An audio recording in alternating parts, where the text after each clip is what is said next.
Welcome in, Rocket and Torpor. Rocket, congratulations on getting first. Torpor, thank you very much for the treat. We'll deal with that once the warm-up break is over. I'm going to go back on mute and continue to eat my crisps.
Hello Primbles, welcome in.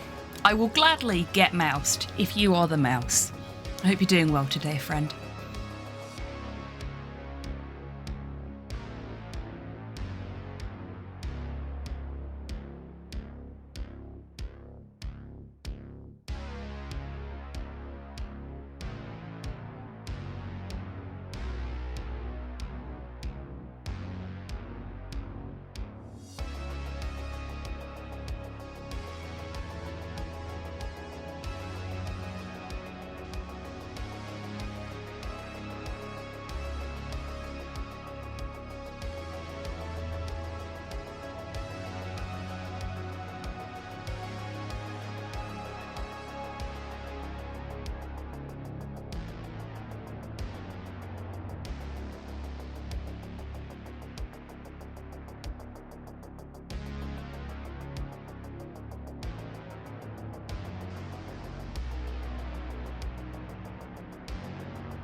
I'm glad to hear that, Prime B.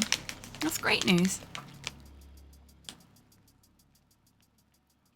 Were the people that you were running the op with successful?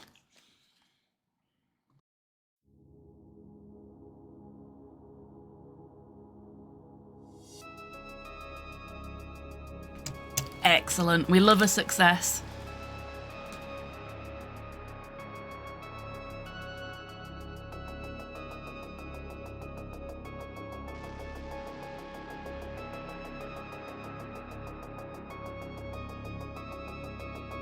Okay, I've mostly finished my pack of crisps.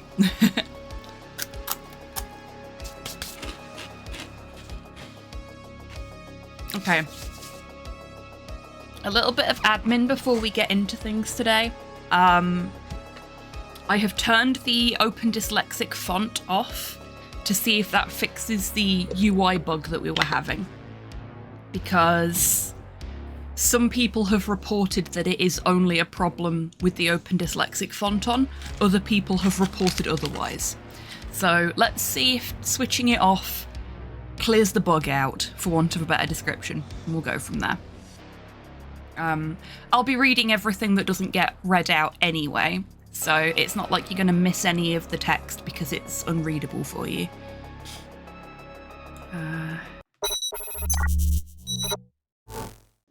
And it's actually, it's pretty readable, even though it's not Open Dyslexic anyway, I think.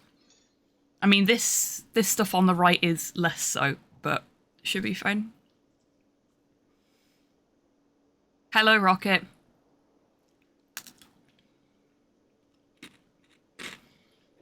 Fingers crossed for you. Oh, it's daylight outside. We don't need this anymore. Ooh, there we go. There's enough light on my face already. I don't need extra. Okay. Captions are picking me up fine where I am. I am comfortable. I am sat in the queerest manner possible without being completely wonky and then off camera. So I think we're ready to continue our misadventures. So we were talking to the cryptozoologists last time. Oh, and Torpor, thank you for the treat. It is a devil.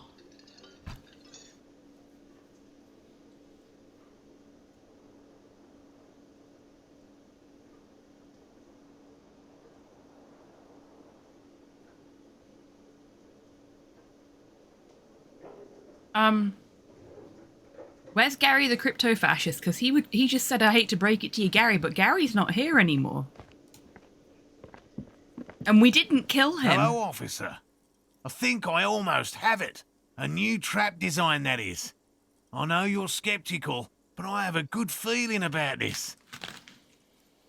Okay, so we've got nothing new to discuss with him yet, which makes sense because we technically haven't done anything since we spoke to him last. We've literally saved the game and left. Fuck it, I'm gonna eat the last few French fries out of this bag, just without muting. If the noise bothers people, do let me know.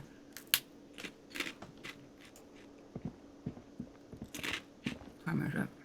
It's day 4, 11. What do we need to do today? Let's have a look at our journal.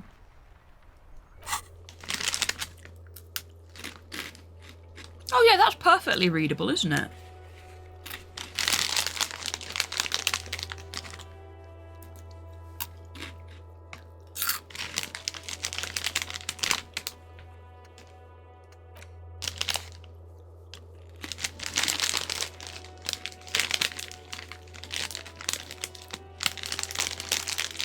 I thought we'd done that already.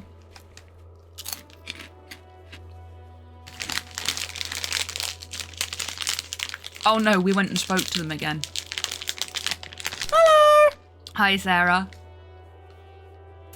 And Cypher as well. Hello, Cypher. I hope you're both doing well. Welcome in. And that is my crisps eaten. No more crunching.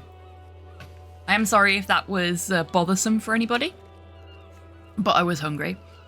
And I don't have my usual, like, little Sunday packed lunch for the stream. Broadsword. Had a cold most of the week. I'm sorry to hear that, Cypher. My throat is finally feeling better today after 2 days of drinking rum with ginger in it. Should not have done that. Was nice though. Okay, so we need to go and restock the trap that we left empty. Hello, Geist. Welcome in. I hope you're doing well today. Oh, bless you. Thank you very much. That's very kind of you. Medicinally. I'm allergic to ginger. Thankfully, it's only a mild allergy. But the 2 gig venues I went to over the last couple of days had spiced rum and then various flavors of rum that didn't sound like they'd go particularly well with Coke. So I was just like, you know what? Well, we'll just have the spiced rum. We'll take the hit. I could have had vodka or something else, but I wanted rum. And nowhere does my favourite rum anymore. I'm beginning to think it just doesn't exist anymore.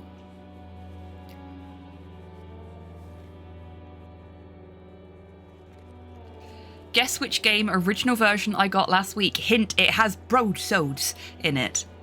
Also, is the best game ever made. And anyone who says otherwise is wrong. Congratulations on your purchasing, I presume, your acquisition of an original copy is the best game ever made. of and Hero who Quest. Says otherwise is wrong. First edition. I also have a first edition copy of Hero Quest. It is beaten to shit because it is my parents' copy. It was my dad's. My mum let me have it when I moved out of the family home for the first time. And I want to complete Unbroken Candles. Fucking hell. Nice. Hero Quest Very is the good best find. game ever made, and anyone who says otherwise is wrong. I have never played original Hero Quest. So you've never played Hero Quest at all then, Cypher? Because modern Hero Quest is the same as original Hero Quest. It's just, you know, new models. Just rub it in that you already have one. Not that rare. Got it, mate. No, not at all.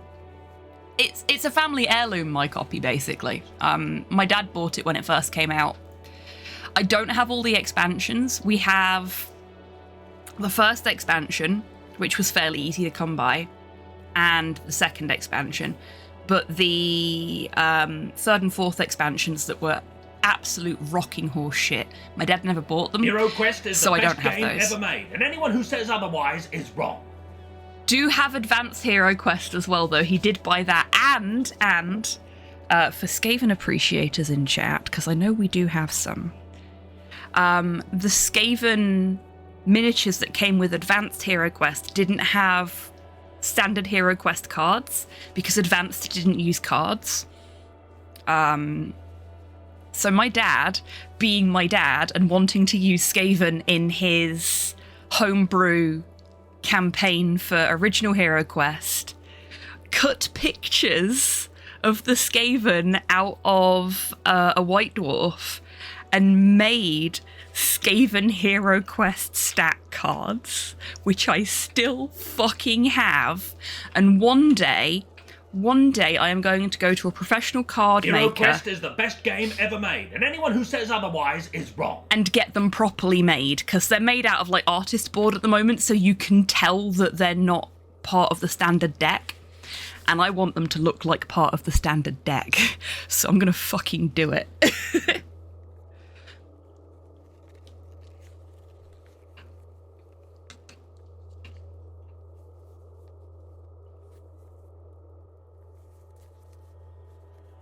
Hero Quest used tables, lots of tables. Ah, yes, it did. It absolutely did. I've never actually played the Advanced Hero Quest that I have. I've Hero only Quest played... is the best game ever made, and anyone who says otherwise is wrong. You might want to put a cooldown on the Hero Quest command. Well, we've never had this problem before, but you are correct. I'm doing it now. Because good God.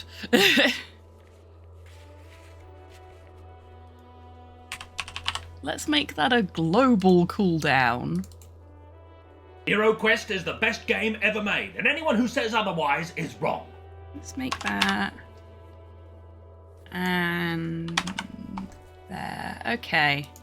There. There's a cooldown on it. Just one more. See, it's never Cheryl. It's always Sean or Jason. We're never going to find Cheryl at this rate. Sean, where are you? Muscularity's not an auto command though, so it's not so bad. You have to actively try to make that one happen.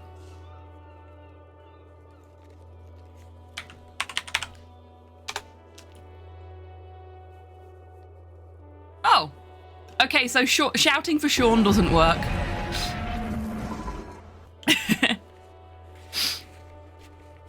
Where's Cheryl? We found Cheryl! Hey, Sinister, welcome in. You did it, Sinister! You found Cheryl! She was behind Jason all along. You fucking found her, you did! You know what?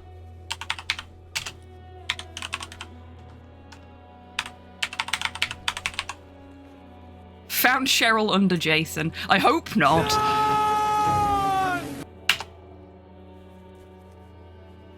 Agent Sinister, for finding Cheryl in amongst all of the Jasons and Shawns. Arise, you are our newest VIP. Because that has been a running joke on the channel since I brought that command in. And you found her. You found Cheryl.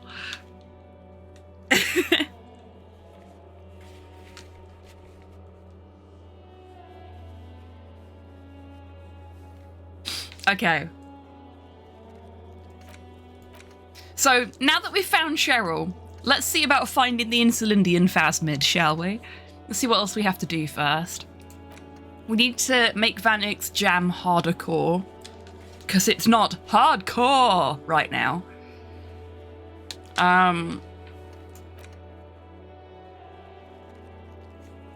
The signs aren't in sync for the Noid, but that will come with us making Van Eyck's jam harder core, so that's fine.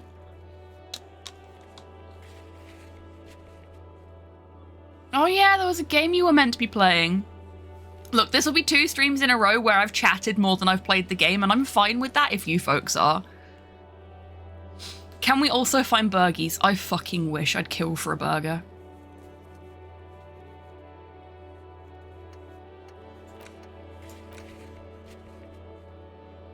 Oh, we need to call Jamrock Public Library, which will be open right now, so let's do that. That's the thing we should do. Because every time I've tried to call the library, it's been closed. I'm so good at this. Inside, you see a set of steering levers, a radio microphone, a pull-out toolbox, and... This is Precinct 57. How may I assist you?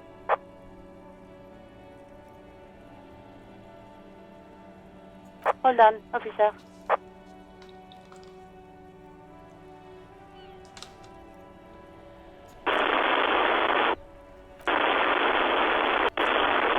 I've got Central Jamrock Public Library on the line, and I've already introduced you to the librarian. Connecting the call in 2, 1. Yes, this is Central Jamrock Public Library here. How can I help you, officer? Alice is cute, yeah. He sounds worried, yet ready to assist. This is how people get when the police call. Oh, I don't know if folks saw, because I did share this information on the Discord. But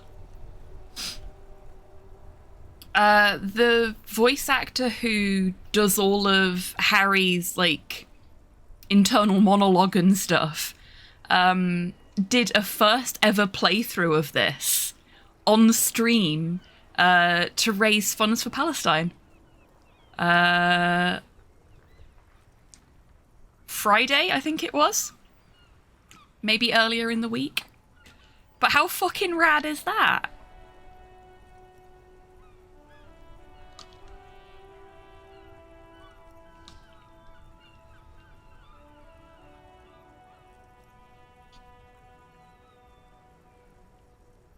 A good person, quite rad. It is indeed quite rad, and he is indeed a good person.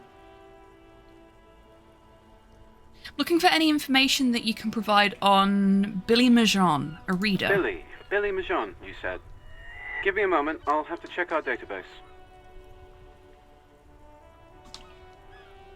He puts down the receiver.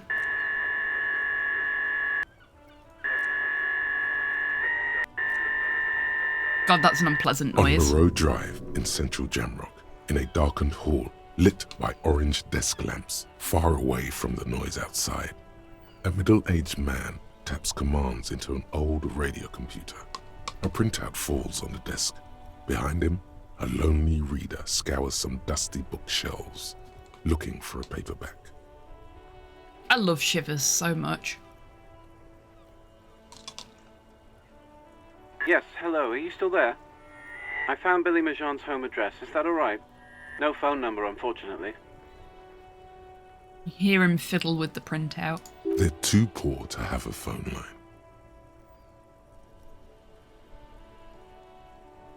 Yes, home address is fine. Here we go, sir.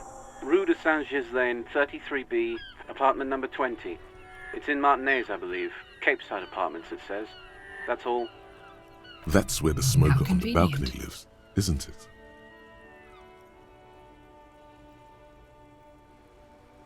Do you have any other information on Billy Majon? It says here that they returned their last book just a few days ago, but I wasn't at work that day.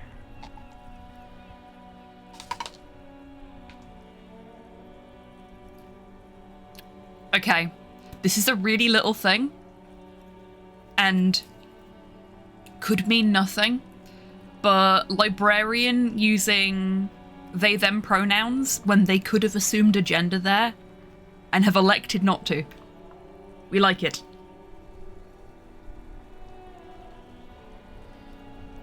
Was it as weird as Astarion's VA trying to bed Astarion during Baldur's Gate 3 playthrough? I don't know, I didn't watch it.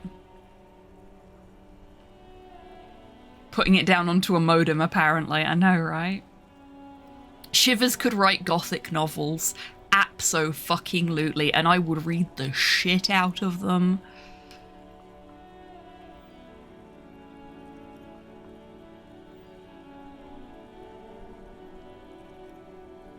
Do you know someone who Marie? was? Marie, do you remember a reader named Billy Majon? They returned a Tybalt book the other day. You hear someone answer from afar. Yes, it was my colleague Marie. She said that it was Billy's husband who returned the book. He also asked for this new sci-fi release, Lowe's Radio City 87, but we don't have it yet. Okay, so... Good. You have a name now. Oh, we can't make that assumption, brain. We're not doing that. Can Marie describe to me what the husband looked Marie? like?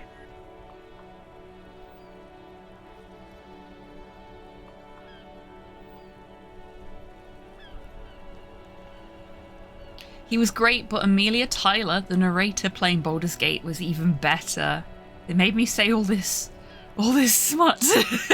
Oh, bless her.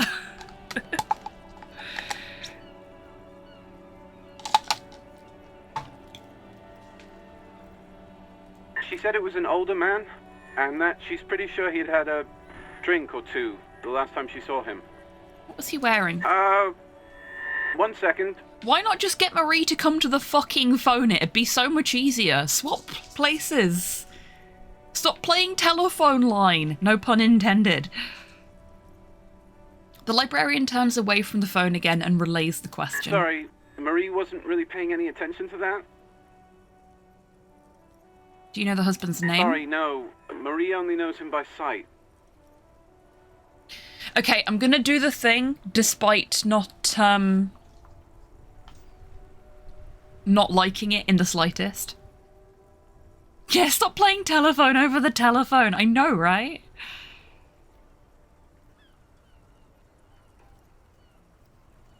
Oh, excellent, guys. Love that. So, Billy Majon is a woman, not a man. How did your colleague know that it was her husband? Marie knows Billy. She's been working here longer than me. Sometimes her husband returns some books for her. Can they telephone by messenger pigeon? I think they probably would be able to do it quicker than they can what they're doing right now, to be honest with you. And then goes for a little drink later. On the lookout. Thank you. That's all from me. I have no other questions. Happy we could help. Goodbye. Anything else you need from me?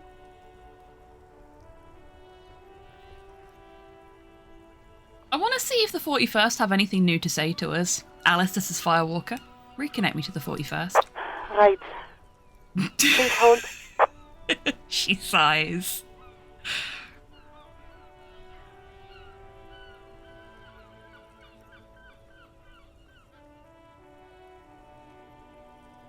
Indeed. Though I don't think we call it that anymore. And he shouted to her. Again, you're right, it's a library. You'd expect them to not be shouting to each other, but... libraries in this universe clearly don't have the no shouting rule. 10-4, come in. Firewalker, over. Can you blame us? It's the outside library. Yeah, it's the library that Slow's allowed in.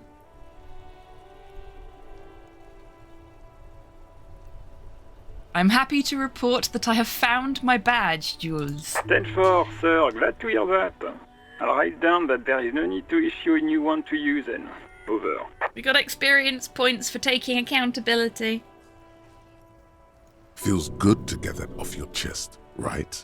Celebration with beer? Electrochemistry, no. Beer is what got us into the situation where we lost it in the first place. Roger that. 10-10, over and out. Okay, we are done with the phone.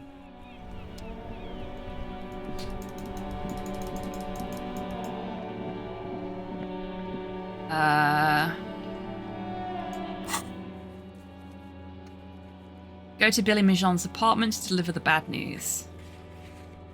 Apartment number 20. We go this way.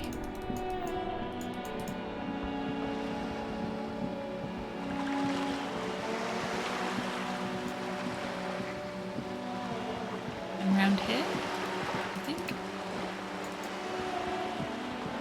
Is this right? Yeah, up here.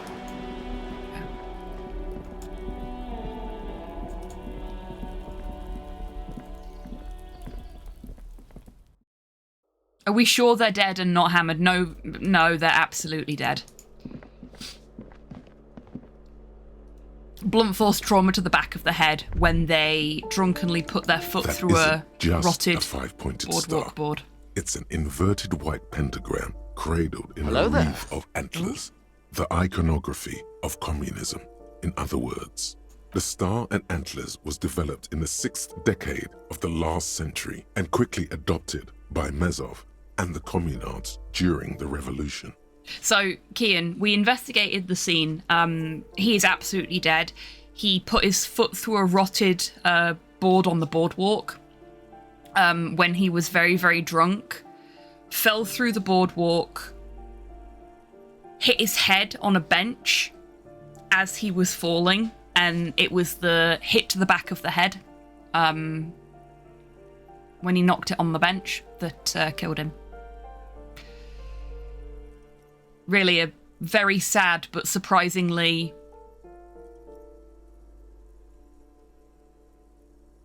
realistic way to go.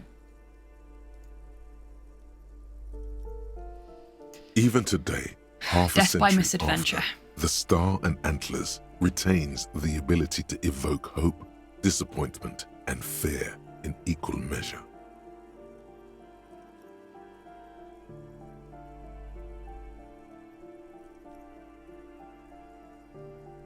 To symbolize the toppling of the old order. Also, some social democrats were already using it. Why because white? White is the color of peace. What does it evoke in me? Gone. Gone is the glory of hope. Only the scribblings of impoverished students remain in dirty hallways. Damn it. I have damaged my own morale by thinking too hard. It's just like real life. Can the nice lady here tell me which one is apartment 20? Because I've forgotten. Give me a moment. I'm looking for Billy Mijon. Do you know where she lives? It's about Victor, isn't it? It's always about Victor with her. You'll find the Mijons in apartment 20 upstairs. It's one of those doors on the balcony. Well, I think that tells you everything you need to know. She immediately knew what was going on there. I went the wrong way.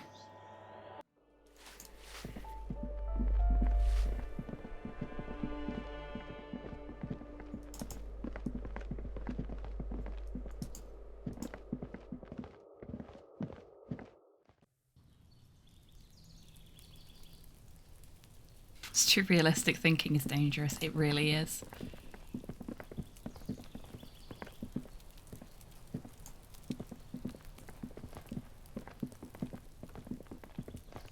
This door is made of metal and appears to be... No, it's not 28. So if that's 28, can we assume that this one is 20? No, because we can't interact with this one.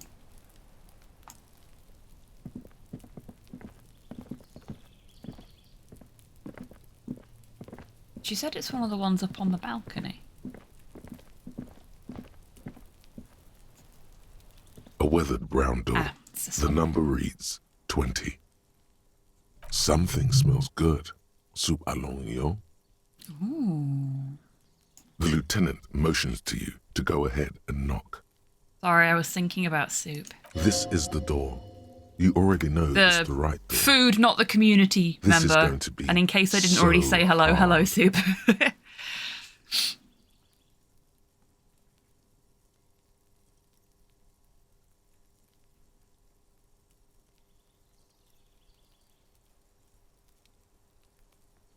Have you taken your mess today? Get it fucking down, you. No, I haven't. Thank you, Rocket. That strip is empty. Hang on. Please hold.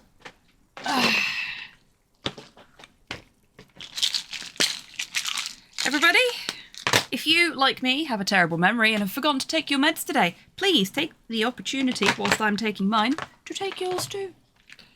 Have some oxtail downstairs. Yummy.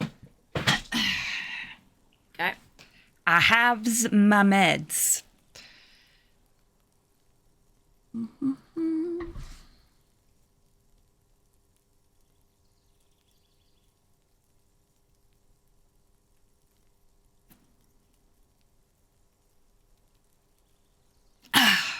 Okay, I'm medicated. Are we all medicated? Everybody neat and pretty? And on with the show. Okay. Hold on, Kim. We should discuss this before we move on. What should we expect? You're right. Let's talk this through.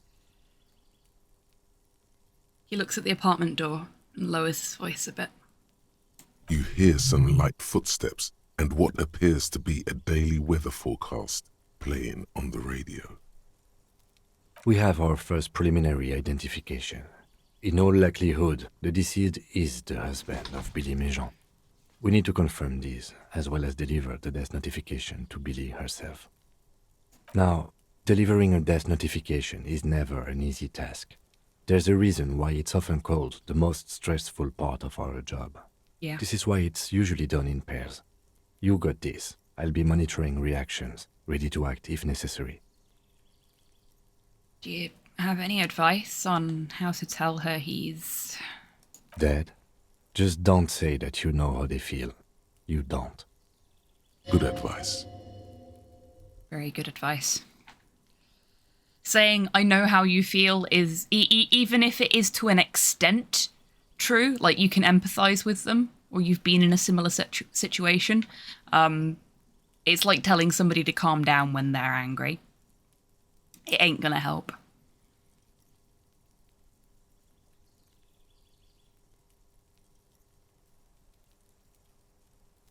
What if I don't want to do this? Yes, it's hard. But there is no easy way to handle this information. It just has to happen, as soon as possible. He stares at the front door for a moment, his face still. All right, I think I'm ready. The lieutenant motions towards the door. Hello? Who is it?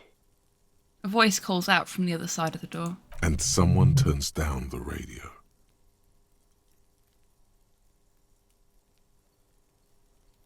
He gives you a short, encouraging nod. Thank you, Kim, I needed that. Is this Billy Méjean's home? This is the police. Please open the door. The police? A moment, please give us a moment. You hear shuffling inside. Tidying up, nervously. There's fear in her voice. Come in, the door is open.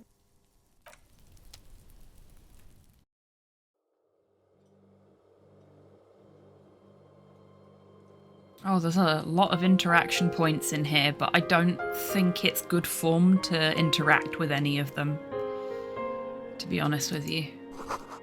Windows covered in old newspaper clippings. I am gonna look at the observation ones. I'm not gonna look at the other ones. Can't they afford curtains? Ah. Like, there's clearly things we can pick up here, and I'm worried about doing that. Are these pick-upable, actually? Or are they just a different kind of... Let's find out. Empty pack of red Astra cigarettes hidden under the bed. Same brand of cigarettes you found in the trash next to the deceased. Shit.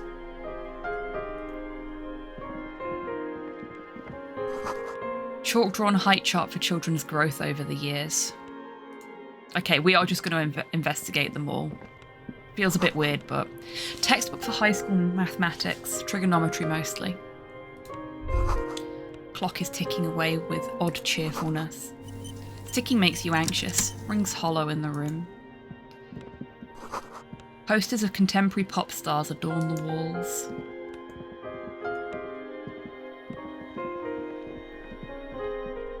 So the kids got a separate bedroom and they sleep in the living room, basically. Packages of humanitarian aid macaronis. It's you from the bookstand. Did you come to bring my cockatoo back? She smiles nervously, before the smile vanishes from her face. I don't think I introduced myself properly. I'm Billy. Would you like something to drink? Tea? Lemonade? We're out of coffee. She looks around the kitchen. The lieutenant has taken off his foggy glasses and is busy cleaning them in his handkerchief for now. You're on your own here. Thanks, Kim. He must feel vulnerable without his glasses. Is this why he's letting you take the lead? Thanks, but I'm alright. Is this about Victor, my husband? Is he in some kind of trouble again? I can come pick him up in the station if that's what. She stops, her eyes trying to read answers from your face. No, this is something much worse. Is he in a hospital? How bad is it? Something changes in her expression. Definitely no small talk. This isn't the time or place. Very high chance of success. Because Kim is here. Mostly because Kim is here. That's adorable. Identified the leather jacket, identified the library card, discussed things through with Kim and the lieutenant's handkerchief.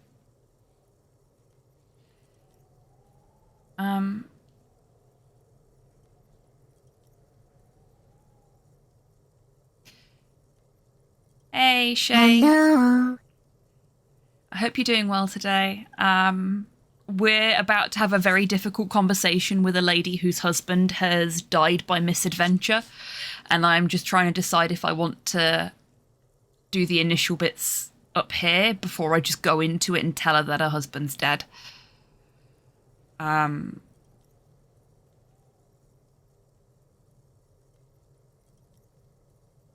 You live here with Victor, your husband, right?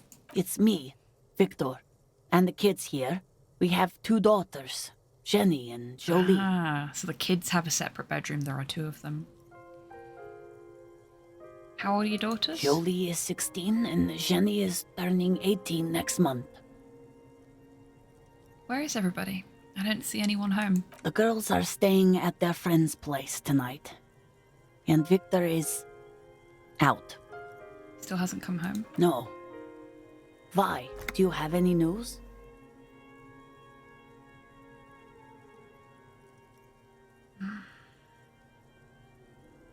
Something She else I have to folds tell her you. hands across her chest. Here Okay, it we're not comes. doing that.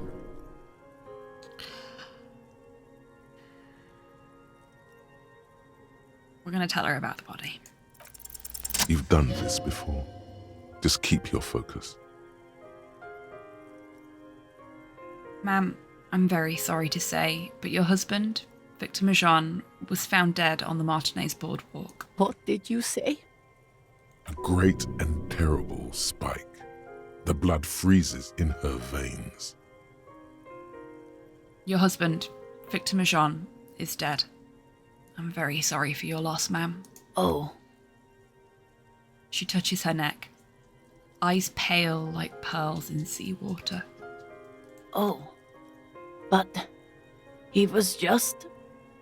She looks at the kitchen table, where 2 cigarette butts are still in the tray. But he was just here. Alive.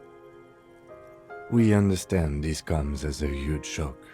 I want you to know that me and my partner are here for you if you have any questions. Take your time, ma'am. What happened to him?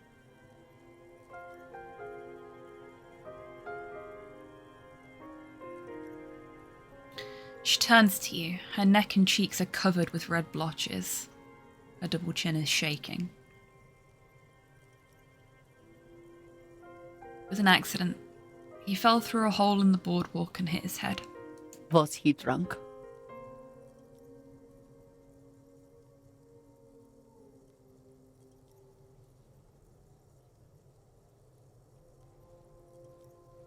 Alcohol may have played a role, yes. I see. And you just found him there, lying in the cold. She withdraws, trying to picture the scene. How long had he been there? If you say 2 days maybe, it will be etched in her mind forever. It's hard to say at this point. She blinks, eyes welling up with tears, as her hand starts searching for something from the pockets of her dress. Here. The lieutenant takes out his handkerchief and offers it to the woman. She nods and slowly wipes away her tears. Is there anyone we could call for you? A friend? A family member? Someone who could be here for you? No. I just need to tell my girls. She breathes in. The air gets sucked out of her lungs suddenly. It burns like acid. God, should I call them? Should I tell them to come home? No. A day. No. Take a day to recover. You'll be better prepared when they come home tomorrow. Good. That's probably the right thing. Thank you. She nods, but with a wretched expression. Just tell me, what do I need to do next? Where is he? Can I see him? We've taken him to the city morgue. The local coroner will be contacting you shortly to arrange the funeral. Here's his number in case you want to contact him earlier.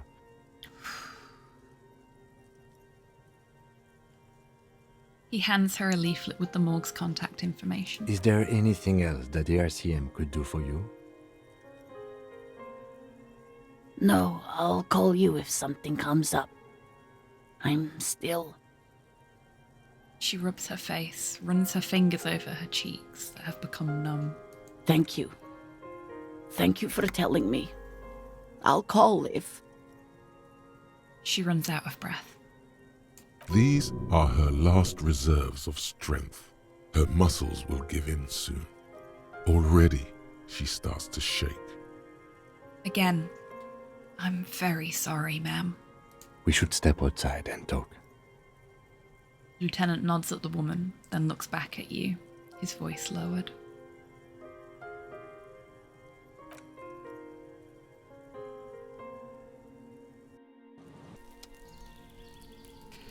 That was so fucking well written. Damn. Damn. Oof. That was intense. Really, really well done, but fucking hell. That was yeah, same Primbles. You did well. The lieutenant says as soon as you've left the apartment. The balcony feels cool and quiet. The stunning view over the district. What now? I'll call the station when we're finished with the day, and let them know the name of the deceased. Well, if I hadn't talked to Kim first, if we hadn't successfully identified the victim based on evidence at the crime scene, if we hadn't talked to everybody and done everything we could before we went there, there was no way I was going to be able to pass that check. That would have been... I'm with you there, Shay. I don't even want to think about how that would have been scripted out. Seems like whoever wrote that had been through it. Or, at the very least, had a great deal of empathy and understanding for people who have been through that. But yeah, it was very, very well written. Very believable.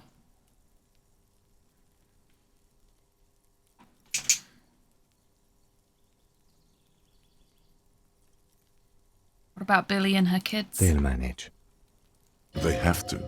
It's not your place to live their lives. And that's it? That's it. We should get back to our case now that our duty here is done. Right. This is closed then. Let's go. He nods. Well, we solved a case.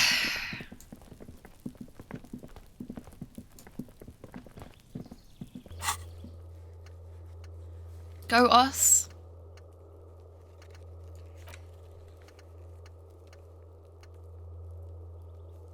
I should feel happy that we solved a case, but I just feel kind of sad and hollow. That was... It was such a good little side quest. It was so well written, so emotional. Like, right from the very beginning when we were first talking to her and we were like, we're going to invent a case to solve here. We didn't need to fucking invent a case in the end.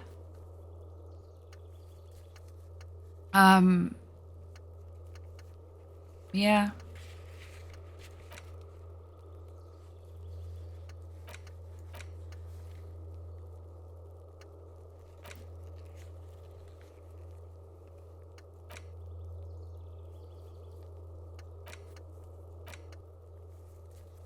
Oh yeah, we need to let Everard know that we've...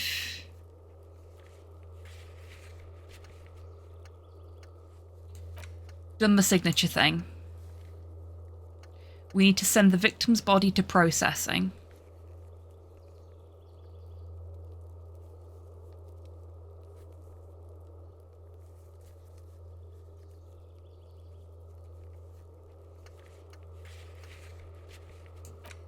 We've got our ID card now, so we can go and... yeah, we got the signatures. We definitely didn't forge them. And definitely haven't waited a day to let Everard know specifically so that he's got even less time to be able to do anything about it. Okay. So, things we need to do. We need to go and interrogate Joyce now that I have my ID card.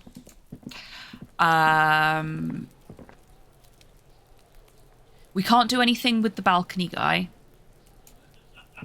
Let's frighten a child. Sneak up on me again! Okay, it didn't work.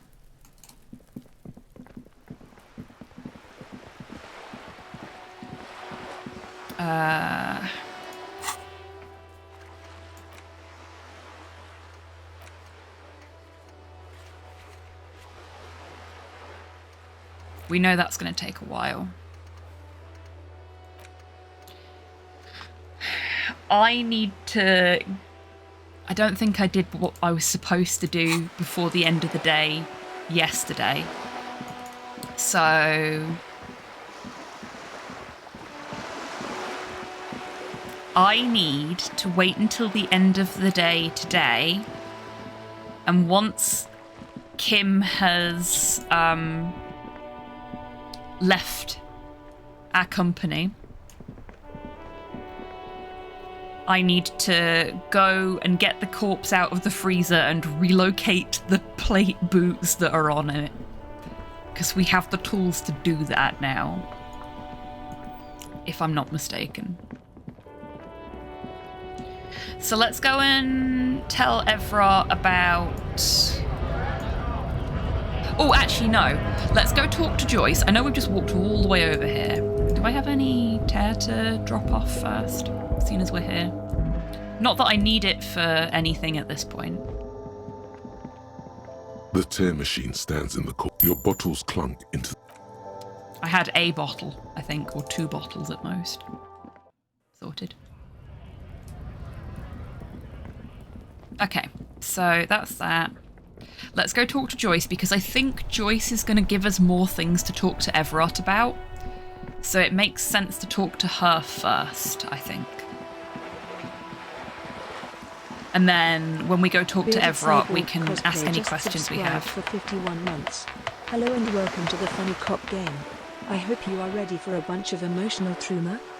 Oh, you missed some of the best written emotional trauma I have ever encountered, Cyborg. Welcome in and thank you very much for being subscribed for 51 months. Holy shit.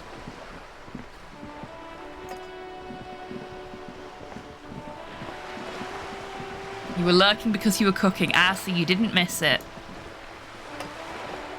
You're Even back. better. Good. What can I help you with?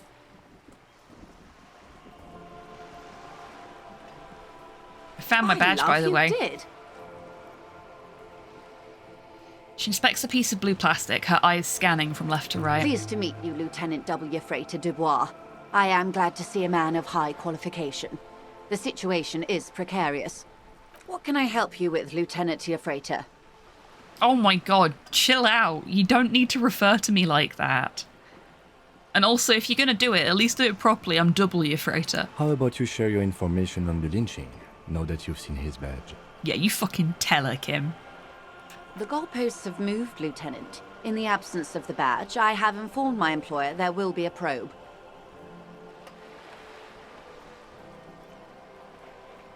I cannot rescind that promise. To my knowledge, the drivers are still at the roundabout. I will tell you everything I know when you've finished with them.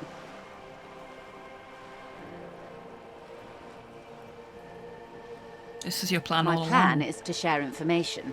The only way to do that now is by telling my employers you've kept your end, which I hope you will, because let me tell you, we are in dire waters. How bad can the info she has be? The sooner the probe is finished, the sooner I can share crucial information with you. Now, is there anything I can do for you in the meanwhile? Tea, perhaps? She takes a sip of her tea. I've talked to Everard Clare. You have? And how did you like Mr. Clare? She smiles carefully. Finally, time to choose sides. He's a beautiful man, beautiful and just. No, that's not true. Everard Clare is a hero of the workers' movement. He is the champion I've sworn fealty to. No. He's a bloated rainbow socialist. No. Can do business with him for a socialist. He's reasonable. No. He is not the champion I have chosen. I wish to swear fealty to you and the cause of the capital. No. The feeling the international community does not approve of him. I like this one. It's not important if I liked him. I was doing my job. Accurate. Okay, so the options that I'm willing to choose from here are I didn't, because it's accurate. I have a feeling the international community does not approve of him, and it's not important if I liked him. I was doing my job. And I don't really want to show my hand to her because I like her about as much as I like him. In that, I don't. So, I am going to go with...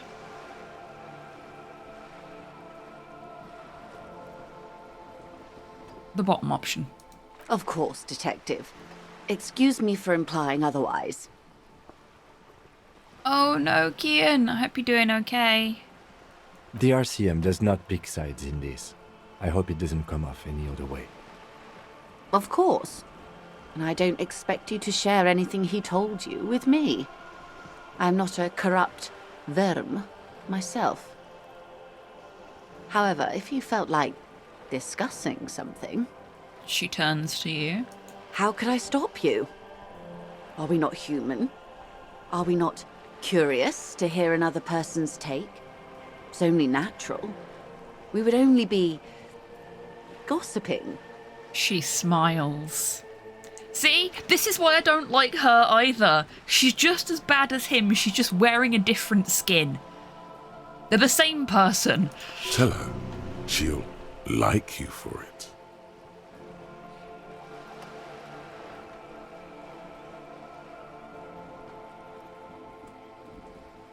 She's a hypocrite. Yep, they both are.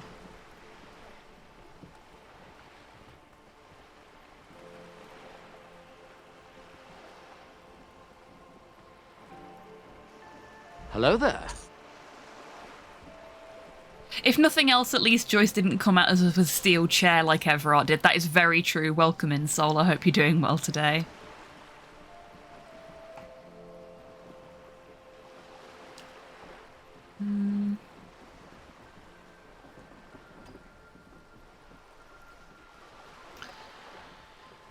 You know what, electrochemistry? I don't want her to like me. Of course, Detective. Should something come up later, down the road, don't be afraid to drop by for a chat. I feel like giving her any kind of ammunition is too dangerous. Everett already has so much fucking dirt on us. We don't need the other side to be able to play us as well. Dealing with one arsehole is enough. Until then, is there anything I can help you with? Okay, tell me about this alleged drug trafficking. It's quite straightforward. Someone is using Terminal B to smuggle raw ingredients from the Samar and Isola into Revachol with the Union's blessing.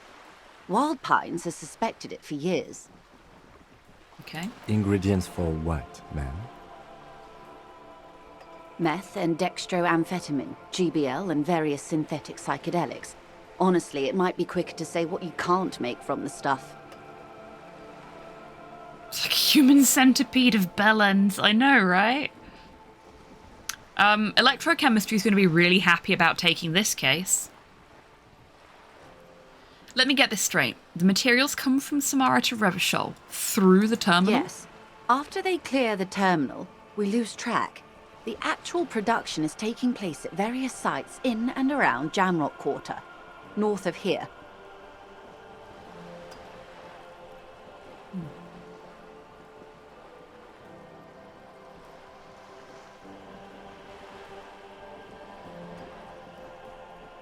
Sorry, I spaced out for a second there. My brain went, you should move your desk. And then started having a fight with itself about whether that's even possible. Don't you just love it when brains do shit like that? Wild Pine seems to be well apprised of the local drug trade, ma'am. Do you mean to say the Union also produces the product? Sells drugs, I mean? We're in logistics. It's our business to know. And no. As far as the company knows, the Union does not produce it. They transport the ingredients for a cut. And you want us to investigate? Yes, but you won't get anything out of Everett and the Dock Workers Union. Still, every chain has its weak link. She raises a bony finger. The handoff. The motor lorries at the roundabout. The lorries. Precisely. Someone needs to move the ingredients from the harbour into the city. Once they reach Jamrock, they're distributed to a network of local manufacturers well beyond our grasp. But in transit, they're vulnerable. Perhaps you've noticed that a number of lorries are tangled in a traffic jam at the roundabout just now. Interview the drivers who are still hanging about. One of them might be waiting for a crucial shipment. We just had a visual calculus interlude. I absolutely fucking did.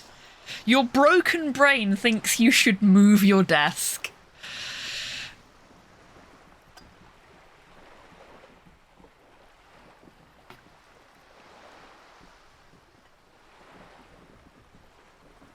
Finally getting around to adding something to a setting of mine. Radiation weapons. Oh, neat. Getting the drug trade for funds. Yep. Can think of at least one rebel movement that did that. That does not surprise me.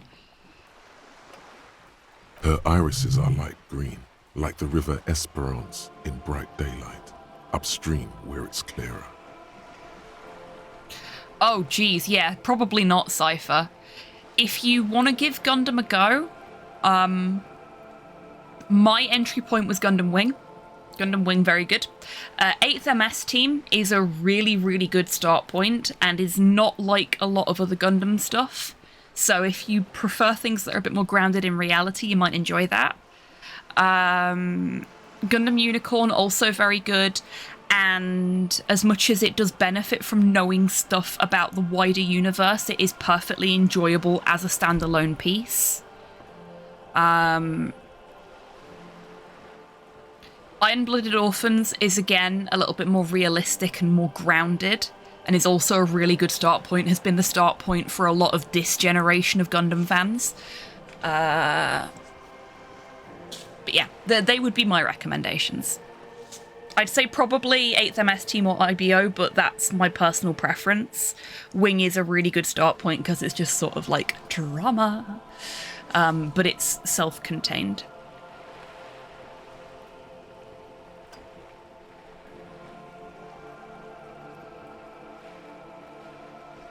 Oh shit, it's break time. I'm gonna go and get my potatoes out of the air fryer. You folks do some meat mecha maintenance. Stretch, snack, fresh air, sippies, all that good stuff. And I will see you in 3 minutes, okay? BRB.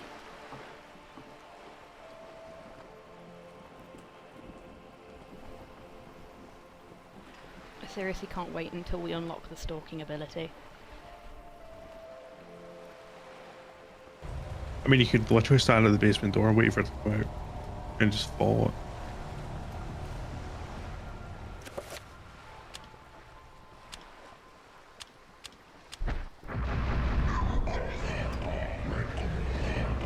And this is the monster I was terrified of as a child.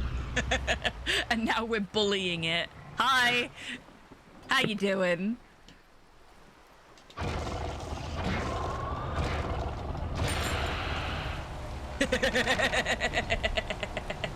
That was satisfying. Well, a street urchin. You what?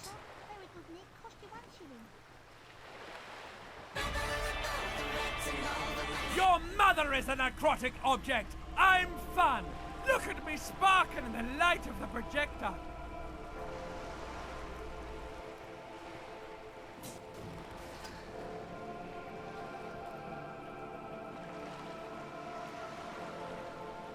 I've never beat that fight first time. I've never ever beat that fight first time before. Holy shit.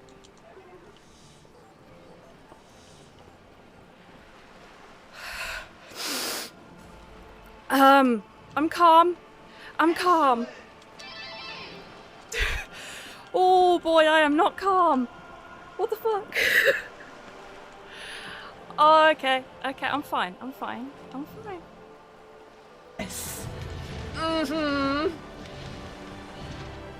Happy Squig. Very happy Squig.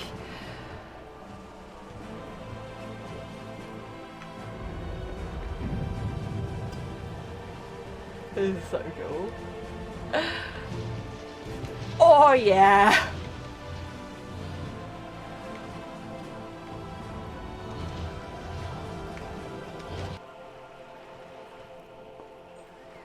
How are we going to convince Brother Matthew to pay us early?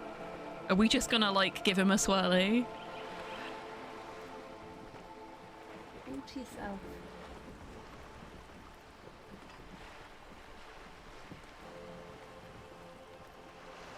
My challenge is to do 15 tokens, and I did 0 for that last game, so it's not good enough.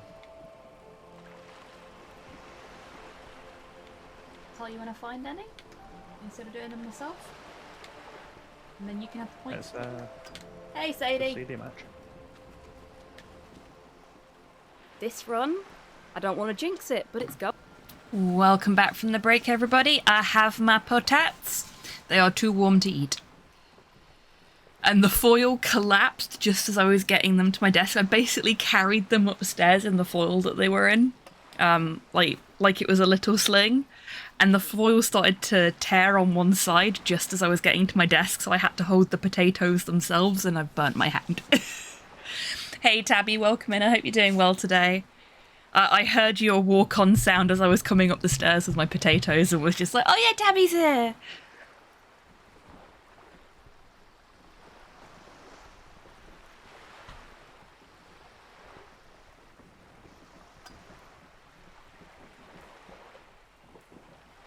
I would say put it in Massachusetts, Cyborg. That sounds really fun. Oh, yes, of course, you were out for the weekend with your friend. I hope you had a wonderful time. Spud's good. Spud's absolutely good. We love a Spud. Curse the poor structural integrity of tinfoil. I know, right? How dare it do this to me? But later I will have potato whilst we are playing this. You did. Good. Glad to hear it. I'll be explicit. If you find this driver, I will share company secrets with you. Uncovering Union secrets could also give you an upper hand when dealing with them. That is very true. Why didn't you come to the RCM earlier? We did. On more than one occasion. Apparently, there's some sort of inter-precinct disagreement about whose jurisdiction this area falls under. Yeah. We know the company has launched its own probe into the Union's alleged involvement. We also know it's come up empty. It's not just the RCM. No one's been able to find any hard evidence. Well, here's your chance, officers. She smiles and points towards the roundabout. It's no coincidence the lorries are stranded there like that, is it? No. We asked East Motor Track to raise the drawbridge. The road company is a partner of one of our subsidiaries. However... She pauses, looking to the sea. This is a limited time opportunity. Once the complaint has been processed by the Trade Committee, they'll have no choice but to lower the drawbridge, and the operation will continue. Thousands of litres of raw ingredients will pour onto the streets of Revachol. Not the east across the river, but the west. The vulnerable, the weary. Well, at least this solves one mystery. What is that, Lieutenant? Why I had to call East Motor Track and beg them to open the drawbridge for me. I'd wondered since I first drove in, on my motor carriage. I am sorry for the inconvenience, Lieutenant Kisaragi, but we need them trapped here. This is a unique opportunity. I'm sure you understand. What proof do you have that the union is involved? How do you think they're financing this strike? There are thousands of unpaid dock workers going strong for the 4th month straight. Yeah, that's a fair point. 4 months without any pay in a disenfranchised space like this. They've got to be keeping fed and watered somehow. And feeding and watering their families at that, most likely. There was a shakedown of local businesses preceding the strike. Many were squeezed to bankruptcy to fund it. Jesus. With all due respect to these desert cacti, the contents of a few cash registers cannot provide for 2,000 men. The local businesses can scarcely provide for themselves. It's very true. So you think the strike is being funded with source ingredients for drugs? Precisely. Smuggled out of that very gate at night, most likely, then loaded onto lorries and driven to Jamrock. You simply need to find one driver who will open up to you. It sounds like she tried looking into it herself, though she's clearly not the type your typical lorryman would confide in. We already have some suspicions that one of the drivers was present at the lynching. The two might even be connected. Or not. Though, if you have evidence to the contrary, I'm eager to hear it. Yeah, you fucking tell him, Kim. As eager as I am to share it, Lieutenant, once the job is done.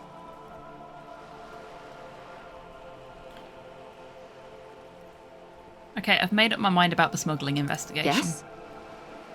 We'll take the case, probe the drivers, see what it yields. Excellent. According to my reports, there are at least 3 lorry drivers lingering near the roundabout. Hopefully one of them will know something. God, I hope not, Rocket. It may come to nothing, or it may just blow the case wide open. I can keep the drawbridge up for a few more days at least. You should have the time you need. In the meantime, let me know if there's any other way I may be of assistance. That's all for now. Wow, so someone's been a little boring. What? Yes, my standard liege. Someone's seen all sorts of wild ideas pop off and thought, I'll take the boring one. The regular, please. The brown.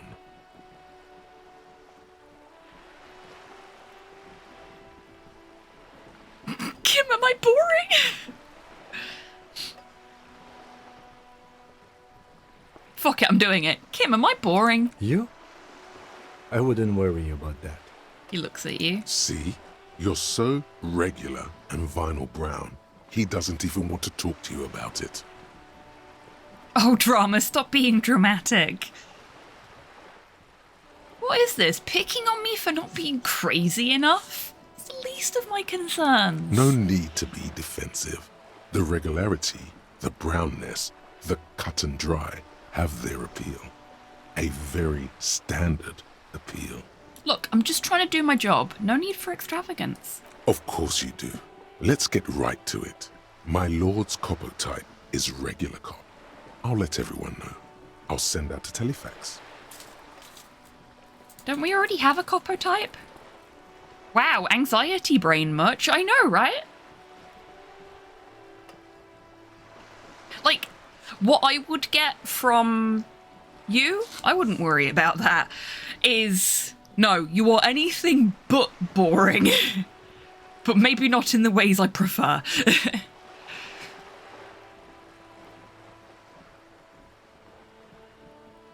Why not go to Bradford? You like Brown so much. Ooh, shots fired. I mean, it is Bradford. We expect shots to be fired.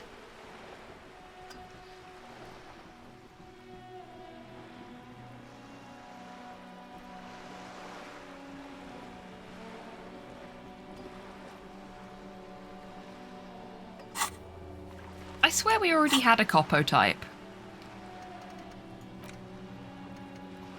We've got Cop of the Apocalypse that I've not bothered to do. We've got a Hobo Cop. How can we be both a boring cop and a Hobo Cop at the same time? Surely those two things are antithetical.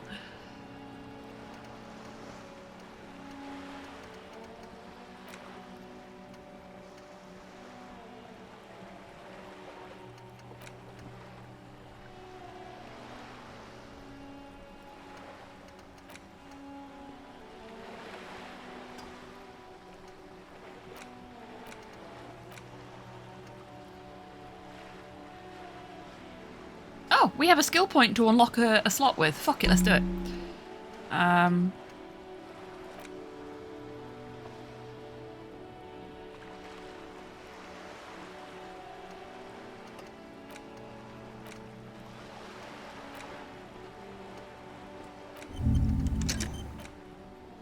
Do we have more skill points? Oh my god, we do. Where else do we need skill points? We don't need skill points in drama. Drama's a bitch and we don't like them.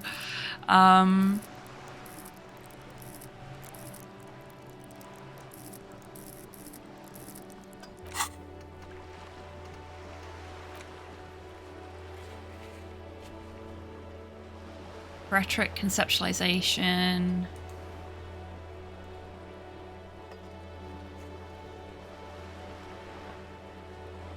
Visual calculus. Encyclopedia.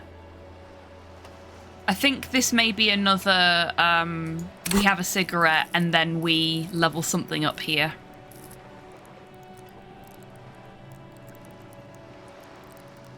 No, potato's still too hot.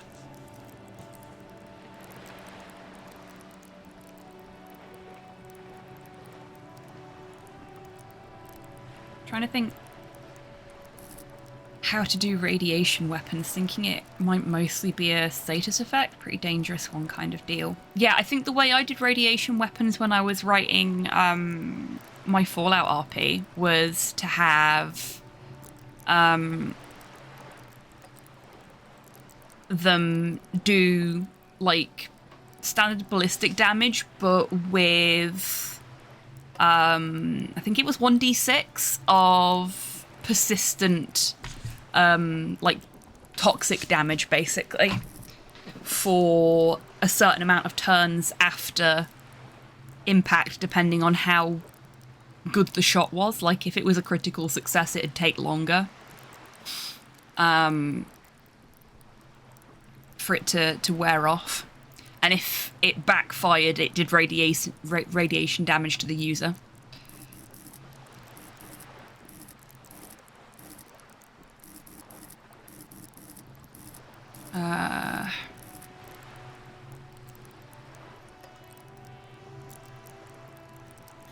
We can still put something into conceptualization and visual calculus without having to smoke, so maybe that.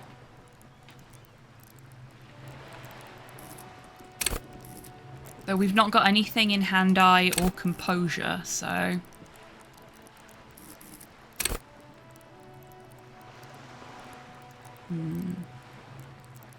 Oh! Oh, hello. Hey, Kwame, welcome in. I hope you're doing well today.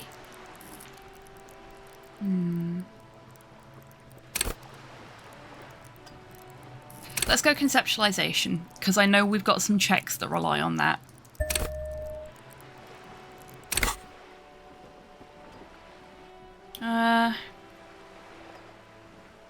You know what? Just because we opt into the thought doesn't mean we have to internalize it, so let's take it. Done and done. No actual communiques will be sent, of course. Just obtaining it doesn't mean we need to do anything with it, but we can take a look at it and see what we get out of it, or what it causes us to suffer in the short term. -2 to Inland Empire. Nothing funky. Sure. Oh yeah, the art in this game is beautiful. Everything about this game is just absolutely fucking wonderful. I'm doing well, thank you. A little tired still, but I'm beginning to feel like that's just going to be a standard thing going forward, and I just need to get on with it.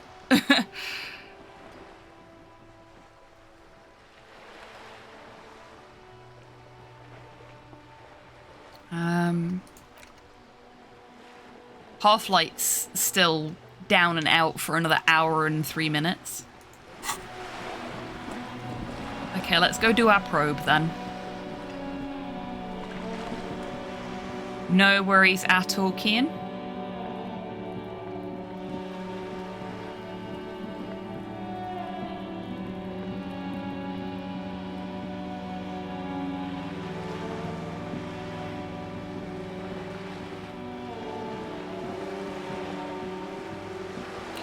I have also not played Dishonored.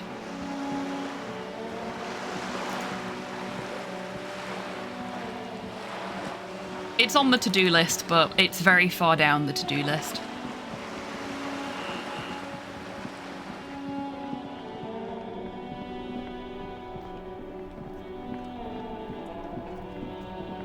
So, lorry drivers. Let's have a chat with this guy.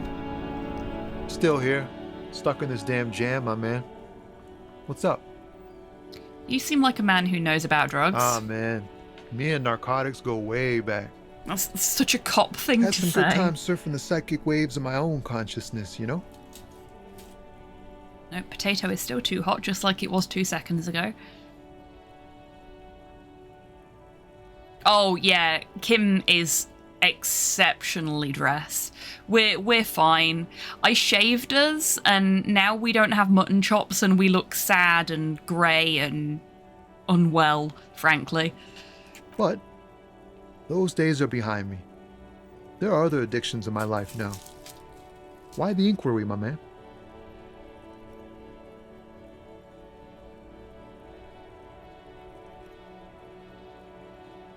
Do you finance those other addictions with drug trafficking? Hey, man, that's serious criminal talk. Are you trying to pull some sort of an entrapment thing on me? If I was trying to entrap you, then I wouldn't be saying it outright. Entrapment is a practice whereby an officer of the law induces a person to commit a criminal offense that the person would have otherwise been unlikely to commit, usually through some trickery, persuasion, or fraud. Thank you, Encyclopedia. What? No, of course not. Then what's your deal here? So much for subtlety. Better get straight to the point. Let me be straight with you. I'm trying to figure out who's smuggling drugs out of Terminal B. We have a credible lead, sir. Someone on this roundabout is waiting for a bulk shipment from the harbor to load it on their lorry and drive it to Jamrock. Not me, man. No way. I don't need any trouble. Shit's bad enough anyway. This jam's got folks up in arms, and I'm afraid it's headed toward a conflagration. Wait, then why are you still hanging around? Gotta guard the stuff. Bosses don't look kindly on missing cargo, and it gives me time to work on my rhymes. Working on these rhymes clearly leads to muscular atrophy. Make sure you don't get hooked on poetry. I'm not sure who's worse, physical instrument or electrochem. Why can't you guys be more like Shivers? Shivers is a sensitive soul. Who do you think could be conducting the drug trade then? Look, man, I try to stay away from the criminal underbelly of Revachol. I'm a guest here. You really need to find another man to probe with those questions. They're both addicts. Yes, they are. Two very different sides of the same coin. Oh, speaking of which, I finally have a coin that I'm happy to flip when you fuckers cause a tie in a two-way poll. Because I now have a Welcome to Night Vale coin. I actually have 2 Welcome to Night Vale coins because they came as a pair.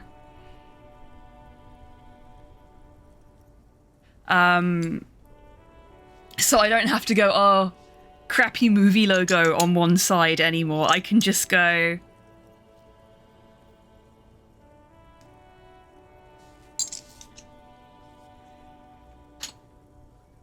I do love my new coins. They're very pretty. It's not a lie. It's something else. Impossible to say what at this point, but there's something in him. Some trepidation.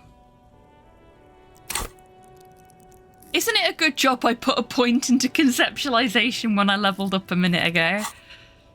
I mean, it's not helped. Hey look, the red die actually gives us an extra point as well.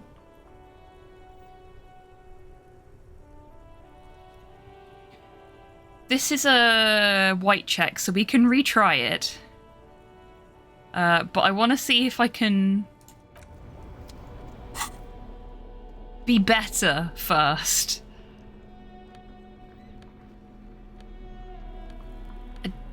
Oh, I can. Put the conceptualization shirt on.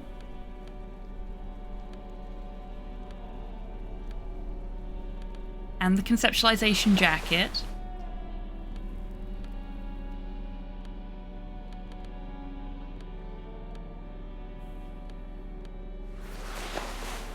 We don't need the drama bow tie, but, you know, it completes the look, I feel.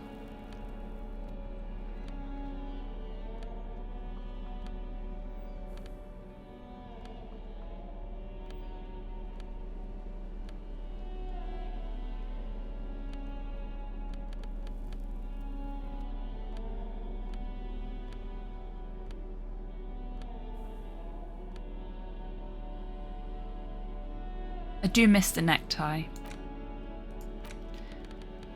What did you have for food, Rocket? Tell us everything. Okay, that should be fine. We've not got anything stopping us from conceptualizing. Now it's turning into a kind of a... Much better. Snow limbo, man. What's on your mind? Yes, Cypher. Your best We failed. verse. You don't even have a bad verse in here. Just tumbleweed and liquor stains. Wait, no. What are you doing? She broke me. She fucking broke me. That's brutal, man. But you know, time will... No, stop. He's already mortified. No, Tommy, these are my rhymes. Listen! She fucked me till I bled. That's, In the name of God, what are you doing?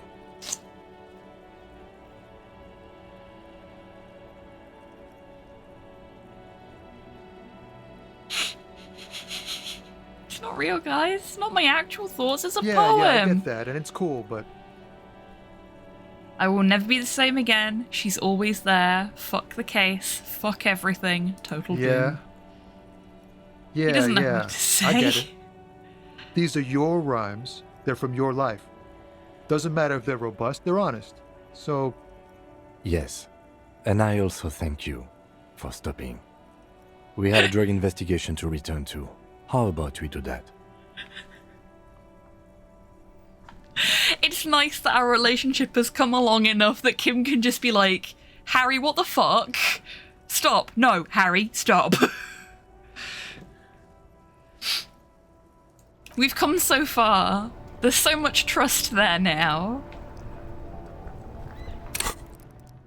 Whether there's any love left there after that debacle is anybody's guess. But there's still trust. Okay, let's put our cop jacket back on.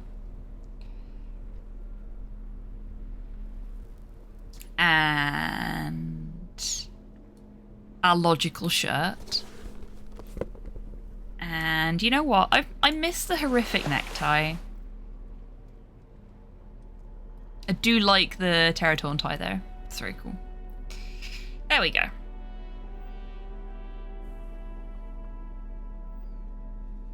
Excellent, Kian. Well done. And welcome back.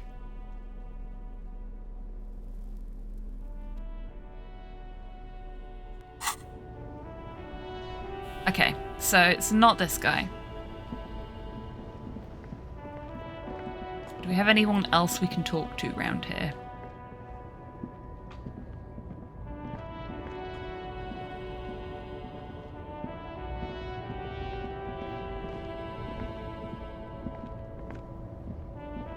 Yes? Always, Shay. I mean, we still have to grapple with electrochemistry no matter what we're wearing, so...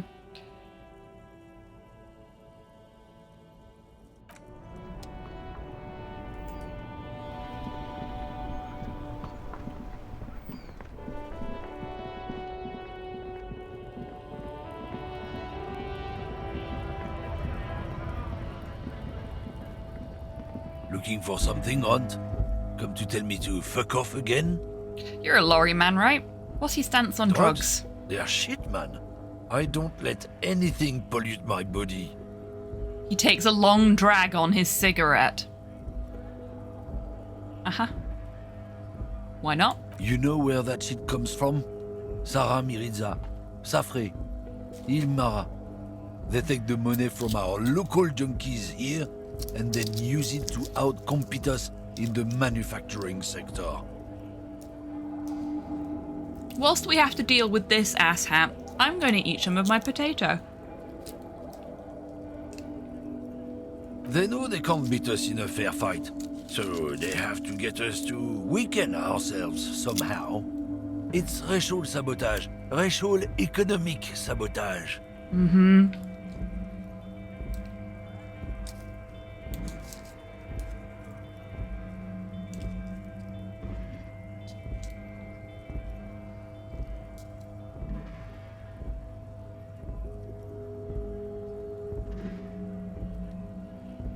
Hold on, but they make alcohol in Ilmara. I was told they do. I don't go for that foreign piss. Proper booze is made in Mundi. Or sometimes I like a dram of that Yugograd vodka. Koikos and worse much, but they do no booze. I hate this guy so much. So I take it you're not smuggling drugs out of Martinez? Not in, not out. I'll never betray the purity of my tribe. Uh-huh. So you're telling us that you don't know anything about drug smuggling through Terminal B? I don't know shit. And if I did, I wouldn't tell you. He puffs on his cigarette. Again. So he drinks, and he smokes. But he won't pollute his body with anything. Does somebody want to tell him? You just talk a lot of it. Yep, he does. What do you think? I can't leave the lorry unguarded. Stuff's been getting looted lately. It's those little kips sneaking around at night. If they touch my stuff, the bosses will be on my ass like ass cancer. There was a bunch of spilled boxes in the back of a big lorry nearby. I did see one lorry with the trailer doors open on my way here. Do you know what happened? Yeah, I knew that guy. He was an honest driver who loved this country. We were having a good debate about genetics at the Wheeling and Rags when some kip boys smashed his luck and took damn near everything. Lost his fucking job over it. Wow. Since he left, I haven't had anyone to talk to. If they were getting drunk inside the Whirling in Rags, how could they know who broke into the lorry?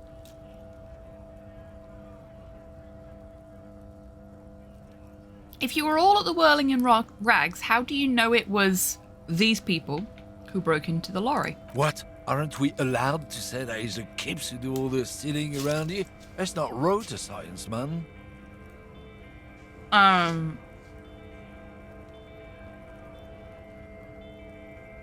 No, but it is racist.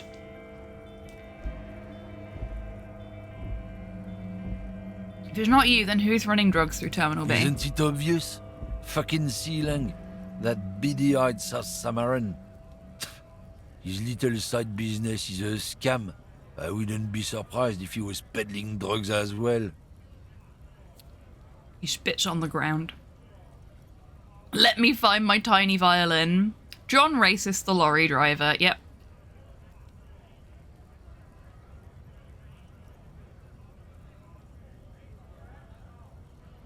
Wait, the street vendor south of here? That guy's a lorry driver? Of course he's a lorry driver. What? He tell you he's just some simple businessman or some shit?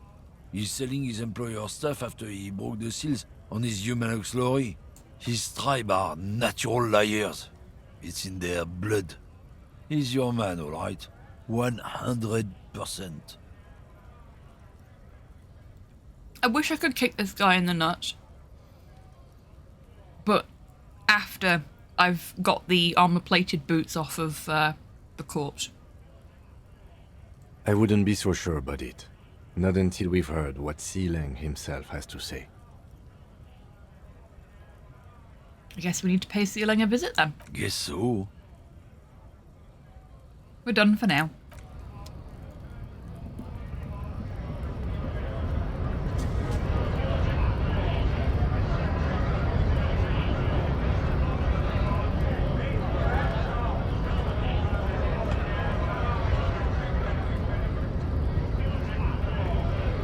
Let's talk to him first. Casually nomming on potatoes, we should start calling you HobbyTan. Hola, Wandering Man. We all know I'm a hobbit, really. How can I help you? I'm small, I've got hairy feet, and I eat multiple meals a day when most people would only have 2 or 3.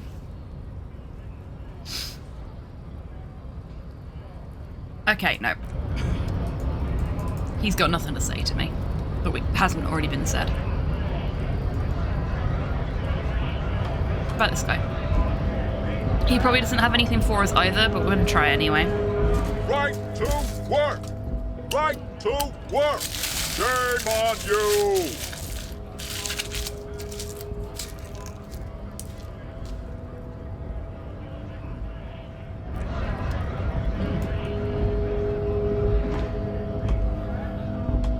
I want to make sure we've talked to everyone that we can over here before we go back and talk to Sealang, just in case there is somebody else.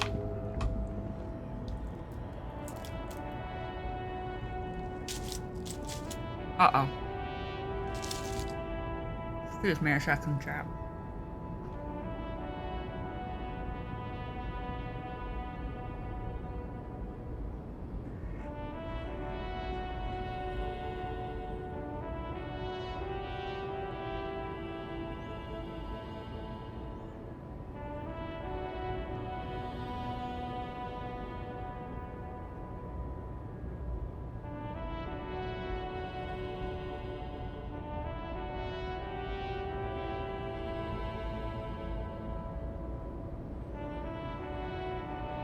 There you go. Have a better view of the dog. So I was eating this potato out of its little foil blanket and may or may not have eaten a piece of foil at the same time there. Very quickly digging it out of my teeth before it made contact with any of my fillings.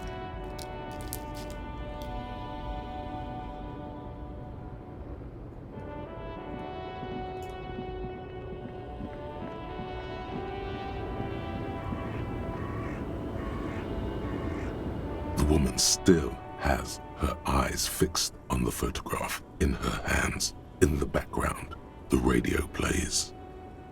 Yes, but my fillings don't like it, Kian, was more the point. And I really don't want to spend the rest of the stream in discomfort because I accidentally chewed on a piece of foil.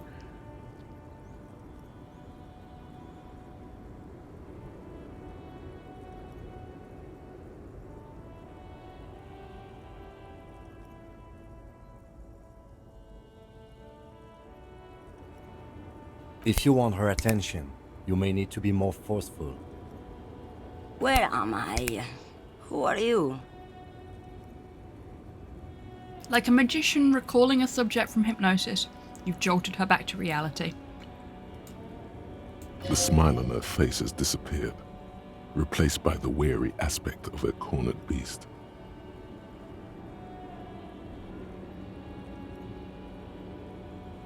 Are you alright, ma'am? You were out. Never mind. I remember now. I'm still stuck in that traffic jam in the 50s. She adds with contempt. Where else would you be then? Back in Methka, during the time of the revolution. The sidewalks and cafes are filled with the young people. I was on my way to see a new Boyadero picture starring Gabriel Buenguerro. The smile returns to her face. Until you came along, that is.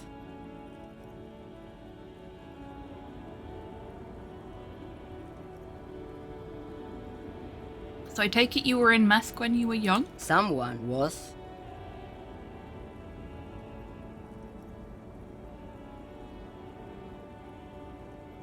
She nods as though her meaning were perfectly clear.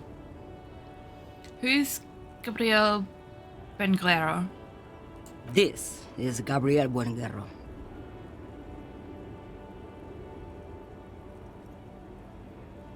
She shows you the photograph in the lavish amber frame.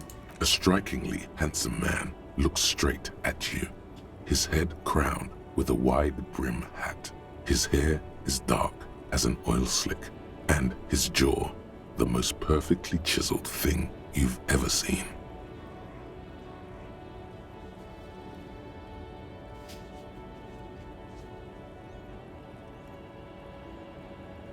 Mother-in-law, husband and I were discussing staffies the other day. I described them as cats in dog bodies. Well, I was nearly late starting the stream today because Porthos got up on the couch whilst I was relaxing this morning and laid on my leg. So yeah, that is accurate. He also likes to sit on the back of the couch and look out the window as if he was a cat. So he's absolutely running Cat OS. Or at least a variant of Cat OS.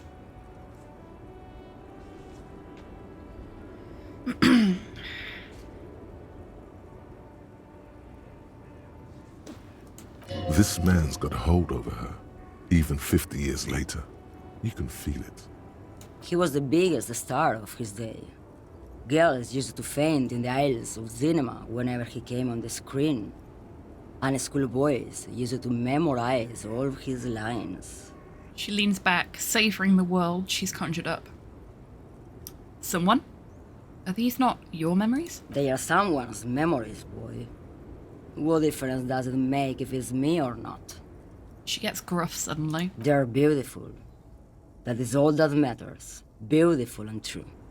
And they will win. They're coming for this, you know? All of this. Hang on a sec, folks.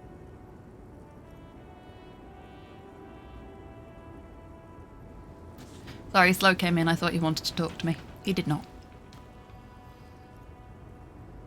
She seems to derive some bitter pleasure from this strange thought, as if the past will one day wipe the present away, like a tidal wave approaching.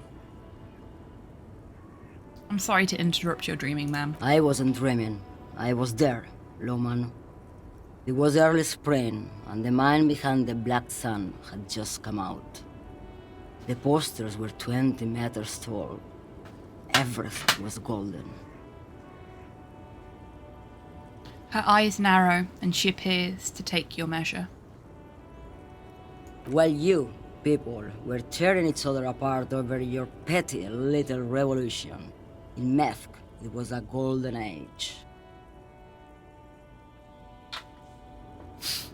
The Republic of Mesk is a massive confederation on the Isola of Muindi, the world's largest state by territory. It's a petrostate, a constitutional monarchy, and, as of recently, an outcast due to its tilt to the far right. Oh boy. Right, I have some other questions for you. Police questions. Why not, Harife? It's not like I have anything better to do in this hellhole. She settles back against the railing of her motor lorry. Behind her, mountains of memorabilia, photos, and knickknacks line the dashboard. There's something off about this woman. Tell her to show you the soles of her boots. Maybe she was at the hanging somehow. Show me the soles of your boots. Now what do you want with an old woman's boots, Sheriff? It's for important police business, ma'am. I'm starting to think you should let me get back to Gabriel Buenguerro. You are no Gabriel. She's wearing sturdy workers' boots made of black leather. Buckles run across. The sole is also made of leather. Now the other one, please. Just before Gabriel, it was the coronation of Franco Negro. Now, there was a real man. There is no aberration in the pattern that you can see. She puts her foot down. Another discrepancy, although not boot-related, is the coronation of His Innocence, Franco Negro, which happened 500 years ago.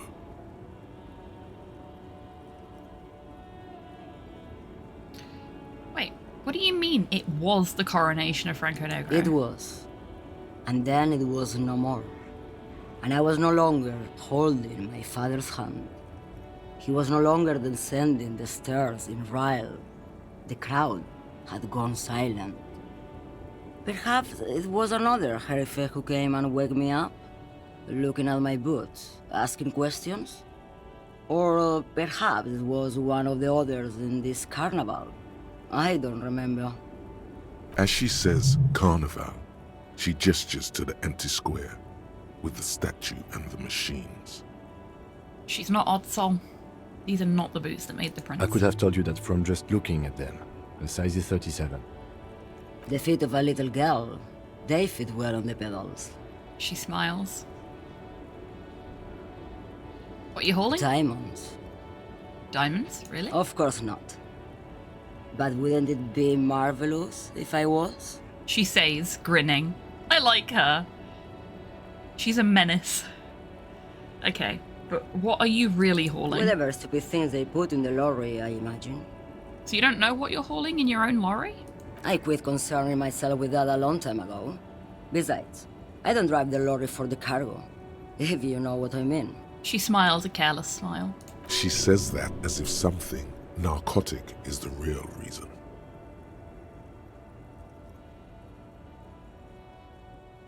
Wait, you get high off of driving a lorry? It's so much more than a high where I go, Sheriff. It's low. I go to the bottom. She closes her eyes in reverie. Yeah, it's definitely some kick. Some terrible kick in the dark. A sleep kick. Perhaps you can find out later. And what if the cargo is contraband? Then it's contraband, lawman. What? Do you want to take an old woman in? Be my guest. Lock me away like Bad Hand Hermenegildo. Bad Hand? Hermenegildos' bad hand strangled 300 people. Oh, you fucker. What can I say? Some people just really like strangling people. And if the people really like being strangled, it's not so much of an issue, but I doubt that was the case here. I still don't really understand this whole boyadero thing. Of course not. To truly understand the boyadero, you need to listen to on the Western Plain. A boyadero, boya for short, is a cowherder from upstream Magritte, the great steppes of northern Mesk. He is a rugged individualist and explorer.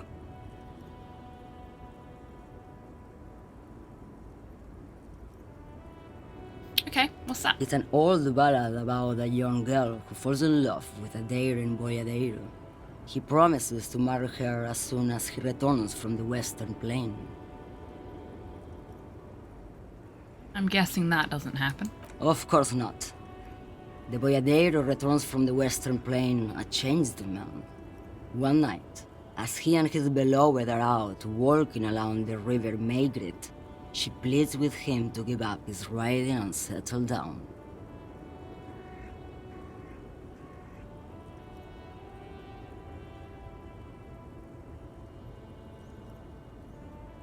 I think I see where this is going. So the boyadero strangles his beloved and throws her body in the Magritte. Then he rides off, because the Western Plain is calling to him.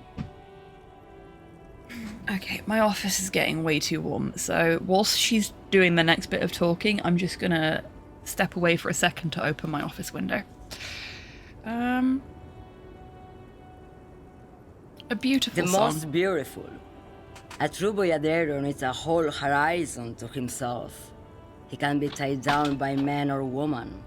His beloved was selfish. She didn't know what it meant to love a boyadero. Oh, that's better. Already, just opening the window has just flushed all of the air in the room. It's very nice. It's so warm and close in this house with the heating on. I hate it.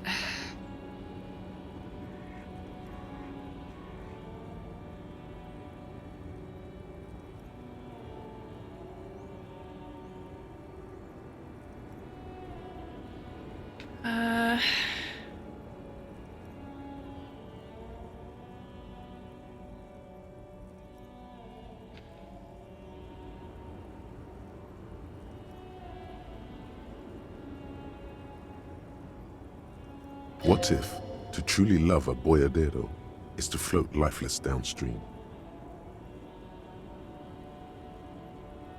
Before I came, you seemed away. She's just a distracted old woman. We should maybe let her get back to her things.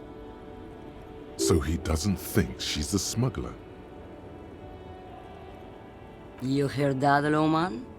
I don't think your partner likes you spending too much time with me.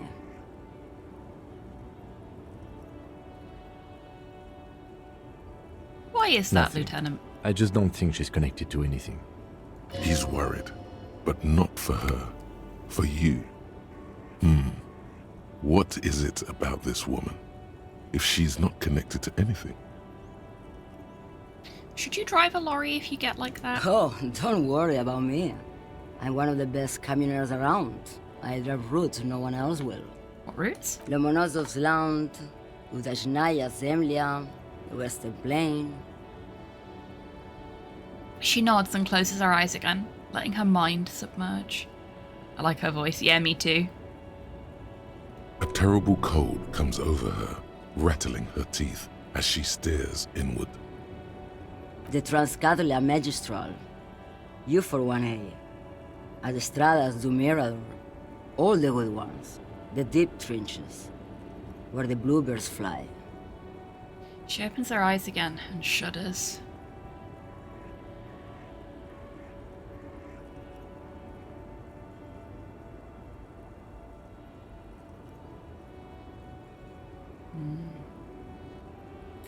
Something of an expert in blacking out. You should take better care of yourself. You're right, Lowman. I'm the one who should take my health more seriously. Thank you for looking out for me. She looks you over and scoffs. A correct appraisal. You're quite shabby. I am quite shabby. Is that all you woke me up to say? You seem like a woman who knows a thing or two about drugs. What do I need drugs for, Lowman? What I see, what I feel, the great adversary, no drugs can compare. The adversary? Yes. There is a protagonista and an adversario. I am on the side of the adversary. There's no coming back from that hole.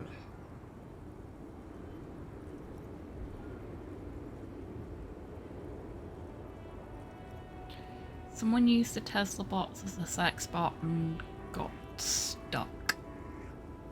Okay, one.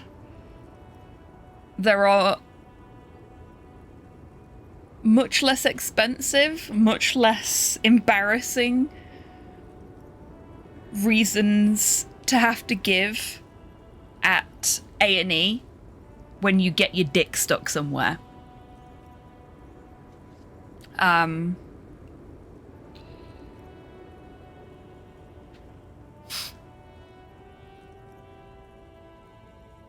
Those bots aren't even autonomous. No, exactly. But also, what the fuck? Like, why? Require remote control from an operator. I mean, maybe it was part of their kink or something like that. Which is fine, but also do prep first. Make sure that you're not going to get your dick stuck in a Tesla robot.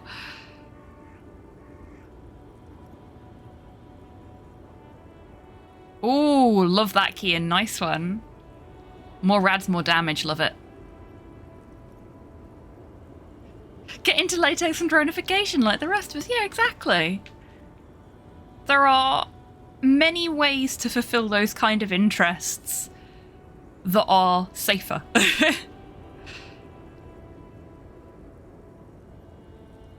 Those epithets are familiar somehow. The great adversary, the great unrest. I don't like the sound of any of that. Sounds like a horrible drug. The worst one of them all. Where could I get my hands on an experience like that? If you don't know, She flicks her wrist in a gesture of casual dismissal.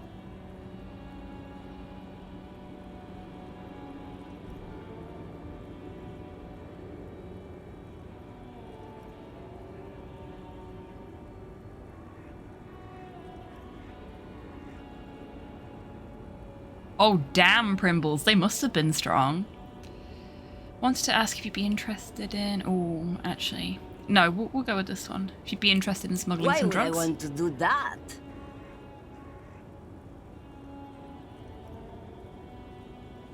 I don't know. Thrill of the criminal lifestyle? Loman, what in the name of God are you talking about? Okay, let me put this another way. Are you smuggling drugs through Terminal B? Maybe. Probably not. Makes no difference to me either way. Her shoulder bones crack as she shrugs. Fucking mood. I can't remember what it was I did while my mum was visiting on Friday, but I moved my body in some way and my shoulders, my arms, and my clavicle all popped so loudly my mum went, "Oh my god, I heard that," from the other side of the room. And I looked at her and went, it just happens sometimes, and then carried on with what I was doing. I am a creaky person. Hello, Hans. Welcome in. I hope you're doing well today. Ooh, have fun with Mario Party. I've only ever played the one that was on the Switch. I like that one. That was good. I've not played a lot of Mario games. Because I didn't have access to the consoles that they were on when I was younger, when they were popular. So my forays into Mario-dom have largely been the more modern games.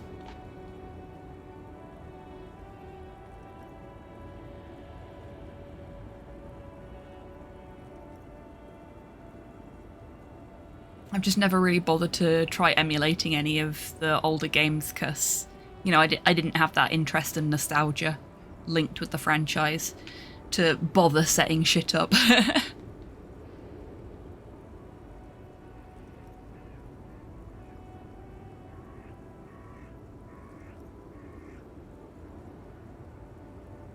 You said earlier that you don't know what cargo you're hauling. Could it be drugs? Just this month, I made half a dozen trips from Saramirizat to Grad, on the U41A. What do you think they take from Saramirizat to Grad, Loman?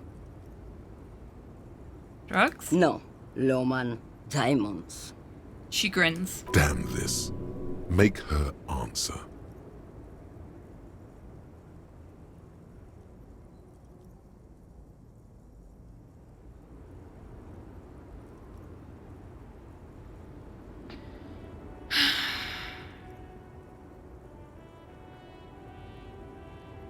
If you had to guess, who do you think is smuggling drugs around here? Easy.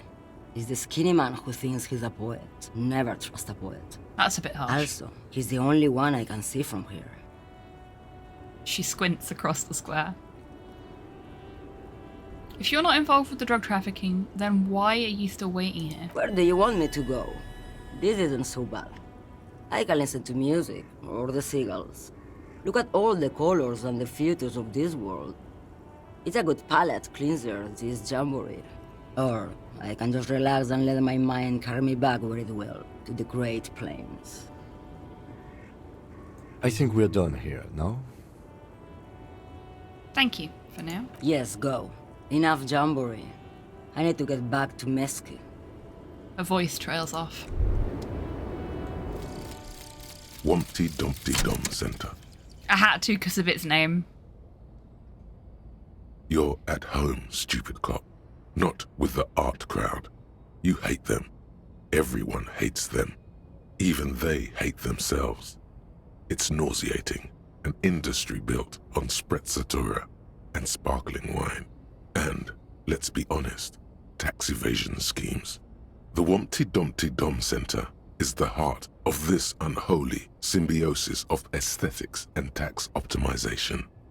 And now that you've internalized it, you can have a piece too.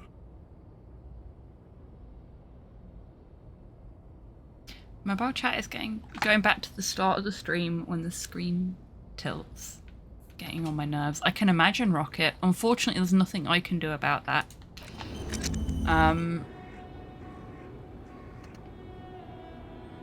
Encyclopedia passives give 10 XP and 2 real. Nice. I'm glad we did that one. I mean, we don't really need the money, but...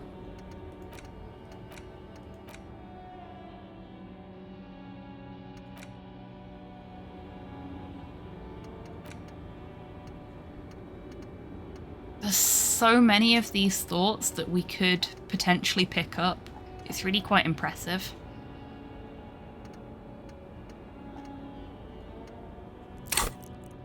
We are quite a way away from our next level up, but that's okay. We've done well where level ups are concerned recently.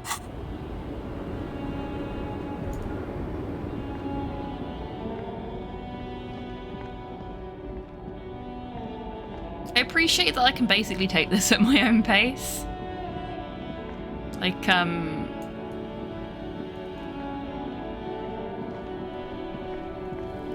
it's not forcing me to do certain things at a certain time on a certain day other than opening the lock so we could cross the river. Everything's still cool here, officer. Okay. We're due a break in 2 minutes. So, excuse me. We will talk to Sealang after the break. I am going to go and find my compression gloves because my hands have started to hurt. So, now is a great time to grab a drink, grab a snack, have a stretch, get some fresh air, all of that great meat mecha maintenance stuff, and I will be back with you in 3 minutes after I have dealt with my arthritis. BRB, everyone.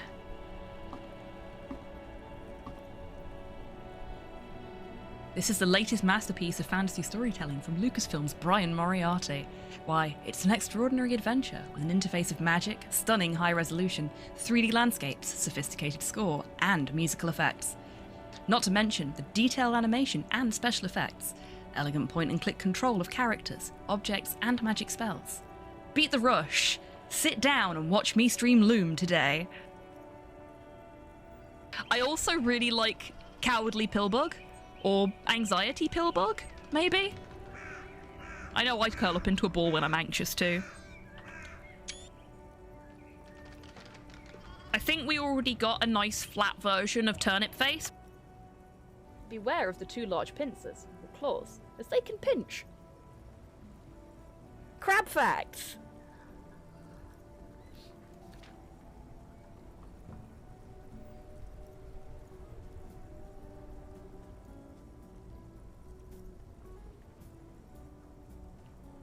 Crocs are known for just eating whatever they come across as long as it's meat. Yeah, yeah. I mean, same. Thunders your hawk. Ah! No! Hang it! 79%! We've done so much work! Robbed! Yeah, we've been robbed!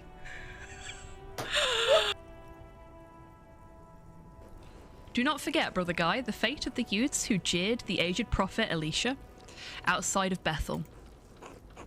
Are you comparing yourself to a prophet, Brother Adok?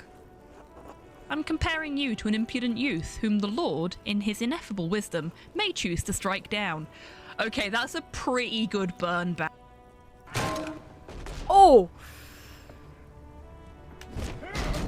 It doesn't even give a shit. Did somebody do that then? Yes, nice one, Tidders. That was perfectly.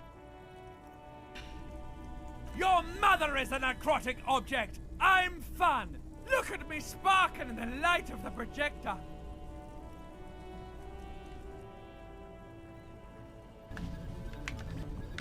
Nope. Wicked. Oh, there are other doors for me to stab.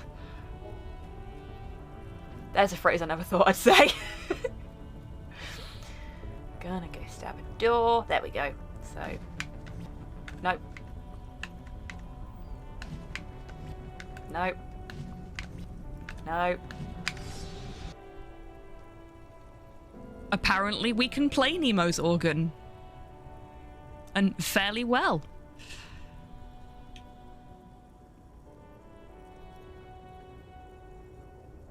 I'm proud of you. Why, what did I do? I don't know, something in the caption about putting the laundry away. Thank you.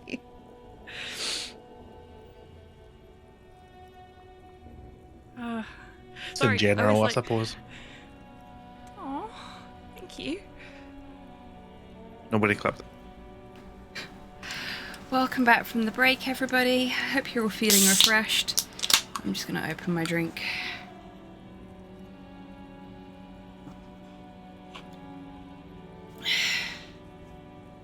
Hello. Hey, Zozo, welcome in. I hope you're doing well today. So, Sealing, what's your stance on drugs? Drugs? I don't go in for that, officer. Drugs ruin lives. Well, that's good to hear, isn't it? Unless you're into drugs, of course. In which case, There we go. drugs are excellent. Mwah! Tasty, tasty drugs. We're looking for a lorry driver who is transporting drugs out of the harbour. He or she is in this traffic jam. That's so cool. You investigating the local drug trade like some cool narc? But I am not a lorry driver.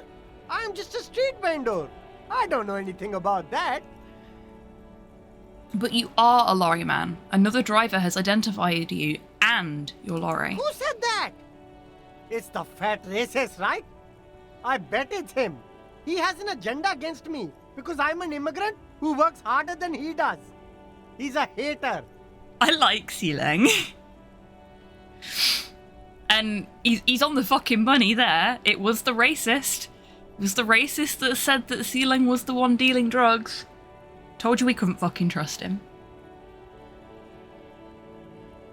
Doing good over here, but a bit sleepy. How about you? I am too warm, and it is making my arthritis flare up. It's been raining most of the morning here, and it suddenly got really sunny. The skies have cleared up completely, and my office is so warm. And my arthritis flares up whenever there's an extreme change in temperature very quickly. So I'm very ouchy right now. But it's okay. I've got my compression gloves on now. I've got my compression socks on because I ordered compression socks when I had my flare up the other weekend. So it's all good. It's all good. We're fine. At least it's manageable this time as opposed to like I had to cancel my stream because my hands hurt too much. Kind of bad. Yeah. Fine. It's very warm. I've got the fan on. I've got the window open. And hey, like I said during one of my streams during the week, I managed to PB at time tick in the middle of an arthritis flare-up. So, you know, we can still do some big gaming when I am big paining. So you admit you're a lorry driver? No, I just said I work harder, and he's an asshole. He stops to think. Okay, maybe I'm a lorry driver too. A little. But that's not the most important thing about me. Sealing, don't that's lie my to day us. job. This is my dream. So you forgot to tell me? Exactly. It's such a small part of my life. It's in the rear view mirror now. I'm climbing out I'm of that actually gonna hole with ingenuity. give you Porthos cam instead, because I don't feel like being on camera right now. See, this is why we have the avatar. I probably won't do any speedrunning today though, because I'm too warm and it's making my brain fuzzy. So unless that clears up, it'll be a shorter stream today.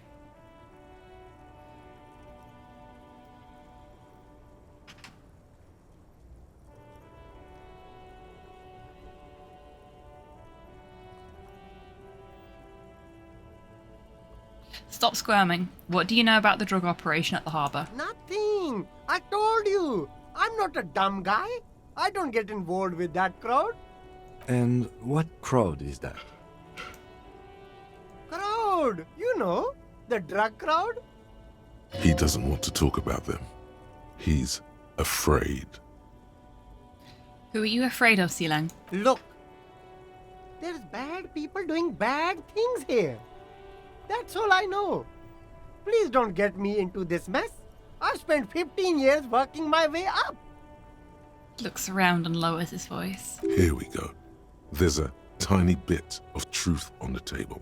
Zoom in on it.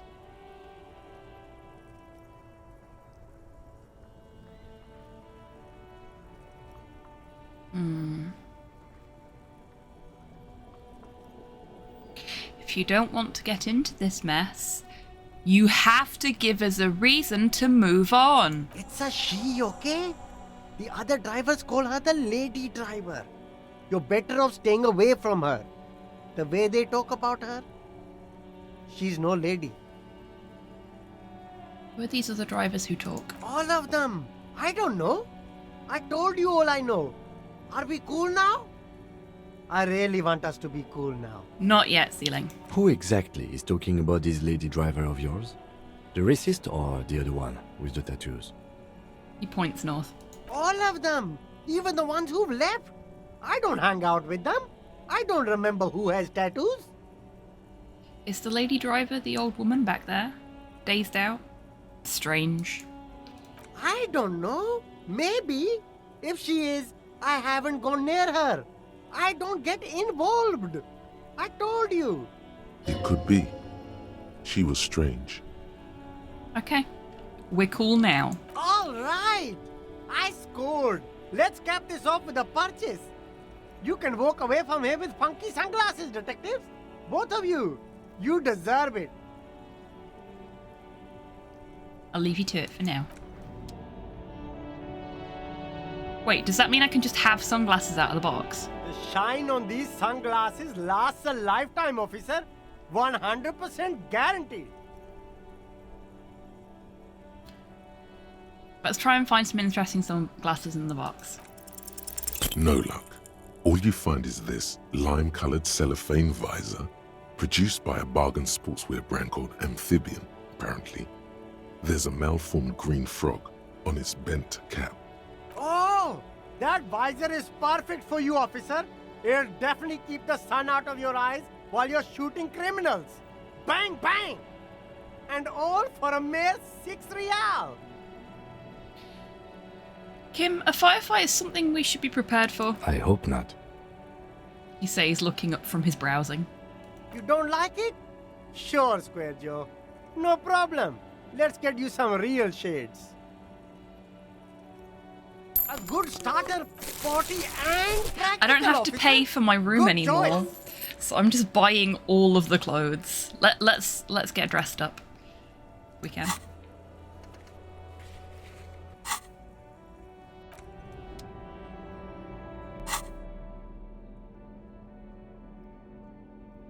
We have a hat again. Look at us. We look so professional. in our froggy hat. I am disappointed that it doesn't have the googly eyes on the actual model, though.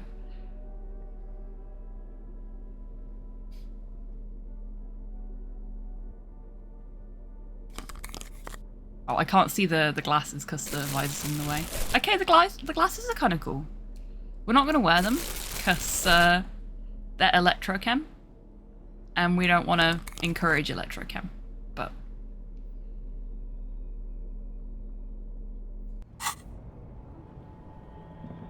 Hey Kim, do you like my new visor? Is there anything else we can buy? Keep coming back! That's good! You find your hands deep in tattered and faded garments made from the We're box skipping smells through like this because we've heard it all but before. also- Okay, nothing new there. Can't rummage through anything else. And we can't do that again because... Shine on these sunglasses lasts a lifetime, officer. These are These are all first rates. Yeah. Nothing new until we can beat that check, which we failed at multiple times now. No, this way. This way. We can get to her from here. Can't we? Can we? No. Guess it was this way then. Guess I was right the first time.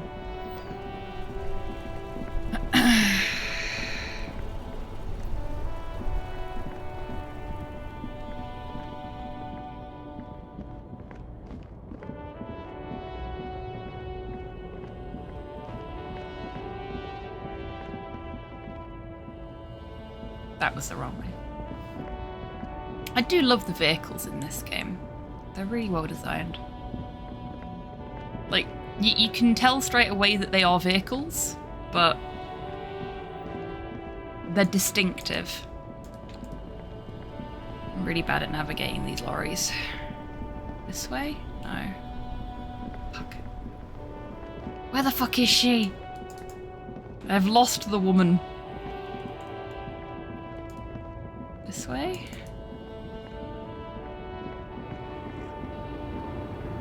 There she is, I found her. The woman is still hunched over the railing, her head swaying to the music. Huh? What is it? What do you want?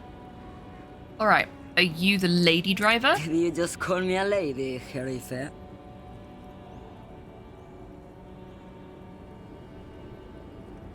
Excellent, Kian. Love it. She clearly doesn't think she's a lady. Don't repeat it. I was told of a woman driver. You're the only woman here. I'm not that either, Herife. I've gone too far from it all to remember what was between my legs. It doesn't work like that on the long haul. So you're not the driver everyone is terrified I'm of? only terrifying to small children and to those who used to know me. Why are you scary to the people who used to know you? Because they can no longer recognize the person I once was. You said long haul. That's... The big ones, the trucks. There's no women and men there. It's all just... She hums along as if to a track on repeat. In the middle of this town, there's a ghostly motorway. It takes all Yes, the she people is, where Kian. they want to stay. You feel very cold suddenly, as if standing face to face with a terrifying adversary. Then the feeling dissipates, and all you see is an aging woman. And who is the female driver I was told of? How should I know? Do I look like I spend a lot of time with the other communers sniffing around when I have my movies to go to? That's all I needed to know. Thanks. Oh, Sim. Okay.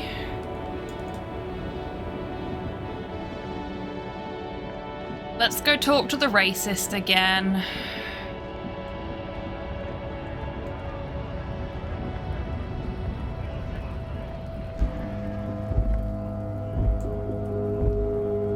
Looking for something, Aunt?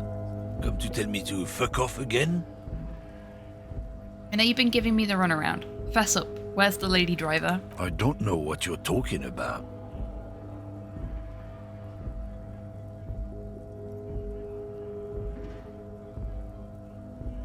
Then why are you smirking? Listen up, fuckwits. You don't scare me.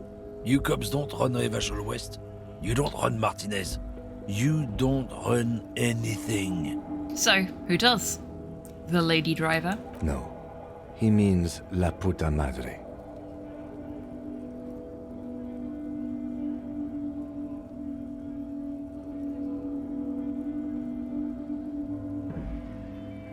A legendary, and not in a good way, crime boss from Jamrock controls what is probably the most powerful organized crime outfit in Revachol West.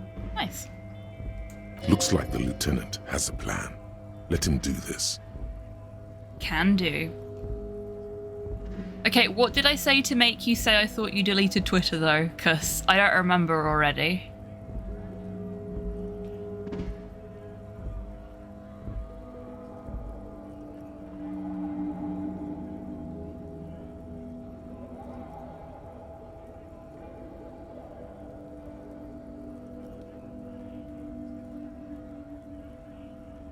You said you were going to talk to racists. Oh.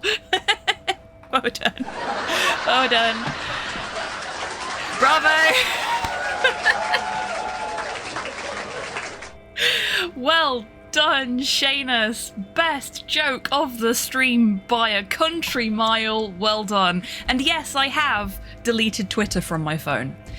The account still exists so that nobody else can take the username, and so that people that follow me on Twitter can find me elsewhere, but I am actually active on Blue Sky now because fuck Twitter, fuck Elon Musk, and fuck the racists. Not in the fun way.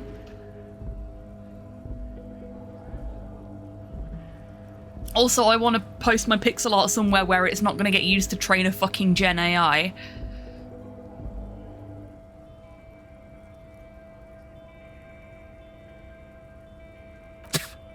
Yeah, him.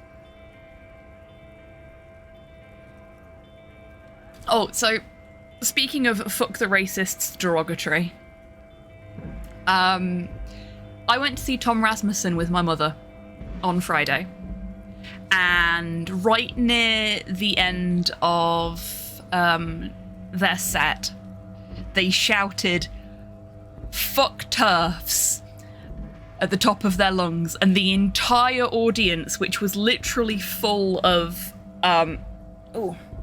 trans and non-binary people,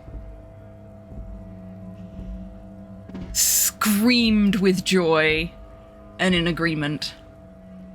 It was amazing. Also, I'm pretty sure they would get on well with us as a community because they stopped halfway through their set to rant about Katy Perry.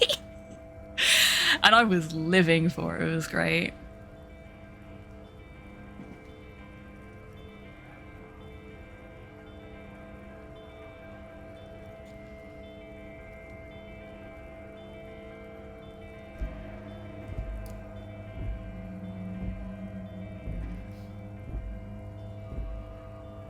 What did Katy Perry do?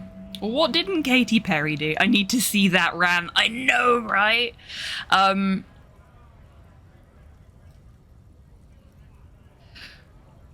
For one thing, apparently, I didn't know she'd done this, but apparently she live streamed her therapy sessions. Which is just... That's not cool, man. That's not cool.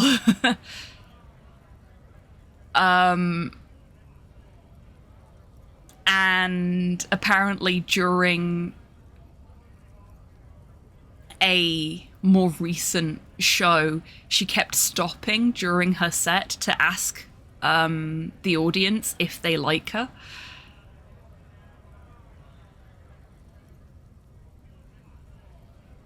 Like in a, you've paid probably at least $60 to come and see this show. But I need you to verbally validate me, you 500,000 people screaming and singing along to my songs.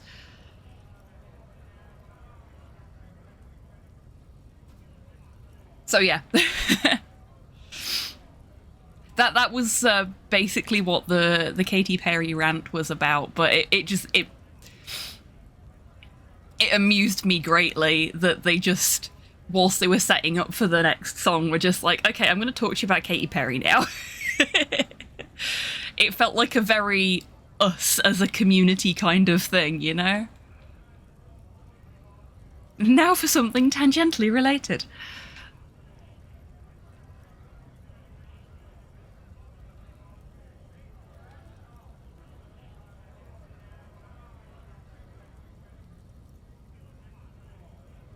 Then I presume you are familiar with his peonies.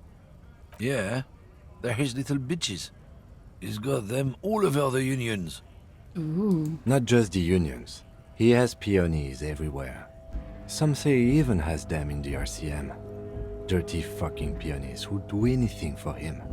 Multi-ethnic drug addicts. You're not peonies. You wouldn't be investigating a drug thing if you were. No, of course not. We are not peonies. But if we were, and one of Madre's drivers were to be stealing from him, then it's a good peony's job to find out who that is. It's not a hard job. It won't take a long time. It won't make Padre Madre angry. But a stupid fucking racist is standing in the way, protecting this fucking thief. Kim, I think I love you. I'm not scared of you or the mob. I'm under the protection of the Lorrymen and Carters Guild. You've seen that corpse in the ceramic armor there. Did his shitty little guild protect him? Kim, you're giving me shivers. And I don't mean the ones with the print profile pictures that tell us about things going on around the world. Nah, you wouldn't just leave him out there if you... He tries to light a fresh cigarette, but his hands are shaking now. The sentence simply ends. The lieutenant turns and gives you a barely perceptible nod. I love this game so much, it's so fucking well written. I softened him up as best I could. Now it's on you to finish the job. Aww. We have a slightly less good chance of doing this because I told him to go fuck himself. But he deserved it. Okay, we need to improve our Half-Light score before we carry on. Gotta play this one of these days. Like, we're on to this is part 9 of the playthrough. And some of the parts are longer than my standard Sunday streams would be, because I've just been so into what I'm doing in the game. And we've still got so far to go, but it's so good. I don't want to stop, but I have to, you know?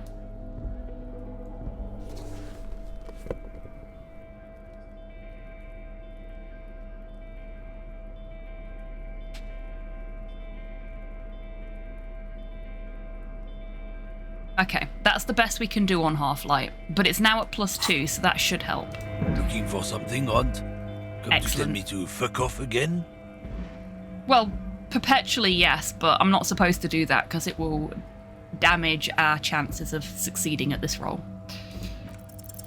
The main thing is to not overdo it, even when you're trying to scare someone.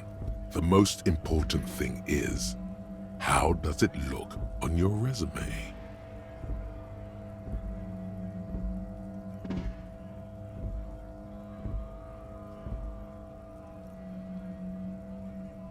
Oh, I went to all that effort to make sure it was easier and I rolled a double 2. Oh no.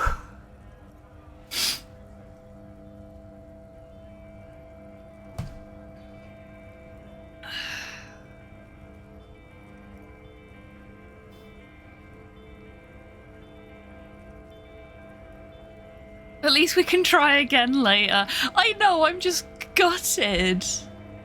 I worked so hard there. What? Oh, my morale is fucked. Right now, run. We're outside, talking. Damn it, I meant, do you want to find someplace private to... No, shit. There's some kind of homo thing?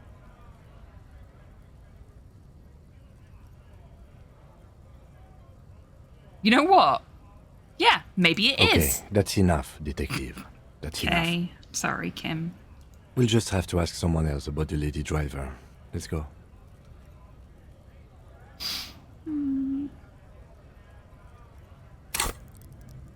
I'm so far away from a level up, so I can't put anything into Half-Light. Fuck. Fuck. I hate you. Stupid racist.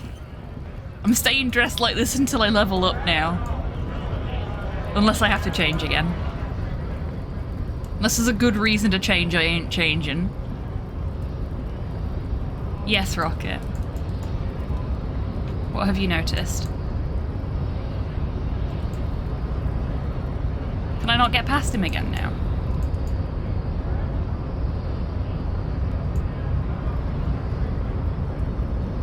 The Half-Light portrait does look like Kuno's face, you are correct. Interesting design choice, isn't it?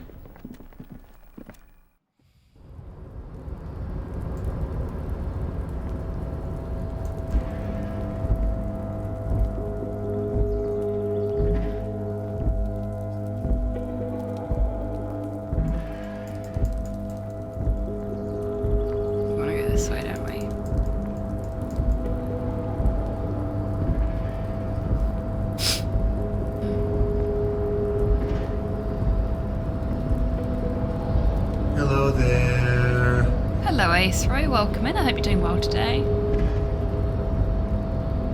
I just realised your portrait isn't smiling and also is missing the facial hair. So on the day that You're back before the cargo container. Its draw has not lessened since you were last here. If anything, it seems to have grown slightly. On the day that I managed to successfully remove the expression from my face, I also removed the hair from my face successfully, much to my dismay after the fact.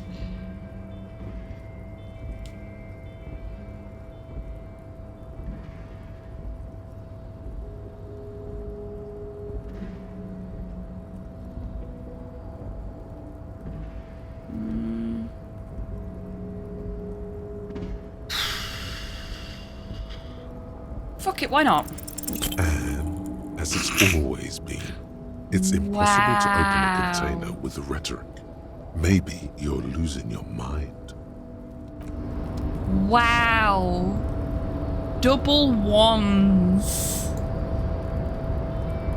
We have the multi-tool thingy. But I think I tried that before and it wouldn't work. You're back before the cargo container. Its draw has it not doesn't add lessened anything to the since check. you were last here. You're back before you attempt to turn the handle. To your left, the lieutenant considers your actions. Nothing. But it doesn't give us anything extra, unfortunately.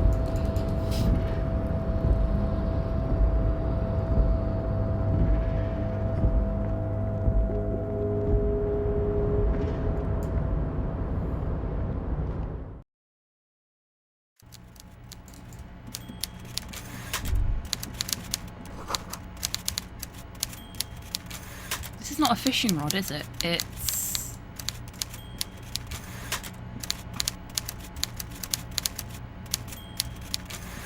What is it then? Mr. Dubois, every worker... Leans towards you, waiting for you to complete the sentence. Found a typo.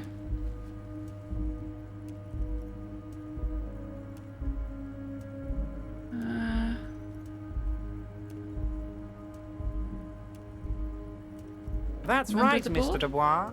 I see the socialist democratic fervour now burns in your heart, too. How can I help you today? Is there rocket? Neat. It's done. I mailed the signatures you asked me to mail. The Golden Boy returns once more. Wonderful. Simply wonderful, Harry. He clapped his hands together like a child. I already knew this. Of course you did. It was foretold by Gyromancy, right? My friend, the mailman, confirms the letter is on its way. you've done a great thing today. You've given the children of Martinez a future and proven to be a true man of the left. I can finally trust you now. Uh-huh. Yeah, about that. You ain't gonna be saying that in a few days' time.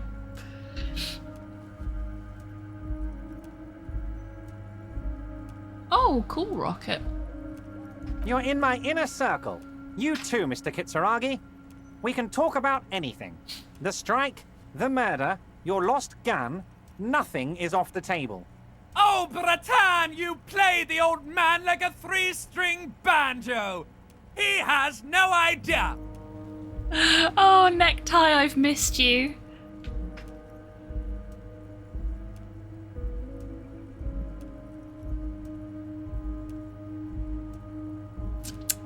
Can I get my gun now? Harry, I've got to be honest with you.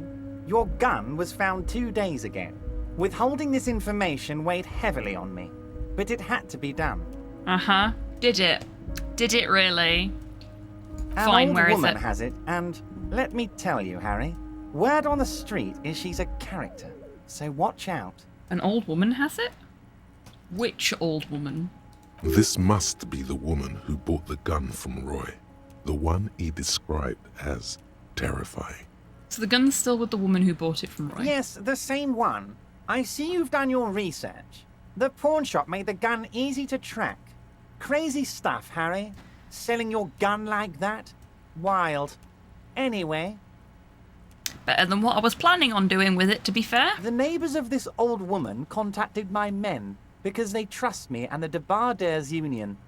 Apparently, she was waving it around at the entrance to her building. Oh, wow. That's a lot. Okay. Waving the gun around doesn't sound good. None of this does. Okay, so who is this old woman? Unfortunately, I don't know anymore. You're gonna have to go in blind, Harry. But she's an old lady. How dangerous can she possibly be? Oh, and she calls herself the Pigs. I mean, she's got a gun. So, she is dangerous. There it is again. The pigs. Like Roy said, not good at all. I, for one, find it refreshing. Finally, someone calls themselves a pig. A smile flickers in the corner of his mouth. Thanks, Kim. It actually sounds extremely bad, but let's not give him the satisfaction. Okay. She was waving it around at people? As I said, she's a character. I didn't have time for details. It sounds like she's unstable, but don't worry. No one got hurt. Okay. It sounds like a very disturbed and desperate individual. Can you set up a meeting? I already have. Tonight, starting 10 o'clock, near the old fish market on the coast. The one on the boardwalk, a little past the fishing village. Be careful, Harry.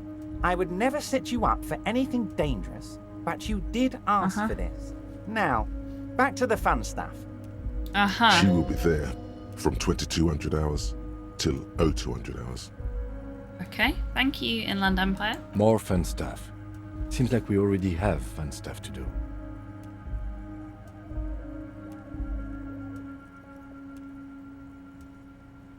The signatures I got, I know you plan to force them out with the construction noise. Harry, by now you should know I would never do anything tricky like that. However, if the construction noise and limited street access makes some people consider moving...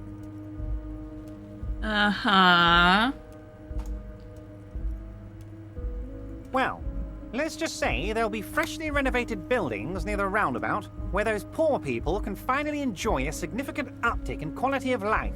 I'm talking real affordable workers' palaces. That they can't afford because they can barely afford where they're currently living. So the village is doomed. The lieutenant says grimly. Yay! Welcome back, Tabby. You were there. You saw the place. A wasteland. There's nothing left. But mark my words, officers. We are going to reset it. Reset. I have big plans for Martinez. And they do not include humans living in those pig sheds on the coast. And so That you land well will be shouldn't, used for Tabby. We don't municipal like him. buildings and commerce.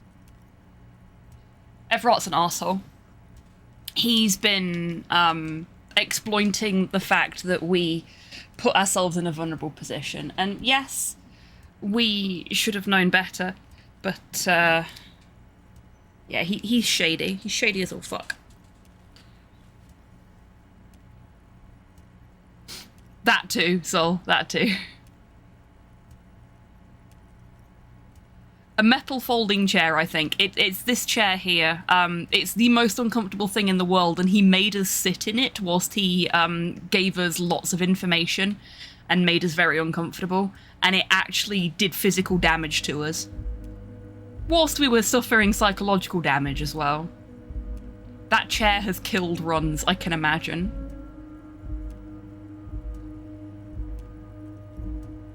At least Joyce flat out tells you she's a bitch, yes. This guy tries to be sneaky about it and fails spectacularly, in my opinion. What do you mean? Harry, imagine a youth centre supermarket church complex. Employing hundreds, no, thousands of people. The coast will be lit up with enterprise and life. All those ruins out there turned into low-income housing. Harry, enough is enough. We're taking this district back. The war was 50 years ago, for God's sake. It's time to move on.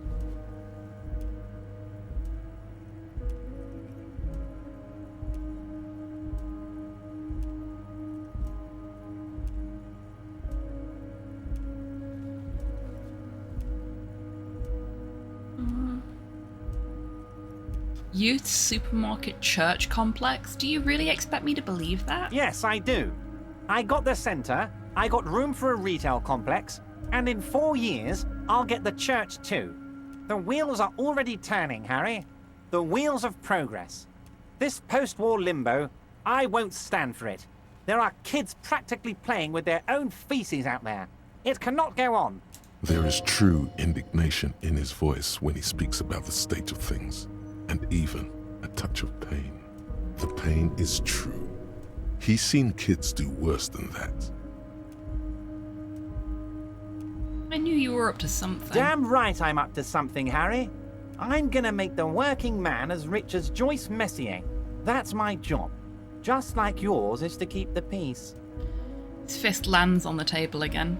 A true flash of anger in him as he thinks of her. Did you order the hanged man killed? I did not, Harry. Although I am very, very glad he's dead. Wow. He shakes his head energetically. What do you gain from him being dead? Why, a war, of course. And what do you have to gain from a war? Victory, Mr. Kitsuragi. I have victory to gain. We are going to start a war with the Wild Pines group and win before they even realize there is a war. They're trained military people. Aren't you afraid for your men? Harry, we outnumber them 1,500 to 1. And that's just Martinez. With all the unions in Revachol, and with public opinion on our side, we can hold off 2 men, or 15 men, or even 50 men. The more they send, the worse it's going to look for them. They made a huge mistake hiring those guys. No one likes foreign mercenaries. The leftists hate them, the fascists hate them, even the moralists think they're in bad taste. How is this connected to the strike? Harry, there is no strike, only war. Class war. Or, in business terms, a dawn raid. Or wait. Is that when you still pay them something? Because we won't do that. We're not going to give nothing. We're going to take Terminal B away from them. The roads, the gates, the containers, that big crane, even the damn coffee maker. We're going to take all of it for the people, and fuck Wild Pines. The word fuck rings like a gunshot from his mouth. He doesn't swear often. So that's why you haven't let Joyce in? Yes. It's also why I let that midget Gaumont go. He's too nice. I can't put him through this. Plus, he knows how to get in here. That woman can't tell her tits from her arsehole. She has no chance. What? Tits from her arsehole. It's a local saying. Why are you telling me your plans? Because we're friends, Harry. Are we? Besides, it doesn't matter now. You can go tell her if you want. It won't change the course of events. We have a significant head start. It's already happening. How many of you guys are there in the Union? 2,372. Plus yours truly, of course. He replies like a whip. 2,373 is a sizable contingent for a labor organization in Revachol. And they're all well motivated. At least the ones you've seen. How are you going to fund your new independent harbour? Oh, you mean what sort of goods are going to be flowing through? How am I going to replace all the contacts we'll lose once the poo-poo hits the fan? The clients will ditch us. Harry, we've thought of everything. Uh-huh. Sorry, just scratching my hand. Which, when you've got compression gloves on, becomes quite the task. Clients would take a well-known multinational conglomerate over a local mobster any day. Yeah, makes sense. Can't possibly hope to continue like you have. Clients will leave en masse. Sure, some will go, but mark my words. The company will be unpleasantly surprised to see how many of them stay loyal to Martinez and to the new competitive contracts we can offer. With renewed zeal sparked by communal ownership, the men will be shipping those containers double time. You'll be surprised to see how fast things go without parasites latching on. We'll have our hands free to pursue bold, exotic new revenue streams.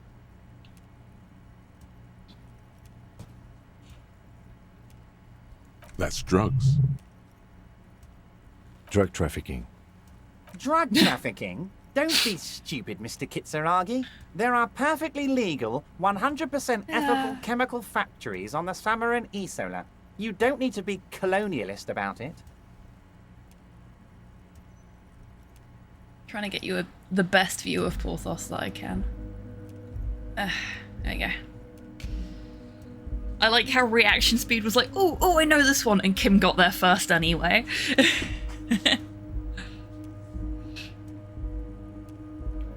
All they do is produce components to keep the pharmaceutical industry running. That's people's health we're talking about.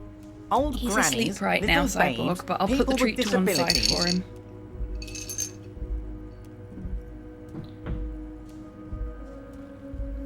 He's also not doing too well with the heat in this house, as you can tell.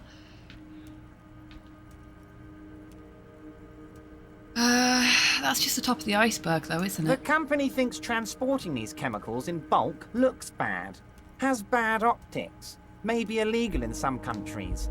The Debarders Union, however, we're all about the large volume column. We're gonna transport the living daylights out of those materials, Harry. So your sick kid can get his Benefed, and your wacky uncle doesn't have to come off risperidone.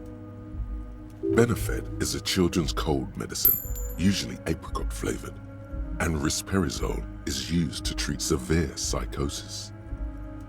Thank you, Encyclopedia, both for the knowledge and the money.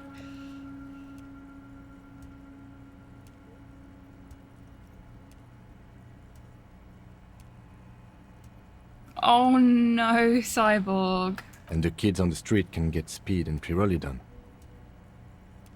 I'm an old-fashioned guy, Mr. Kitsuragi. 16-bit underscore I hyper sometimes grab a underscore turbo beer just bottle, loaded with 8 but I have views. no idea about the things you just mentioned. Turbo! Hello! Thank you so much for trusting me with your community today. Welcome on in, everybody. This has been a raid. Hang on. In case you've not been here before, hello, I am HobbyTan. I'm a variety streamer based in Scotland. My pronouns are they, them, and today you're getting Porthos Cam instead of me Cam. But more importantly, we are on part 9 of my first ever playthrough of Disco Elysium, and it's going, well, it's certainly going. I hope you had a good stream, Turbo. And if anybody needs to raid and rest, by all means, please do. Meat Mecha maintenance is super important on this channel. But I do really appreciate you all coming through with that raid. And yeah, feel free to put your feet up in the Lurkers Lounge as well if you just want to chill out and vibe and not chat.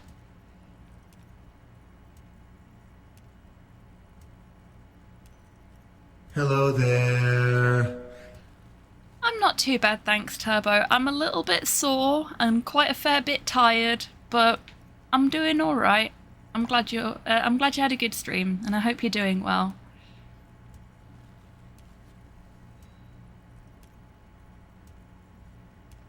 But if I were to supply ingredients for some sort of rainbow party, I would make sure the Union took a fantastic share. And I'd keep that stuff far away from Martinez. He's basically admitting to it.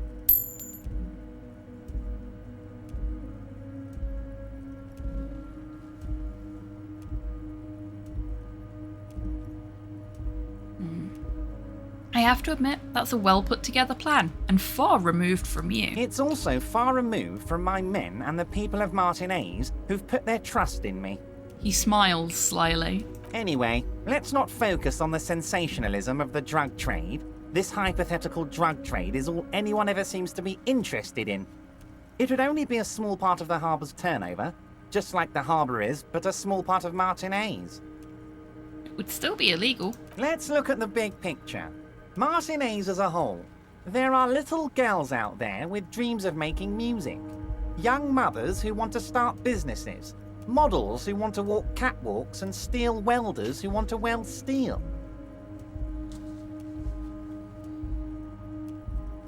Interesting that the first half of that was very gendered in a very specific way.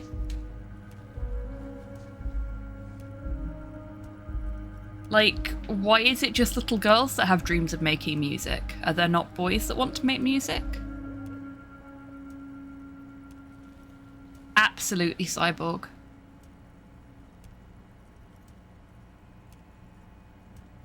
Why just young mothers that want to start businesses? I'm sure there's plenty of people that aren't parents that would like to start businesses too. I'm gonna unite them all into one economic body. We're gonna incorporate this place to Kingdom Come. Everyone's gonna be in on the wealth, and everyone's gonna pull their weight. Uh-huh.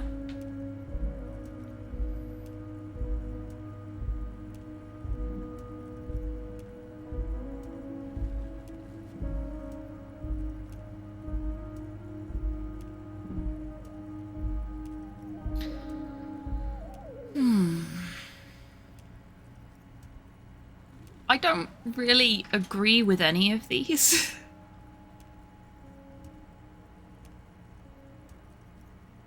Like, if these ones weren't expressing a positive opinion about his plan, I'd be more interested in them. Because I don't trust it. But I also disagree with this one. So I guess I have to go with option 4. Honestly, it's not my place to judge or express an opinion. Harry, the length you're willing to go to keep your nose clean is remarkable. You will always have a warm bed in Mr. Clare's household, my friend, and a special place in the future of Martinez. Okay, one of those things I'll accept, the other one I absolutely will not. Can I ask you about specific union members? We're way past specific union members now. This is the big time. We're talking about the future of Revachol here, Harry. You can bother Leonard with that. He loves to run his mouth on such matters. But I'm in big-time mode, Harry. Then I'm Great, done Harry, talking to great. you. I think we've truly built a bridge between Martinez and Jamrock today. We have united the RCM and the Debardeurs Union. Suddenly, there's sadness in his tone. This has been so great. I'm sorry we don't have more fun things to do together, but if you ever feel like bouncing something off me, my door is always open. Can we go over a few details concerning the murder again? Most certainly, Harry. Nothing brightens my day like brainstorming these things with you. By all We have means, nothing new Harry, to say. What's on your mind? Questions I'm about the always happy harbour. to educate and entertain you, my friend. That's Very it. nice, Harry. Is there anything else? Turns out the strikers were being served an alcoholic brew. I stopped this madness. I don't know what that means, Harry, but I love it. I love your initiative. Knowing you're out there keeping things running lets me focus on the big picture stuff. Don't even tell me what was going on. Alcoholic brew? Stronger? Stopped it? Strike? I'm just gonna let you surprise me, Harry. We did make it stronger initially. He knows exactly what's been going on. Okay, so we got a level up.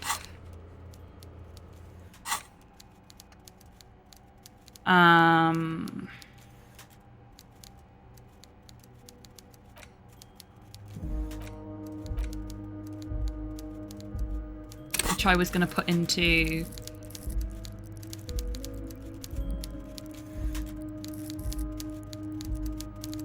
half light. That's right, isn't it? Half light. So that we can talk to the racist again.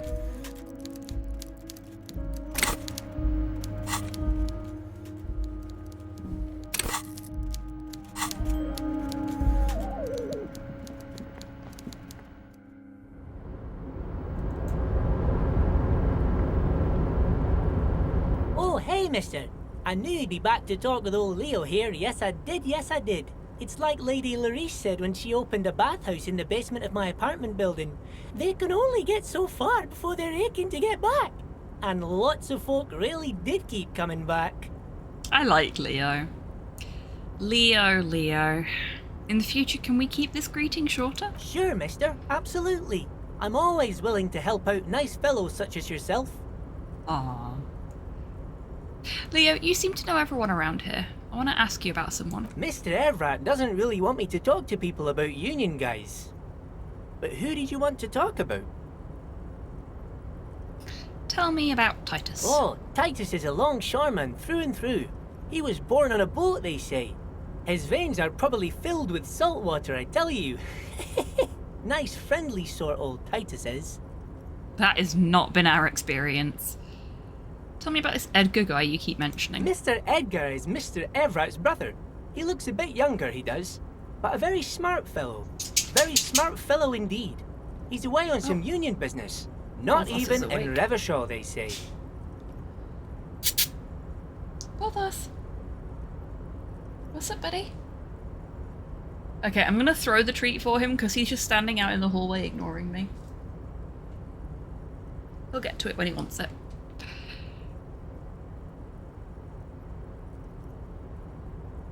All kinds of places he visits. Him and his brother both do when they're on a vacation. Right now, it's Mr. Everett's turn to look after the union. But last year he spent a whole winter in South Africa. Left with the first autumn rains and didn't come back before the trees were green again. South Safari. A lot of bulk chemical manufacturing going on there. A lot of cargo shipments being made too.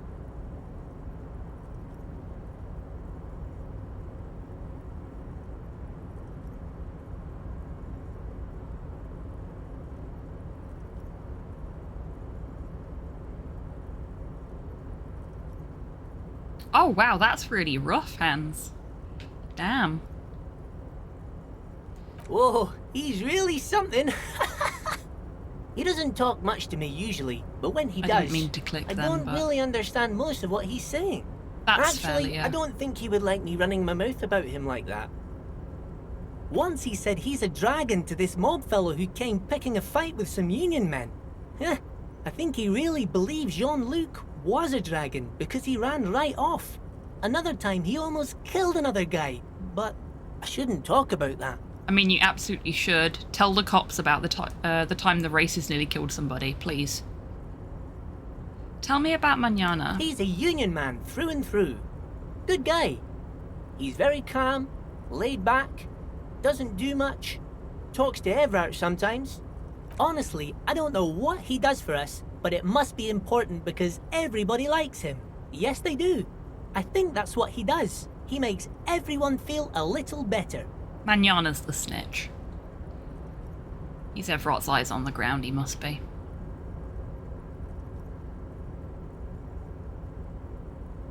Tell me about Everott. I'd best not. I mean, I could, but I don't think Mr. Everett would like it very much. You better ask him yourself, mister. If anything, the ever-present smile on Leo's face gets even warmer. Tell me about Renee. The night guard? Ooh, he's a peculiar fellow. He's the strong, silent type, you could say. We talk all the time, but I don't really know much about him. He plays petanque with my old human studies teacher, Mr. Martin, down at the plaza. I think he's the only fellow who actually knows old Renee. They lived on the same street their entire lives, even dated the same girl on and off for as long as I can remember. Strange fellows. Mr. Martin was always real nice to me in school. I remember once. Hold up, Gaston was your human studies teacher? Mr. Martin, yes. Don't really remember much about him. I was just a boy back then. Okay. We're done. Sure, mister. What can Leo do for you? Thank you, Leo.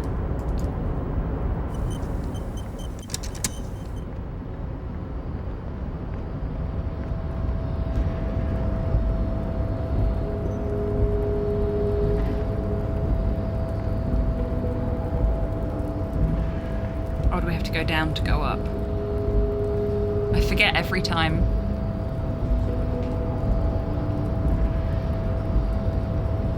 So we do.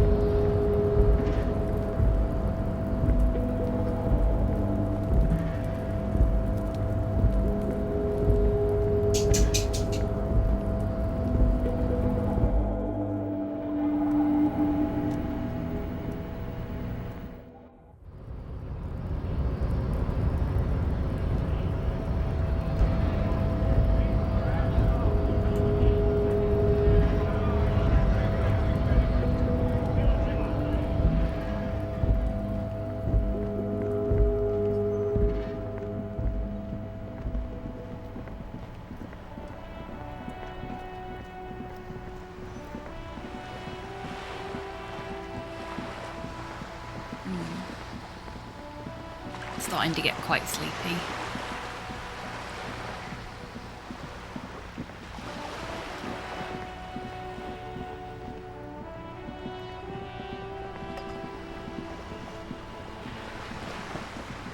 Oh, Porthos has found the treat. You're back. Good. What can I help you with? Oh shit, no, I was gonna go do the Half-Light thing.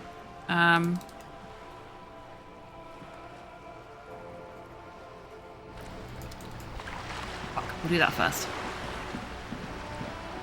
I want to try and solve that before, like, properly solve it.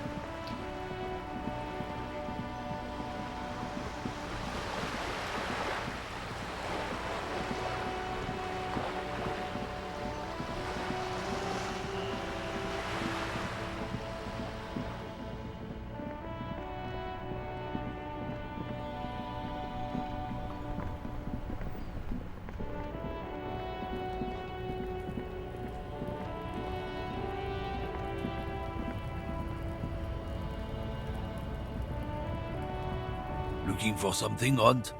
Come to tell me to fuck off again? Men like There we this go. only respect two things: strength and fear. Time to turn up the volume.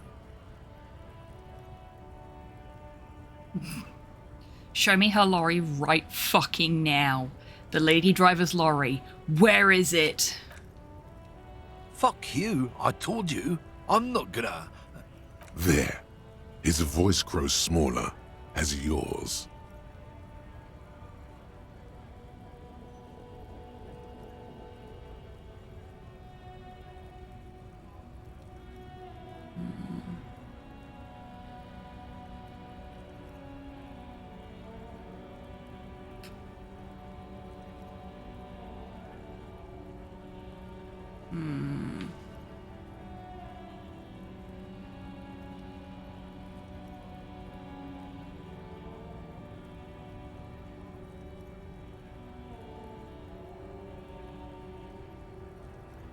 I've been to your fucking lorry.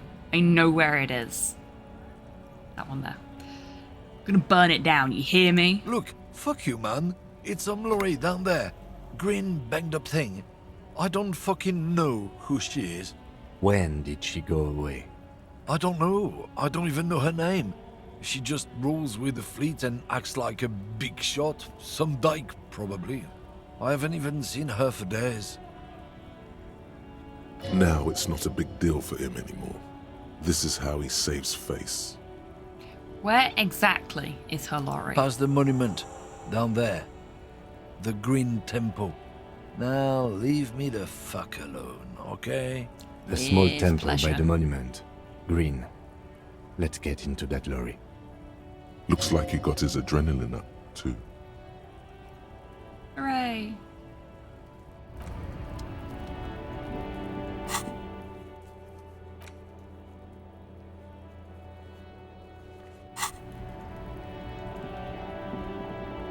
Green Tempo near Monument.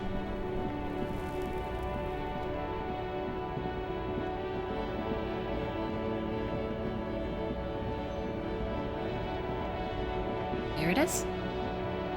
This green found, A to Z, contemporaire, is parked in the shadow of the ruins looming overhead. It's seen better days. This must be the one he told us about, unless he was lying. The glass on the side windows is tinted and covered with dust. You can barely make out the shape of a seat and 2 steering levers. Posters cover the small windows in the back. You can't make out what's on them. It feels like you're peeking into someone's home residence. Inside it's private, cozy, warm, dusty too. How are we gonna get this open, Kim? Use the pry bar to smash the window. Open it from the inside. Really? This has been hard enough. No need to make it any harder. I mean, if you say so, Kim. Call down the hammer of truth and justice. With a firm punch that could shatter bone, you smash through the window. Why you didn't equip and use the pry bar, who knows?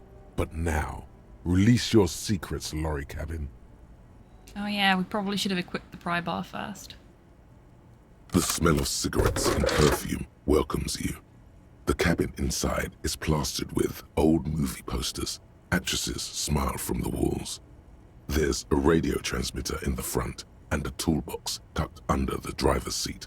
Some tools lie scattered near the pedals. There's something odd about the passenger seat. The seating fabric has been pulled tight over the lower side of the seat where the toolbox should be.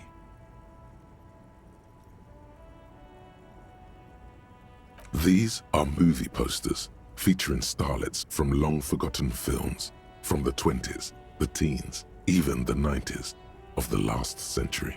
We don't need a pry bar. We do have a pry fist instead. And it works beautifully.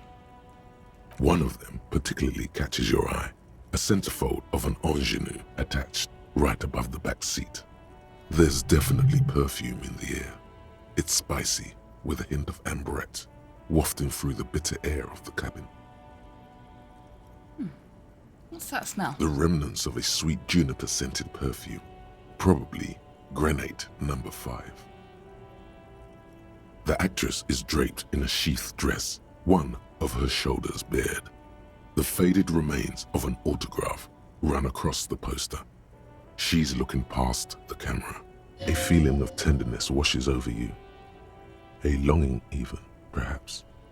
And gentle tragedy. Wait, doesn't she resemble someone you know? But you can't put your finger on whom exactly. This is Tijon, a starlet from the dawn of cinematography, less known for her talent than her tragic, untimely death. What happened to She her? wasted away in a drug den called the Door to the River, not far from here on Boogie Street, a mixture of cocaine and morphine. She was afraid of the world and the camera, too. Enough of the posts. The actresses and the rear actor all smile you a warm goodbye. A radio transmitter is attached to the dashboard and a toolbox sits under the driver's seat. Looks like the frequency dial is absent.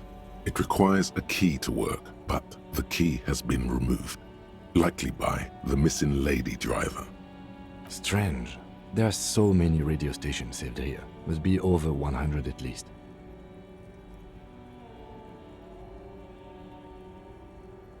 Why would anyone need so many stations? For contacting an entire fleet of lorrymen, for example. This is all shortwave, UW and UKV.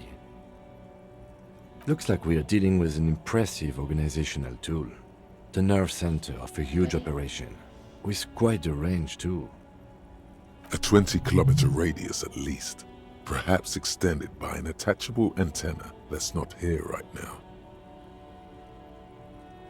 Is there anything we can do with the radio? Doesn't look like it. It's completely inoperable without a dial key. What else is here? The ghostly actresses and the rusty toolbox under the driver's seat and the oddly bulging seat cover. You wedge yourself under the steering wheel to get a better look. Seems like the few tools lying around here, a hammer, a pair of pliers, a rusty wrench, have been casually thrown there by the disorganized driver. Bravo, Cyborg. But one odd detail does catch your eye. A piece of sandpaper has been glued to the throttle. Sandpaper adds extra grip. Ah, okay. Thank you, Logic. So the driver has glued a piece of sandpaper to the throttle to offer some extra grip. Sandpaper? A novel technique? Sandpaper would also rub off the pattern from the driver's right boot sole. Yes. He likes where this is going. Do the honors, he thinks. Connect it to yourself. I love Kim. This is a man who loves a good puzzle just as much as I do.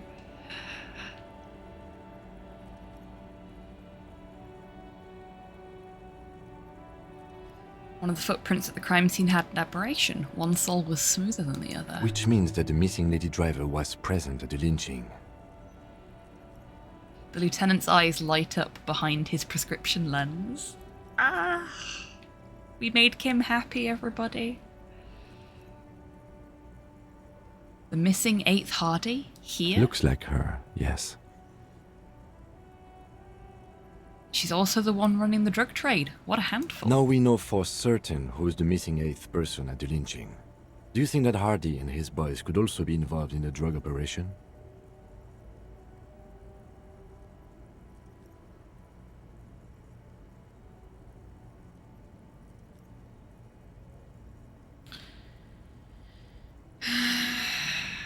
I think the entire union's involved. Maybe even all of Martinez. We should talk with Titus, see what he's got to say on the matter.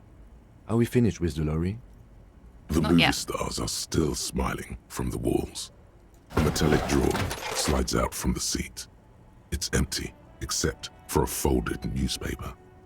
It's an issue of Petit Feric from last Wednesday. A piece of paper falls out from its pages. It looks like an article ripped out from a radio enthusiast magazine. Complex mathematical equations explain the basics of something called the Ulan frequency system. These formulas look oddly painful. Maybe it's the hangover, but they give you a headache. The Ulan frequency system? I've never heard of that before. I know of FM, AM, UKV, but... His thoughts trail off. The pull-out toolbox slides back into its nest. Voila! A stack of neatly folded papers has been stashed behind the seating fabric. You see 3 maps depicting a large metropolitan area. It's Revachol. Some of its routes and highways have been outlined with a pen.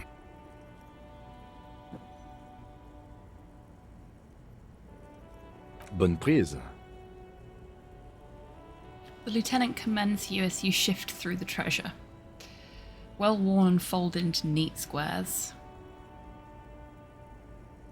This large map displays the elevated motorway called 881.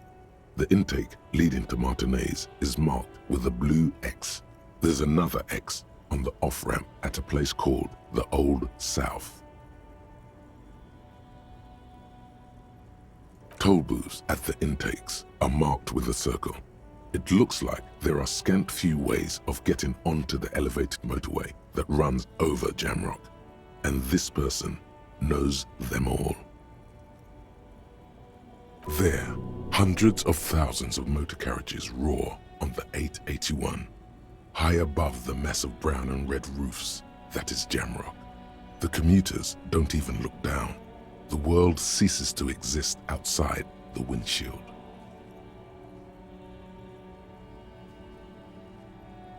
Okay, we are going to go till 4 o'clock today, so another 45 minutes, just a little more. And then we are going to finish up because I'm starting to get really tired. So I think I need to have a slightly earlier stream finish today. But I'm enjoying where this is going and would like to play a little bit more before we finish up for the day. Where does the road lead? Through the middle-income neighborhoods there, by the river, and then to Stella Maris and La Delta for work, while the men and women of Jamrock scuttle to their fates below the road.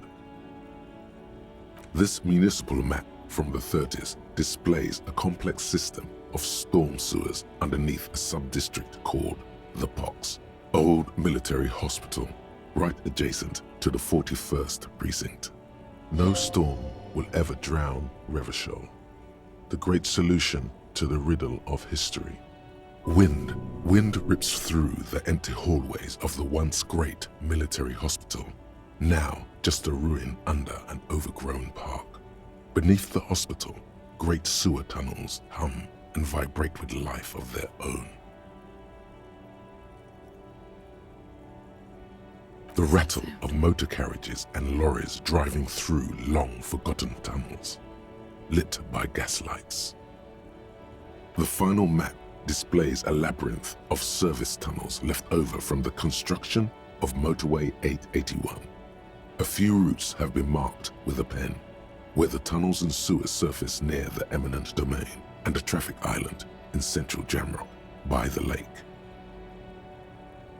These service tunnels were probably used during the construction of the foundation beneath the motorway. Looks like the smugglers have infiltrated the road network belonging to East Motor Tract. The smugglers have infiltrated the motor track. So it would seem. The lieutenant examines the maps with a furrowed brow. The RCM patrols most of these auxiliary roads, though apparently not all of them. Okay.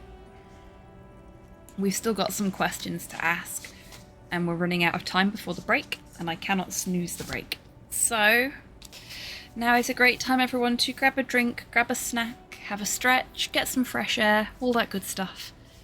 And I will see you in 3 minutes after I have done the same. Be right back, everyone.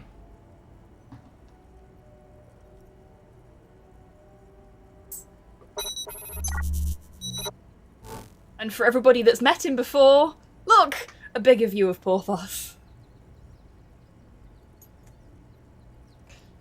This is an awkward song to be listening to when I'm introducing the dog.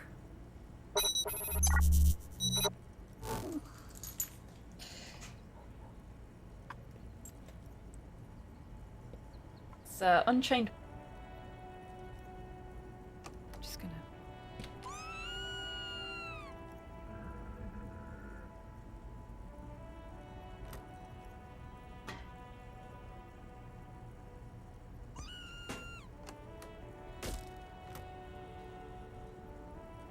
She's watching a fucking horror movie.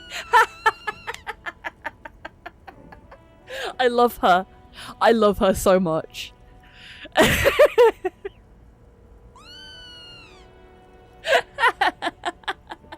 It's like, oh no, my friend, I must save you. Oh, that was fucking great.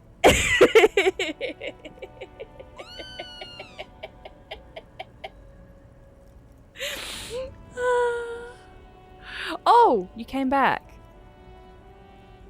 I thought you were being fucking murdered. And so we've come to this one last spin of the round. Oh no. Fear. This last Oh. spin is up to you. Come on, Wib. we fill this dirty little spin hole. Let's get busy. Ivan! Okay. It's fun to share points. Oh, yeah! I got points. Yay! And what do points mean? Validation.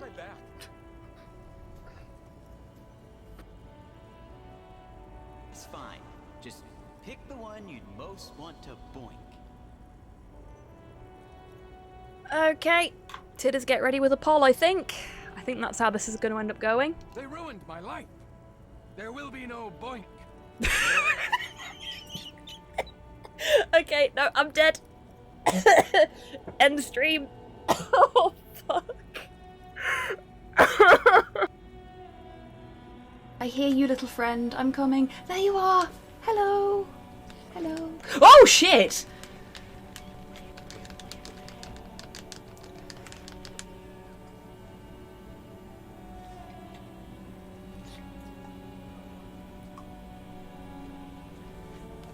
This is rubbish. This is an abomination. The game lied to me.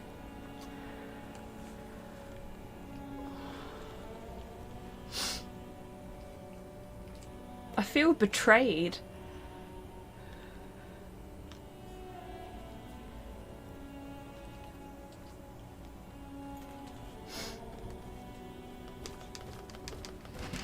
Welcome back from the break, everybody. I'm sorry that took a little bit longer than I expected. I am suddenly very slow moving. That's how you can tell that I'm both tired and arthritic. Hooray!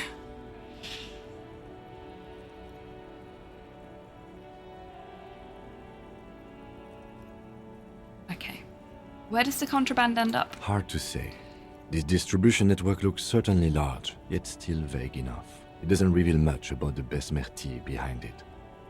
Besmerti? That sounds vaguely familiar. The Besmerti is a Revacholian crime syndicate. They see themselves as the inheritors of the 14 Revacholian Indo-tribes, but really they're just violent gangs vying for control on the west side of Revachol.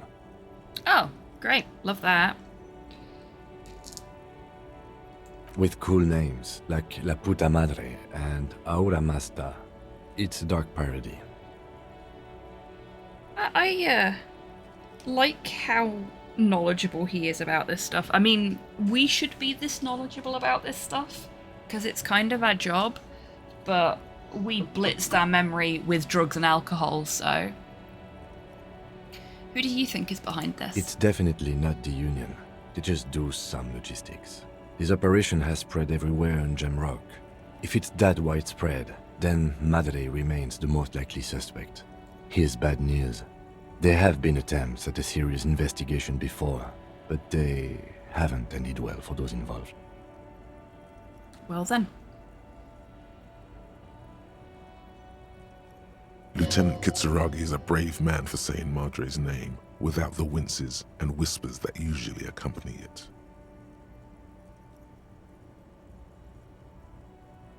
Especially bad news for cops who may have something in their past they don't even know is there. Thanks, Half-Light. That's filling me with confidence.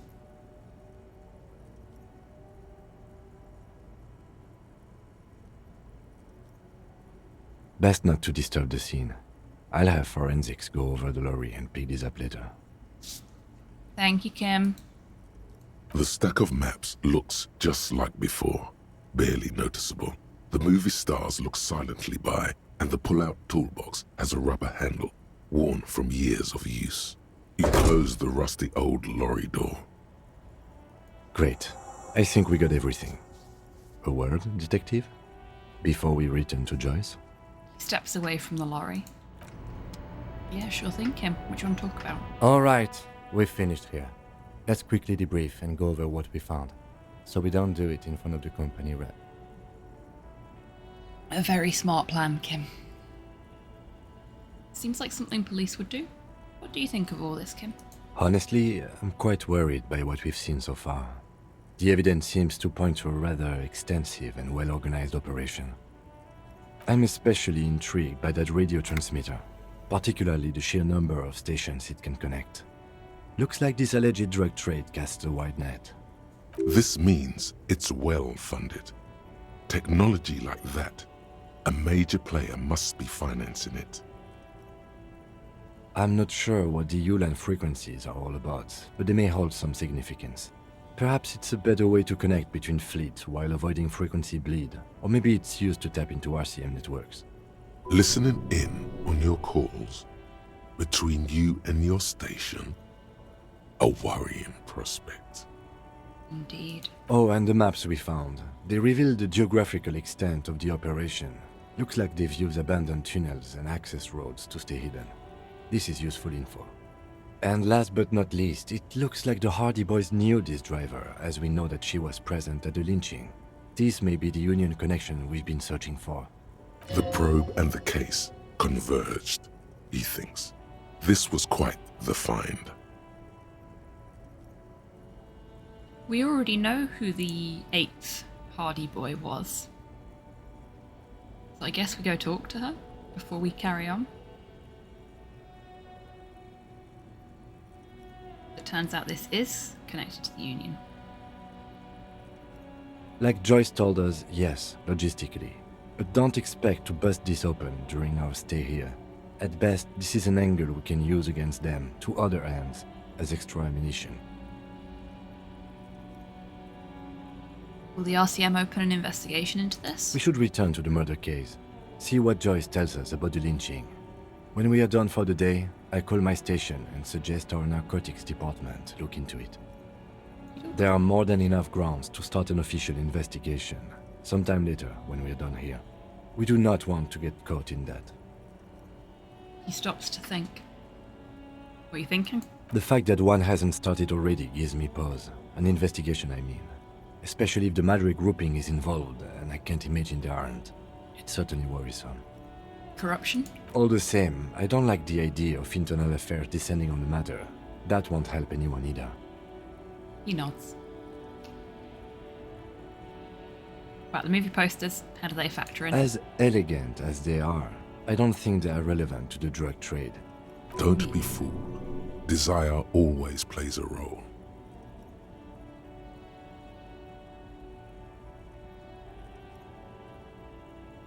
Could the film industry be involved? A lot of women there, especially for a lady driver's cabin. Yes, well... He doesn't say more. Unimportant.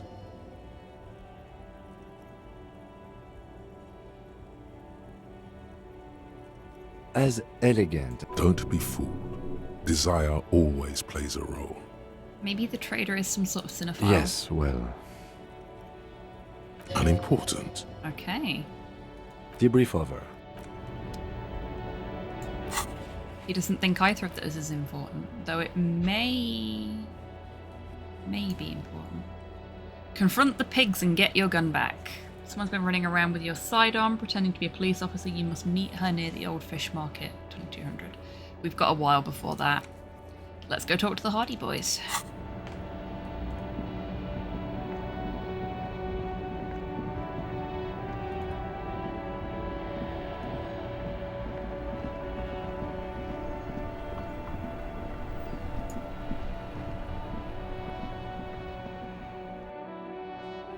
Oh,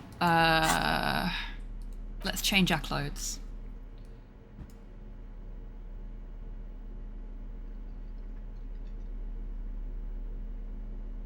Do we have anything that gives authority?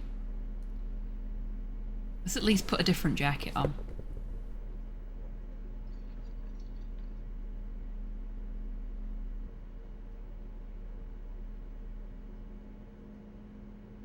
Sorry, necktie.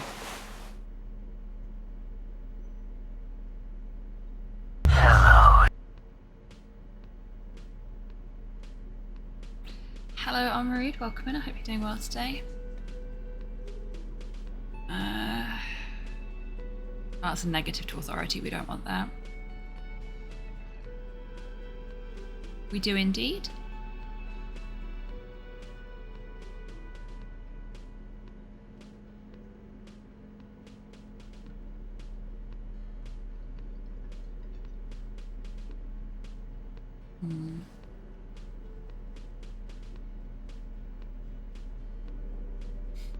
We don't have anything that gives pluses to authority. And she's gonna take that off though.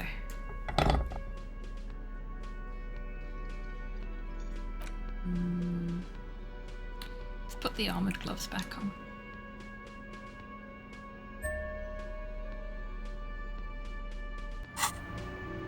I like the armoured gloves.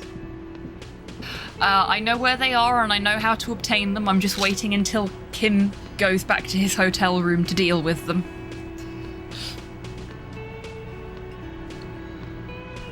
I've got nothing to say to you. We don't want to make him upset. Why are you wasting your time? Oh, we don't have anything else to say to her.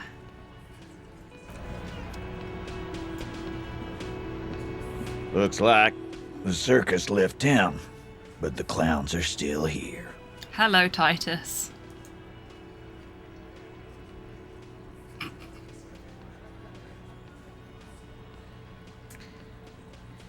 Yeah, that's still not gonna happen. We're not doing that. Guess what? I've connected you to the local drug trade. Like hell you have.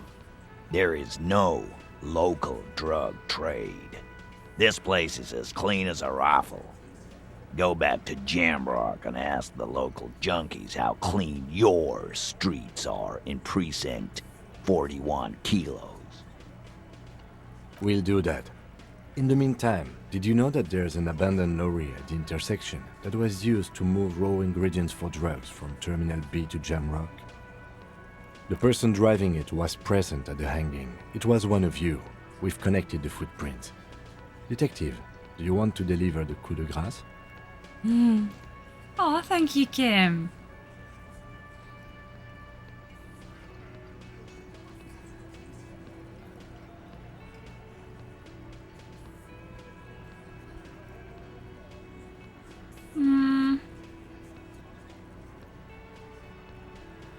Do we want to do it ourselves, or do we want to let Kim have this one? I mean, he's given me the option, so batting it back to him now might be a little bit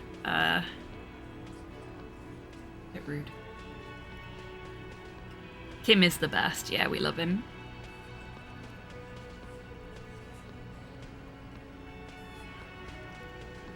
You're right. There is no local drug trade. Except you. That's a mighty interesting theory. I guess that's what you would need to do, theoretically. A big, strong, state-run monopoly would outcompete the runts on the street. He rubs his jaw, smiling. Yeah, man. Theoretically, that's what you would do. To get rid of the gangs, the dealers, even some of the junkies. You would need good, trustworthy people to take their place, of course. Hardy men to run such a monopoly. For the good of the community, of course. Interesting choice of words there.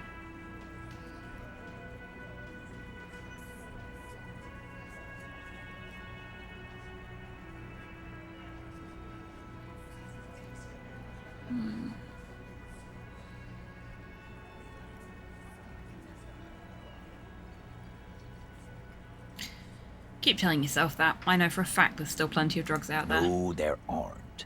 Some little shit and his dad are doing speed. Who fucking who? The stuff's probably from Jamrock. Really? Whatever you've seen is peanuts. Look at the big picture, man. The place is a paradise. And all thanks to Hardy Boys. Theoretically, of course. We're just talking politics here. My answer to your drug accusation is, how dare you? Go fuck yourself. Not quite yet, Mr. Hardy. There were 8 sets of prints on the crime scene. There are only 7 Hardy boys here. The 8th Hardy. The one who's missing. She runs the thing, right? My answer is, fuck off. He takes Mind a step your closer. own business. There is no 8th Hardy. I run this goddamn scene. Well, do you? Well, that means that you're in charge of the drug trade then. And here we go. Back to the usual. Oh, do you have something to say, Elizabeth? I know! Fatty walked on all fours. He's so fucking fat he left 2 sets of footprints. Oh wow, that's nasty. You're not supposed to talk that way about Go fuck your your mom, friends. Dennis. That was really mean. That's more like it, boys. You heard him. It was Angus on all fours. Anything else you need to know? Ah, here we go. Oh, we got a level up though, so that's nice.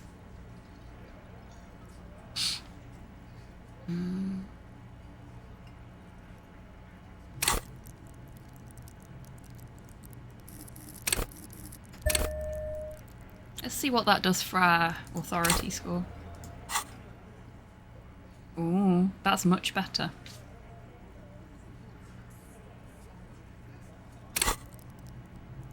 Oh, no, can't do that while we're in here. Fuck it, let's give it a go. As you look around Yes! this room full of sweaty men, swearing, drinking, spitting out tobacco, does this look familiar? I get it, Titus. You guys really are the authority around here. Huh? You must be. You're just like real cops. Drinking beer, sitting around with your dicks in your hand. You got a problem with beer now? Not quite there yet. Push on.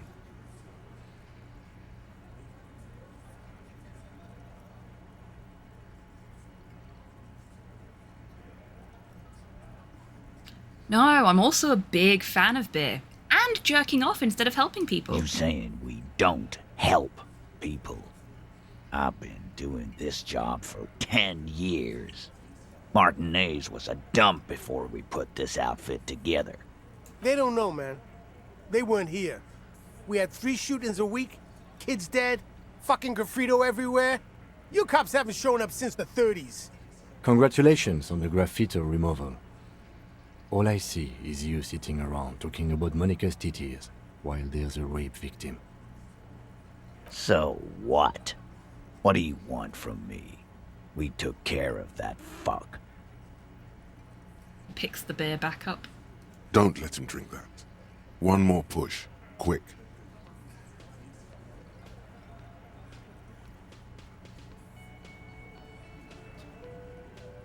It's not about who did it.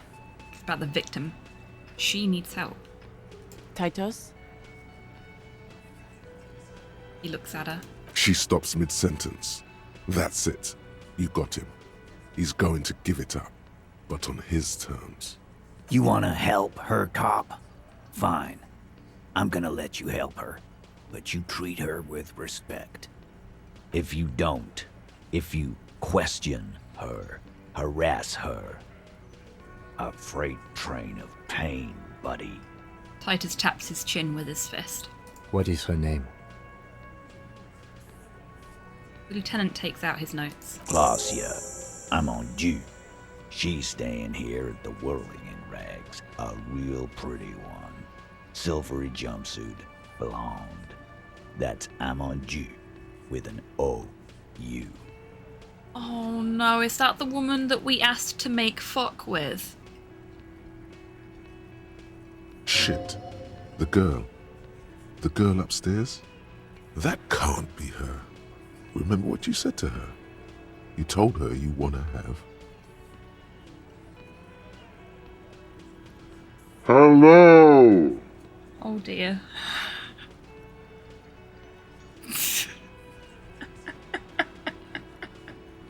-2 because we said I want to have fuck with you. Oh dear. Hey Ailsy, welcome in. I hope you're doing well today.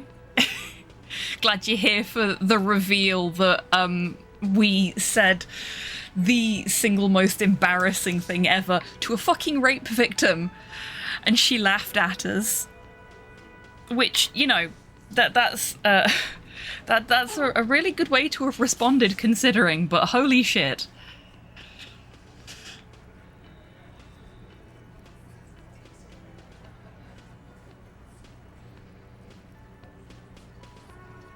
Oh, I have a good idea how hard you're laughing, Rocket.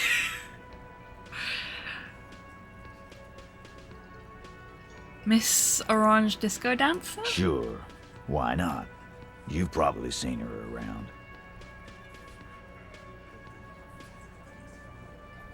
I can't exit out of this conversation to change my outfit to something that improves my composure score either. So I'm stuck like this, about to admit to the fact that I said I want to have fuck with you whilst wearing a froggy visor. Hello, Grox. Welcome in. I hope you're doing well today. I am suddenly very much not. You inexplicably act cool after the victim's name, but no one notices. Your spine is too damn straight. None of these people would ever suspect you've met her. I cannot believe I succeeded at that. What the hell? Holy unicycle Christ shit. That is the best expletive I've seen in a long time, Rocket. Thank you. Oh, poo, a miracle roll to the rescue. Thanks, Sol. I'm glad that you enjoy my suffering enough to be disappointed by this. Most forgiving roll ever. I know, right? Oh, man. And we were the baddies, Ace Roy, but we're trying to be better.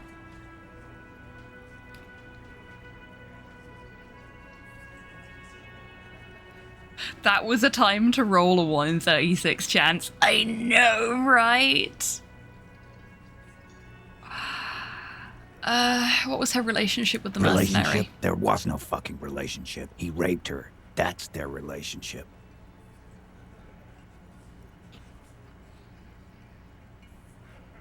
Something is off here.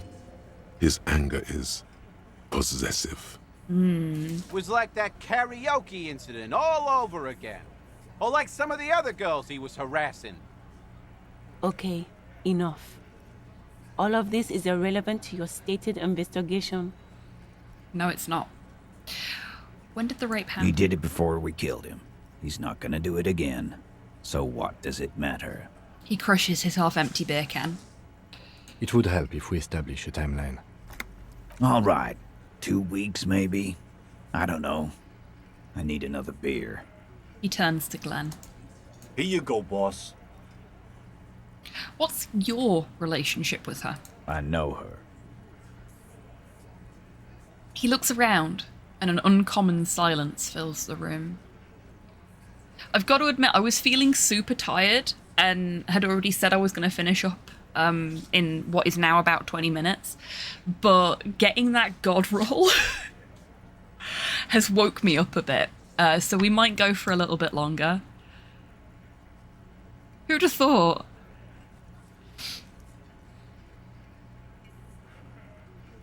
Chance has saved the day in more ways than one. How well do you know her? A small twitch in the corner of Kim's mouth. He has a hunch about what knowing means. Biblically. Well enough, Copper. We partied. She's been here for a few months. He crosses his arms. So she's not from around here? You mean Revachol? Nah. Our Miss Aranye disco dancer is an immigrant or a drifter of some sort, been staying over here over the winter. Don't you give her any more trouble. She's just had some bad luck, that's all. He blurts out. Shut up, Angie. She doesn't need your help. Titus gives them both a look. They fall silent. What's with all the silences? It's like these guys don't know how to feel about this. You should keep picking at it. And what was up with the partying she and Titus did? It sounded fun. Thanks, electrochemistry.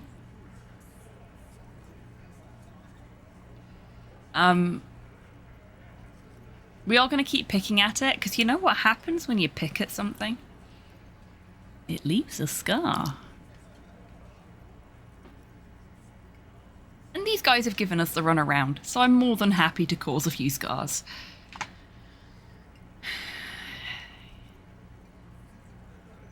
You said you partied. What did you mean? What do you think I meant? Sex? Yeah, pretty much. So you're saying the two of you were close? No, we just fucked. That's all. I'm not gonna give you any details if that's what you're after. So put your dick away. He states matter-of-factly. He really went out of his way to seem comfortable with this topic. That's all you're gonna get for now. What do you think I meant? Sex, drugs, and karaoke? Yes, yes, and no. He looks you straight in the eye. Got something to say about it? God damn it.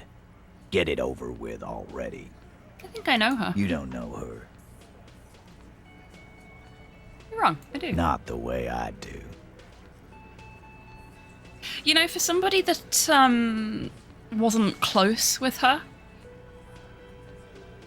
he certainly acts like he was. Oh no. Did somebody catch feelings for his fuck buddy? That's Remember awkward. what I said. Freight train of pain. Uh-huh. I remember.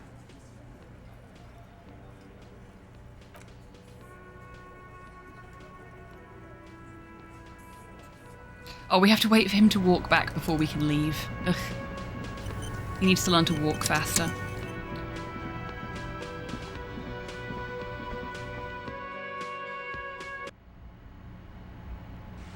Omarido one just followed. Oh, thank you very much for the follow, Omarid. Oh, it's this door, isn't it? Because Kim's in this one. The door is closed. Who is it? A woman's voice answers, muffled by the door. This is the police. Can we come in? Come on up. The door is open. I'm drying my hair. Sounds like it's coming from upstairs somewhere. You could snoop around before going up.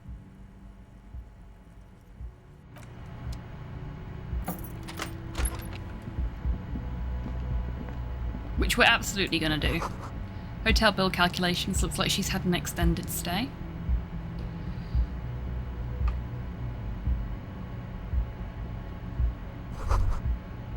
Pile of dirty clothes. This room has sad all over it. Reminds you of your own. I don't stay in the room anymore. I'm in a shack now. We're just gonna tidy up her room a little bit. And by tidy up her room, I mean steal her empty bottles so we can make a bit of cash.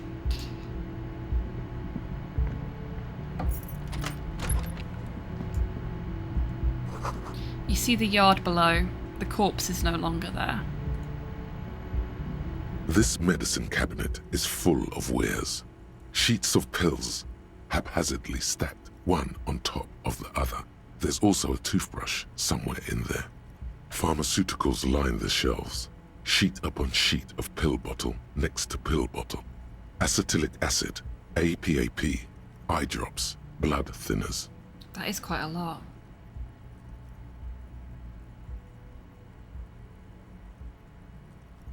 You mean your late-stage alcoholic washed-up shack? Yeah, that one does not have sad all over it. Well, there is that.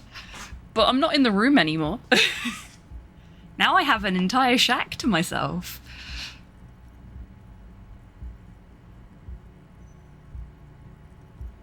Quite the collection in here. Anything of note? Pill bottles rattle like bones as you search the cabinet. Paracetamol, histoperidol, something in a foreign language you can't read. Behind them, an unusually shaped nasal spray. Its label reads, Nacra. Nacra, this is used to treat opioid overdoses. Always handy to have around. Oh, thank you very much, Encyclopedia, both for the knowledge and the money. Nacra, opioid antagonist. Interesting. That's used for diamorphine overdoses. Lieutenant nods, then looks at the door. Among some foreign, probably Messinian or Gotvaldian, marked red blister packs you find. What do you find? This is going to take a little know-how.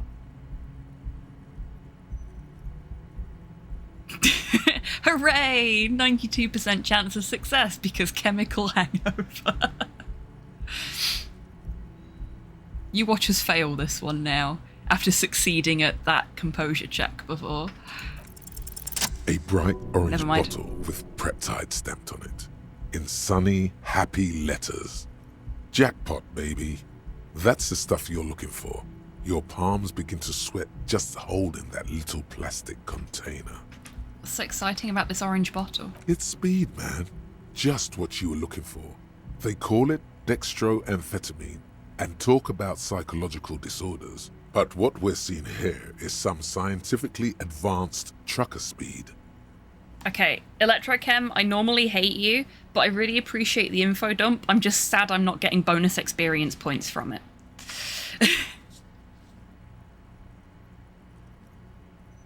Oh, no, I usually tell Electrochem to piss off, but when he's giving us information like this, I'm actually all for it, because I studied forensic science at university, and we had a module about the effect of drugs on the system. So when he gives us actual, like, nerd shit information, I'm very happy. The rest of the time, when he's like, go buy cigarettes, go buy alcohol, stick this random bottle up your butt, I'm just like, dude, fuck off. I'm trying to conduct a criminal investigation here. You're not helping. But right now, he's helping.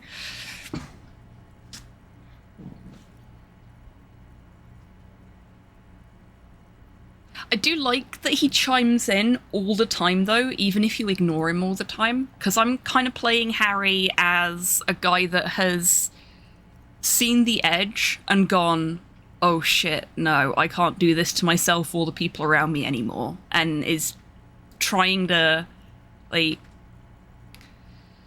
he's trying to do right by all the people he has wronged through his epic bender. So every time electrochemistry chimes in, for me, that's him sort of consciously going, no, I really can't do this. I said I wouldn't do this anymore. But he's an addict. So of course his brain is going to say, we should really do that. And I love that. I absolutely love that as an interplay between the different parts of his psyche, and I love it from a role-playing perspective. But it is a pain in the ass. I quite like Half-Light. Half-Light doesn't chime in very often for me, but when they do, they usually have something useful to say. What if I want to solve my case while enjoying a nice bottle of red up the poop chute? And if you want to do that, Ace Roy, you can do that in your own playthrough. Intrusive thoughts make a nice game mechanic. They absolutely do, ALC. How high is my Half-Light? It's not very, I don't think. I haven't, other than once, I haven't put any additional points into it, so it's still base.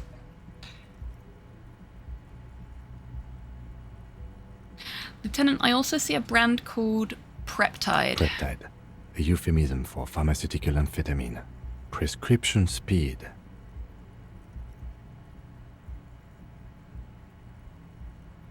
No worries, Hans. You enjoy your dinner. It's been lovely to see you today. The fuck are you waiting for?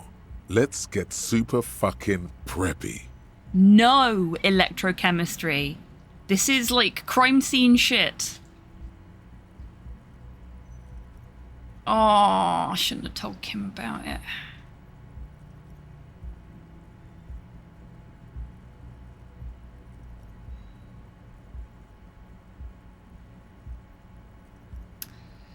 But if we take it, then we can use it, and we don't want to use it. If we take it in secret and we fail the roll, then Kim is going to judge us. And making Kim happy is more important to me than the acquisition of chemicals. So we're just going to leave it there.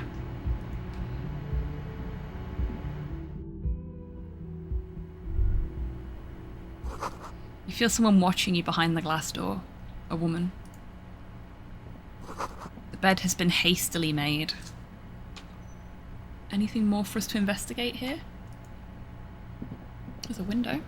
This window is pristine on the inside, unlike the one next to it. Light from the desk lamp reflects off the glass in an untarnished golden halo. You just employ substitution behavior and you're now addicted to pleasing Kim. Exactly.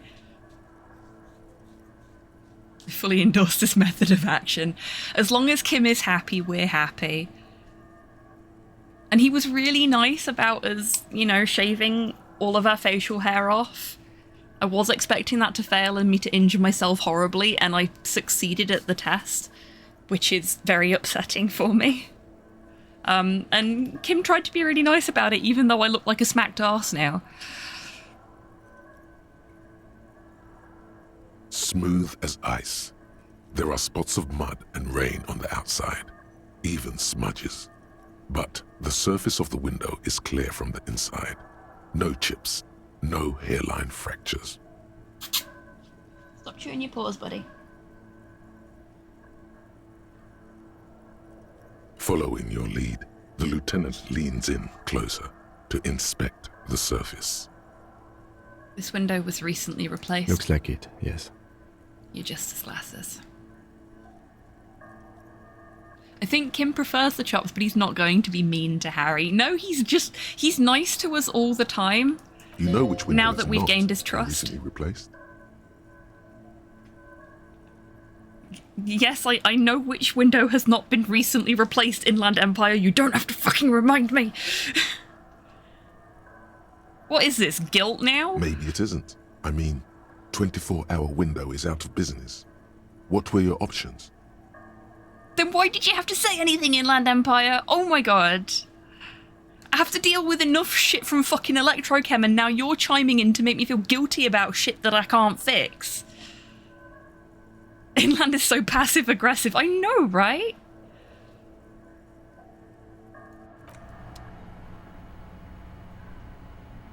The inside of Harry's head is like the world's worst university dorm room. Smell of cigarette smoke in the air. Astra. Menthol. Fucking brains, right? I know!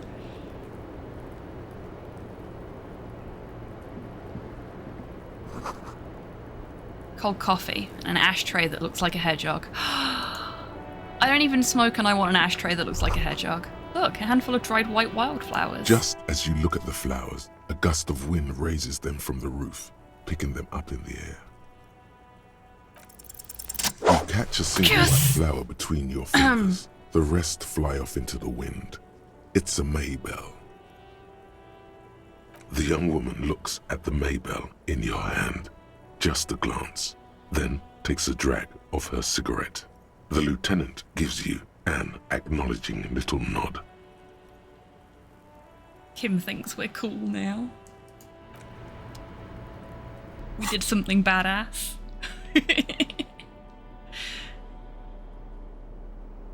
Oh yeah, we got the body down. Eventually.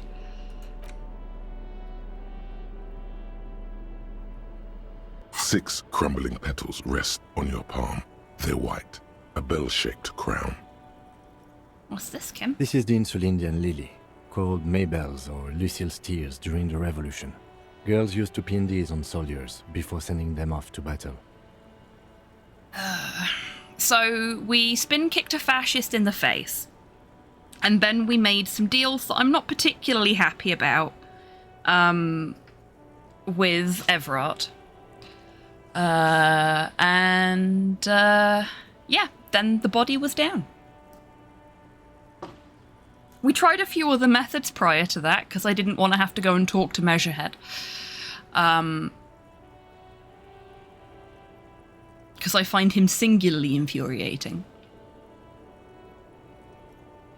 But yeah. I mean, it worked out in the end, because we ended up finding out where a racist arsehole lived and then putting the fear of God in him later. Yeah, I think it worked. Yes, it was very, very satisfying. I was convinced it wouldn't work, and Rocket begged me to try. So I went, fuck it, I'll try. What's the worst that could happen? We could just start a new playthrough if we have to. Because, like, I know somebody told me on their first ever playthrough they tried to get their tie off of the ceiling fan and died of a heart attack on the spot. The kick was a delight. It is legit one of my favourite clips on the channel. Because it was just so satisfying. The 5-minute runs, yep. This flower is a spring flower, but it's a bit early for that, isn't it?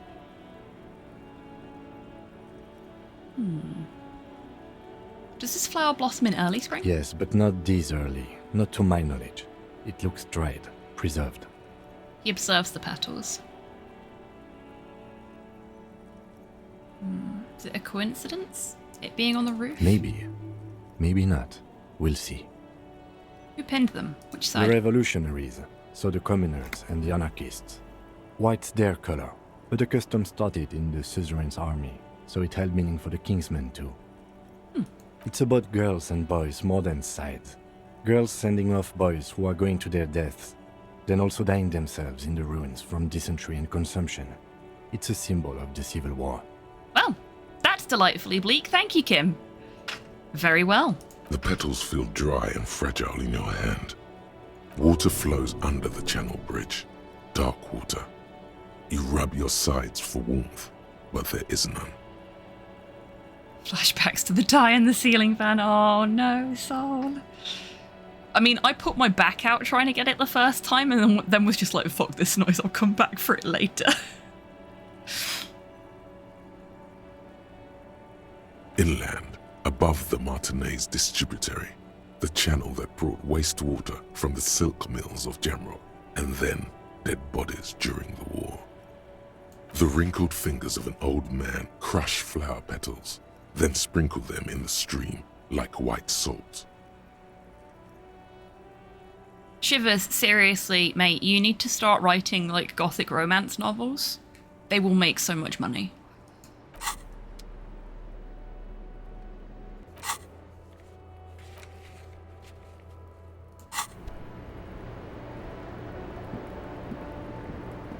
Welcome to the roof.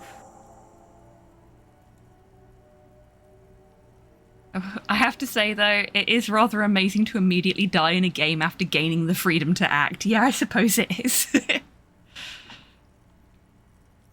The young woman has a cigarette in one hand and a cup of coffee in the other. Her hair is still slick from the shower.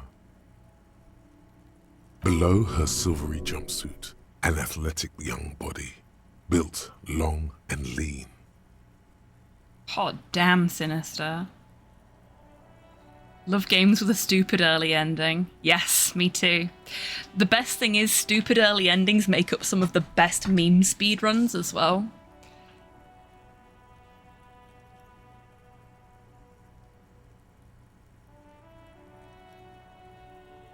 I'm sorry for the mess down there. The cleaning lady hasn't come by in days. I'm beginning to wonder if she ever will.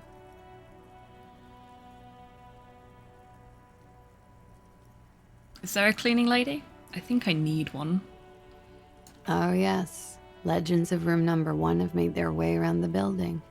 They say a portal to hell has opened in there. Disco Infernum! Oh my god, that's amazing.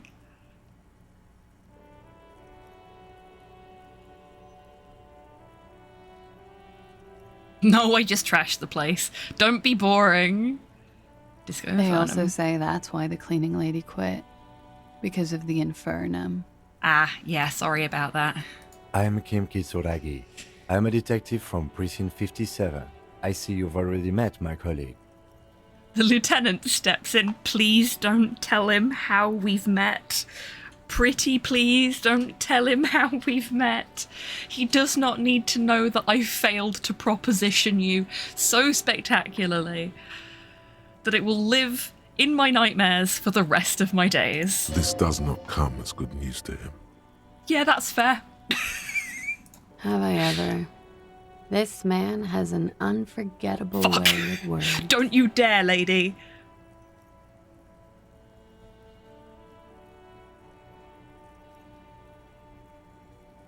I would like to withdraw the comment I made earlier.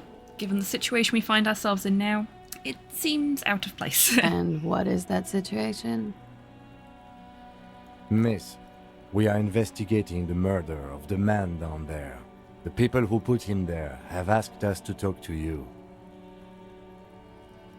I mean, they asked us not to talk to you, but we kind of need to. So I see. She takes a pensive drag of her menthol cigarette. Be careful. Ask something else first. When you go there, use words like, I hear you have been through something difficult. Thank you, suggestion. I like suggestion. Suggestion is very helpful. No need to dilly-dally. She's tough. Physical instrument, fuck off. I should have never let you be my coach.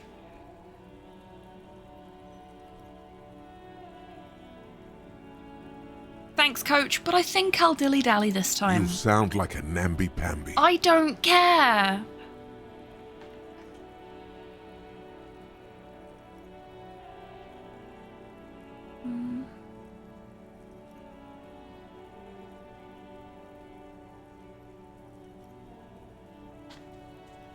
We're going to talk to you whether the people downstairs wanted us to or not. Yep.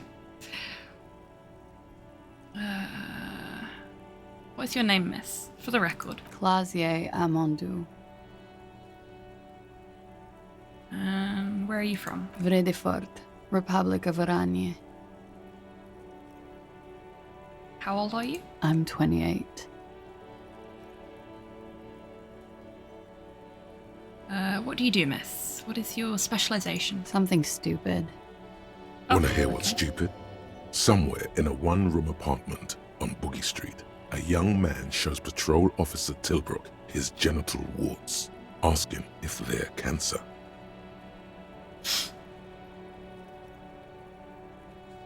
Oh dear. Poor Patrol Officer Tilbrook. His partner, Emil Mullins, can't be there. He's in another apartment with another man who's showing him a dead dog under the radiator. It's dead, Mullins says. Oh my god. No, the man replies. I touched him. He's warm. Oh my god. He's warm, Mullins replies, because he's under the radiator.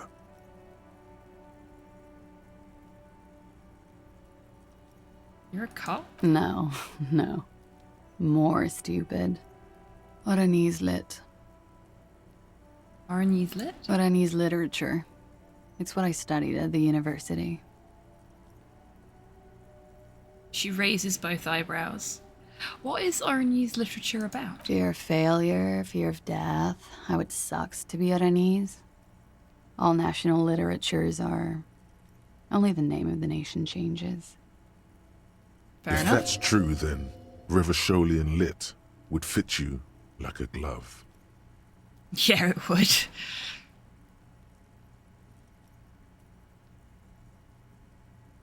What do you do with Oranese lit? Nothing. I do nothing with it. Okay. It's not very cool, but what can you do? Thank you. That's it for the record. The record. So official. They tell us you've been through something difficult. Something difficult? I've been through at least half a dozen difficult things. Which one do you mean? Were you sexually assaulted, miss? By sexually assaulted, you mean raped? Okay, maybe Coach Physical Instrument was right, but... Yes. It's a bit early in the morning for raped, isn't it? Well, it's 3:15 in the afternoon, actually. She sounds positively buoyant, vivacious, totally unbothered. Actually, it's already afternoon. Is it? Squinting, she takes a look around. The spring sun is high in the sky. People pass below. It is afternoon. Time flies, man. She looks into her coffee cup. So were you? Yeah. I'm gonna go with not raped. I don't want to say that shit about him. She draws out the word. By him, she must mean the victim. Tell them it's not my style. They'll have to, if they want to jazz up the charges, they'll have to get someone more, rapeable. She searches for the word and then shrugs. Are you saying that you were asked to tell us you were assaulted? Not explicitly, but I understood what they meant. It wouldn't hurt to spice things up a bit. Some assault and battery. Sexual assault, maybe. It was clear the latter would be spicier. What did happen between you and the victim? We partied.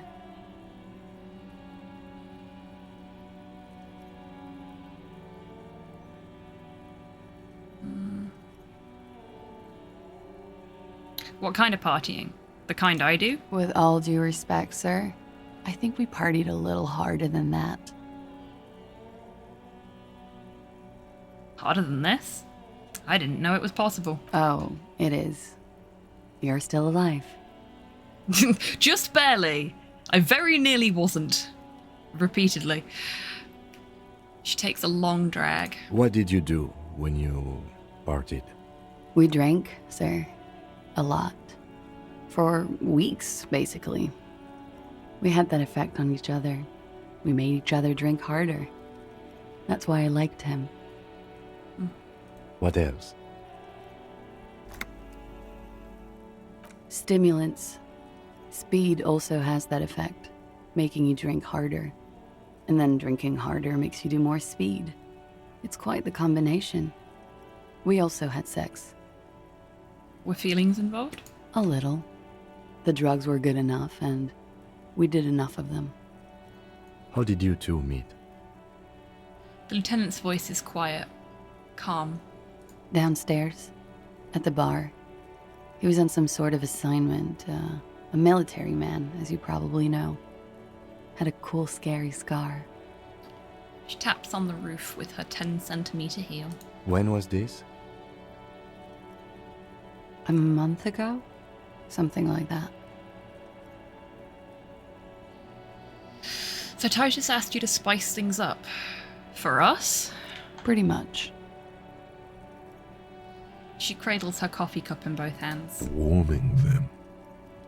She must be very cold and exhausted of this life.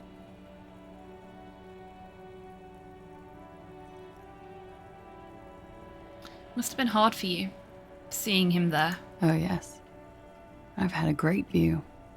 From the roof, out of the bathroom window, in my dreams. She says bitterly. A bitter cringe. It hurts. You look to the lieutenant. You called us, the RCM. Yes. Jackpot. The call, reporting the hanging. That was you. I made it. And I would appreciate it if you didn't tell everyone. In Martinez, they call it snitching. Reporting crimes is confidential in Revachol, miss. Before we go on, if it's snitching, why'd you do it? Because I couldn't handle it anymore. None of these people called. He just kept hanging there. Then they started stripping him. She takes a drag, her voice thick with disgust. Tearing off his armor, demeaning him, throwing rocks at him. The caller's voice was disguised. I didn't exactly disguise it. I just muffled the mic and nicked the landline a little. Nicked it? How? With nail clippers. And I diverted some radio fuzz into it, into the cold wire. She's good. You were right to suspect there might be foul play involved with the broken phone line. And in the process, you broke the landline downstairs. Did I? Fuck. I didn't mean to. I had no idea what I was doing. She looks into her coffee. Jigsaw falling into place. This is satisfying. Good catch. I appreciate the symmetry. Thank you, Logic. It's so nice when a bit of our brain praises us. Still, that's pretty clever tampering. It Simple is. and clever. Crossing the lines like that. Seems like you had some idea. That was nifty. Thanks. She manages a smile. Why go through all the trouble? I don't know, sir. It was stupid. I was drunk, too. I was Fuck, she did probably that when afraid she the was union drunk. was listening in.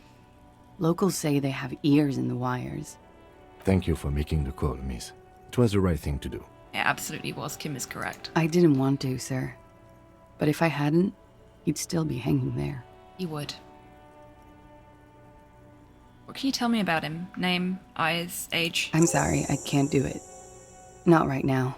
Later, maybe. I keep seeing him.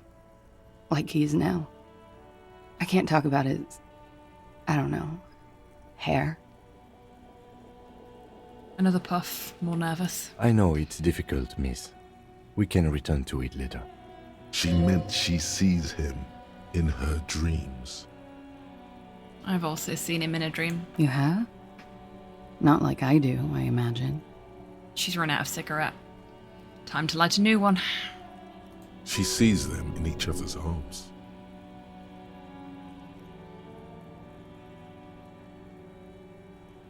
You're in each other's arms. Yes. And then he's dead. His mouth agape. She looks into the light green pack of cigarettes and pulls out another one, preparing to light it. I see him as me. She dips the cigarette in the lighter's flame and inhales, then looks at you with her lungs full of smoke. I can see the similarity, yes. She breathes out through her nostrils. The air smells of menthol. Funny. The lieutenant says softly. Funny how? Nothing. I also saw him. We had a long inspection and that sort of thing sticks with you. Let's move on. He nods towards the yard.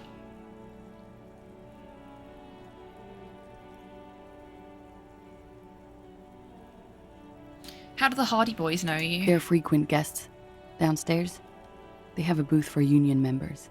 They're probably down there now. Okay. We're due a break in less than 3 minutes, so I'm going to kick it off now, and we'll finish this conversation when I come back. So, now is a great time, everyone, to grab a drink, grab a snack, have a stretch, get some fresh air, all that good meat mecha maintenance stuff, and I will be back with you in 3 minutes after I've done the same. Be right back. Please do not mix assholes and hot sauce, no matter what Muscle Bunny tells you. Indeed. A busy bee is a happy bee. You can fuck off with that shit. I was fighting back against that capitalist oppressors and I found a secret button. This is the best day ever.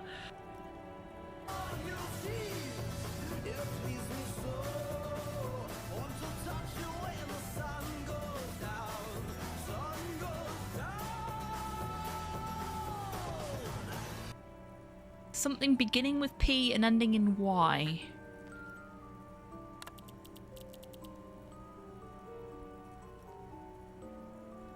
Clearly Jimmy Carter. Yeah, it must be Jimmy Carter.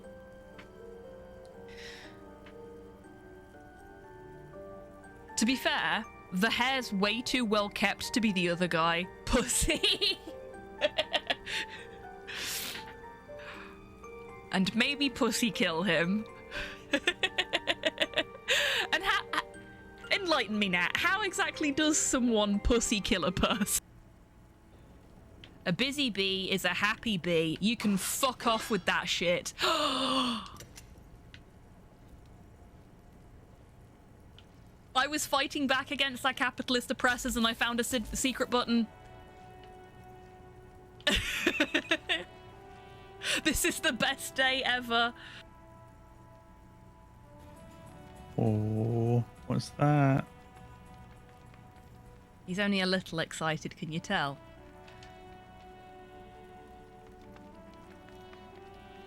What's that you said, right? You mean the big door? No, Dan. Look at the body. I was going to. Look at it. With you. Perceive it. What body? I don't see a body. Perceive me. Please do not mix assholes and hot sauce, no matter what Muscle Bunny tells you. Indeed. It's great. I love it. I love it. This is why I like hanging out with you see, two. There's like 3 modes my conversation has, which is filth, affirmations, and so that's why we need to like I found rebuild the cum. society.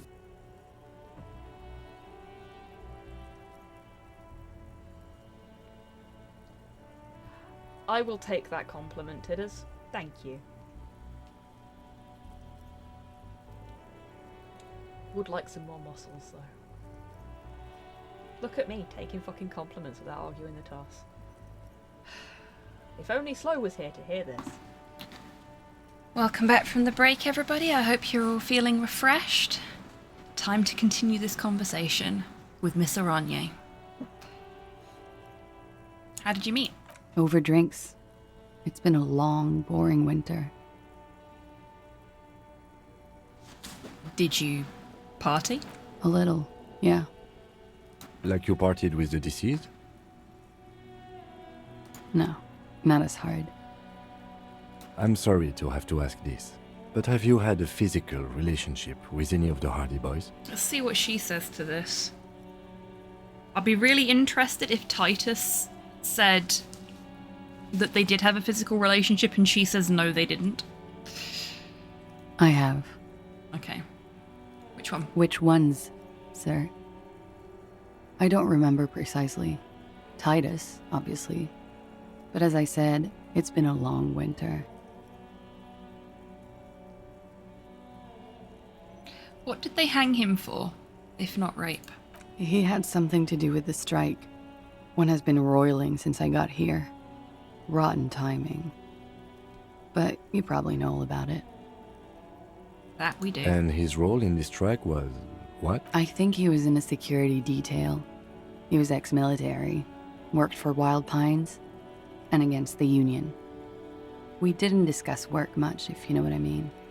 But I understood it was dangerous. And they lynched him for it? She nods. Okay. I don't feel comfortable really asking this, but we're going to ask it just so that we've cleared out all the questions and got all the possible information. Are you sure you weren't raped? I'm 89% sure. Does that mean you're 11% not sure? You know how it is. No.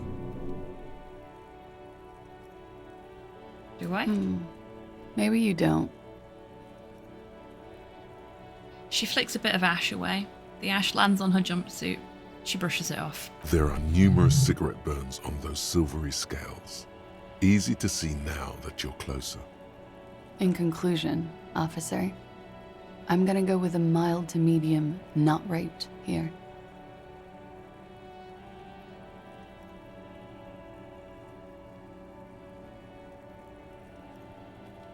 Sounds like something happened and you don't want to acknowledge it. Let me make this 100% clear then, officer. I was not sexually assaulted. Would I be as flippant if I had been? Potentially. Depends on the kind of person you are. Everybody deals with and processes trauma in different ways. She breathes a silvery sigh of relief and weariness. The air on the roof feels humid. Should we head by downstairs, officer? We may have things to discuss there. The lieutenant looks at you. As he says so, you feel the young woman looking at you and get a feeling you can't quite put your finger on. A suspicion? Add something else before we go. A little thing. She nods. Silvery cigarette fumes disappear into her mouth. What is this wildflower? She looks at the dried petals in your palm, then lightly touches one with her fingernail. Chipped white polish covers the nail. It's long and sharp, like a mini dagger. The petal crumbles on contact. Pretty. Looks like a dried maybell. Is that the one you caught? Sambo style? What's Sambo? A martial art, sir. Is that it? She raises an eyebrow. Samurai boxing, or Sambo, graceful martial arts stuff. Sambo style implies stealth and cool. Sudden change of topic! Oh my god, that's me when someone compliments me. Yes. Why was it there? Why was there a flower on the roof? I don't know, officer. Because of the wind? Okay. I noticed your room is close to mine. I have a personal question. Yes. You're just one room away. Very personal. Good. Yes. This means she could have heard something. Like what you were doing before you blacked out. Were you in on Sunday night? I need to know what I did before I lost my memory. You do not need to know that. What you need is to ask normal police questions. Like... Sorry, Get Kim. a grip, he thinks. At least do your personal stuff when I'm not here. Sorry, Kim. Nice room you've got here. It's pretty deluxe. What are you doing here in the Whirling Rats? I'm wintering. How long have you been staying here? About 4 months. I came in November. Why here? Here in the Whirling, here in Martinez, or here in Revachol? Yes. Because it's the funkiest building in Martinez. And because all the other buildings are bombed to hell. Yep, that's fair. I'm wintering. How long have... About 4 months. Here in the Whirling, here in Martinez, or here in Revachol? Why Martinez? I heard this is where the washed-up disco has-beens go. Ouch. Shots fired. Accurate shots fired, but shots fired nonetheless. You're too young to call yourself a disco has-been. I'm really not. I'm wintering. How long have you... About 4 months. Here in the Whirling, here in Martinez, or here in Revachol? Revachol. I always wanted to see the only city in the world in the worst time of the year. It's a tourist thing. Uh-huh. Hate to say it, but you've got sad all over the place. Yeah. I've contaminated it pretty bad. Is that why you're out here? The contamination spreads from room to room. First, I escaped upstairs. The sad got that too. Then I found the handle for the summer door. What exactly is the nature of this contamination? For me, it's a mix of me with a lack of cleaning services. How about you? Talk around the establishment is, you have an industrial sad spill in there. She taps the roof with her heel. Somewhere below, military-grade SAD is dripping off the walls. You should say the first thing. It's honest. It will lead to introspection. Something is bad in my head. In the past. That's where it always comes from, isn't it? From the head and from the past. It's a feeling. White and filled with doom. Gaseous. Invisible. Deadly. It's everywhere. Sounds like an advanced form of what I've got. With a bit of old love sprinkled on top. Probably, yeah. Love is terror. She breathes in a large billow of menthol-infused smoke, savors it, and then lets it out slowly. Sheer terror, panic, and screaming.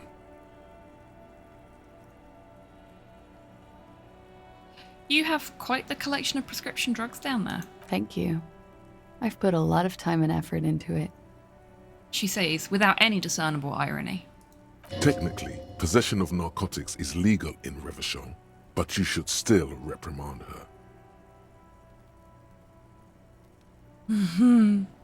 The urge to do exactly the opposite of whatever authority says to me. And on that note, it's quite impressive. How did you amass such a hoard? With money, sir. It's not exactly the NT-star size caboodle I intend for it to be one day, but it's getting there. The Anti-Star is, or was, a Vespertine rock and roll star who liked to do drugs. He did so many drugs, he eventually mutated into a corpse. Ah, yes, that old mutation. Happens to the best of us. The collection includes Nacra, an opioid antagonist. Comes in handy when you've done too many opioids. Is that something that happens to you often, miss? His tone isn't aggressive, just inquisitive. Better safe than sorry. She takes a drag and smiles. You seem to have, among other things, Preptide. Oh, yes. One of my favorites. It cures many ailments. Like what? Like not being able to stay up for 36 hours, not being happy. It cures those ailments. It's just a merit speed molecule, basically. That's all as far as that goes. Very funky. That window is new. It is. She moves slightly to your left to check her reflection in it. The lieutenant makes a note in his notebook. He finds the answer unsatisfying. I have other questions for you. Okay. Watching herself reflected in the bedroom window, tall and sparkling and draped in smoke.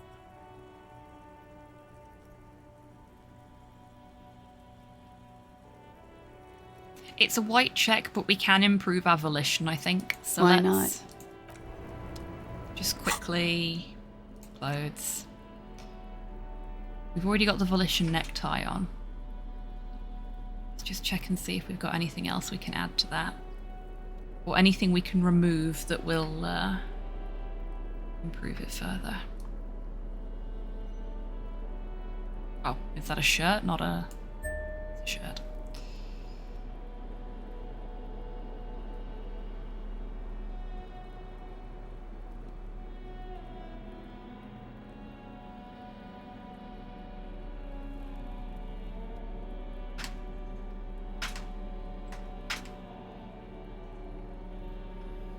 Okay, that's the best we can do. Volition now at +2 though, so that's good. Officer, what brings you up here An in the even rain? chance, we'll take it. Soft, Yeah. light brown eyes. We look got a back double at you, six. directly into the space behind your eye sockets. You see the smoke rise from between her painted red lips. She's beautiful. Thanks, Volition. Not massively helpful, but thank you. I have bad news for you. What? You know these guys? Who? Me? Yes, you. He's talking about you, you boring stiff. Oh, shut up, drama. You too. Me? What did I do?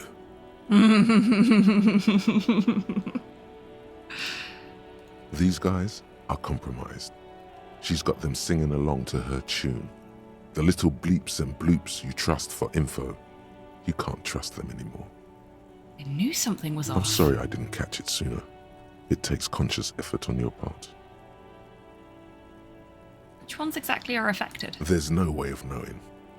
At the moment, I'm afraid it's best to assume all of them. But that includes you, Volition. Bullshit, man. I ain't compromised. Oh, you are absolutely compromised, Electrochem. You came into this world compromised and you will leave it more so. Especially that guy. See, that Volition guy's the gets most it. compromised one in here. Exactly, that's what I just said. No fucking way, man. I just want a drag of that sweet menthol ziggy. You're making their point for them, Electrochem. Really? Quick, tell me what's under her jumpsuit. Glory, truth, softness. Protect her. She wants you. Oh no, we've fallen into Slay the Princess territory. Shit. I take it back. He's got it pretty bad. But this next guy's on another level entirely. She likes you. The crown head is a boring condom. He's jealous. This is human nature.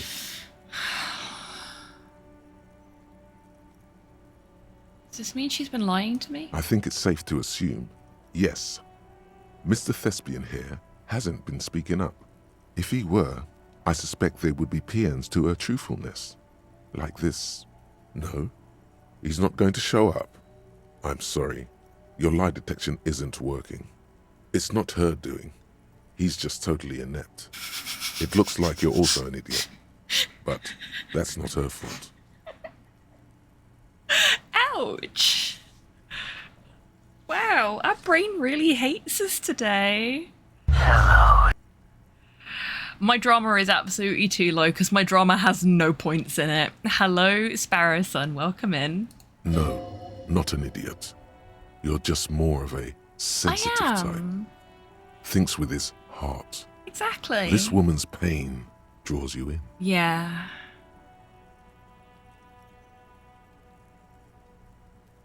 How did this happen? It always does. Through subtlety.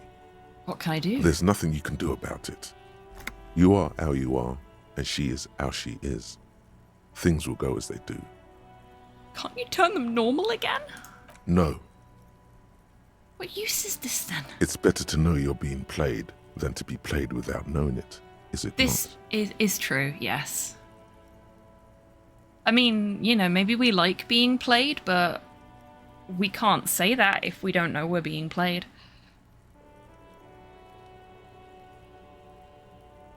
What is her plan? You can't draw a sound conclusion.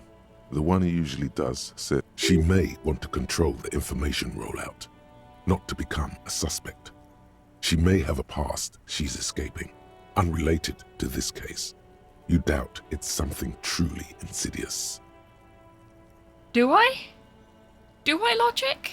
It could absolutely be something insidious. See? It's oddly moderate. Probably Yeah. compromised. Yeah, thank you, Volition. Should have known there was something off when my brain started being nice to me.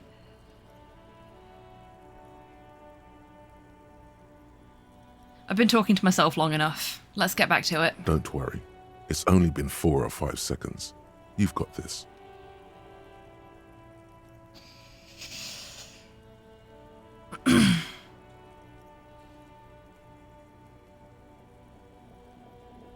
I'm gonna be that guy. Fuck it.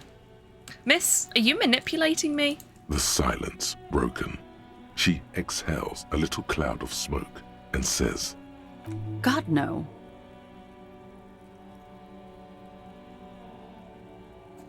Yeah? Alright. Not my favorite topic, but okay. Okay. How about we, change the subject to something more lighthearted now? That's all the conversation topics covered. So now we'll talk to Kim. Looks like we have more to discuss with those so-called Hardy Boys. Half their reasoning just went out the window. His voice is lowered. Think this will make them cooperate? Nothing will make them respect the RCM, but it will disrupt the game they prepared for us. We just stripped off one layer of whatever it is. Her decision to not corroborate their story was definitely not part of the plan. Why did she tell us all of that? What else could she have done? Lie? She saw there was no way to lie and get away with it. I have reason to doubt my ability to see through her lies. If not you, then me. It was a smart move from her.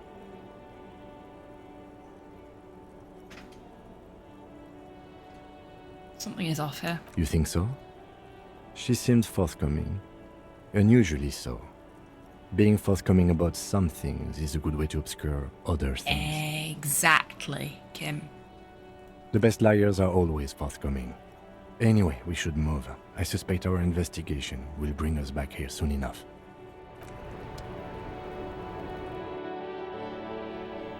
Okay. Let's go have another chat with the Hardy Boys. There's the stairs to go down. And then we'll finish up.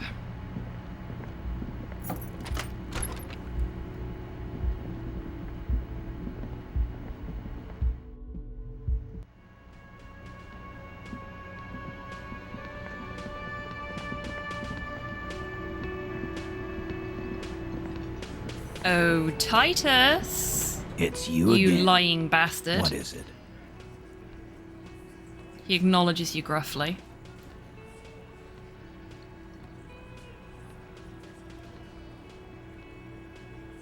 Classes say she wasn't raped. Fuck! I knew that fucking whore couldn't be trusted. The big man's eyes and veins bulge. For the record, Titus Hardy did not explicitly specify the victim as a whore, nor did he say anything about trusting her. Elizabeth steps in forcefully. Oh, shut up and stay out of this, Liz. He raped her. He was out of his fucking mind. You have no idea. She's just in denial, asshole. You don't understand the traumatic experience. She's shutting down, and she doesn't fucking trust you. Yeah, she's crazy, you know. A crazy bitch. You know the type. She's fucked up. The rat-faced man says carefully.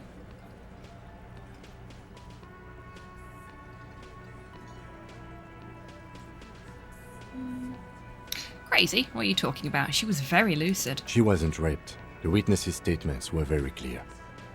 Lawman, I'm at the end of my goddamn rope with you. I fucking told you not to push her. He says through clenched teeth. His hands become fists. Uh-oh.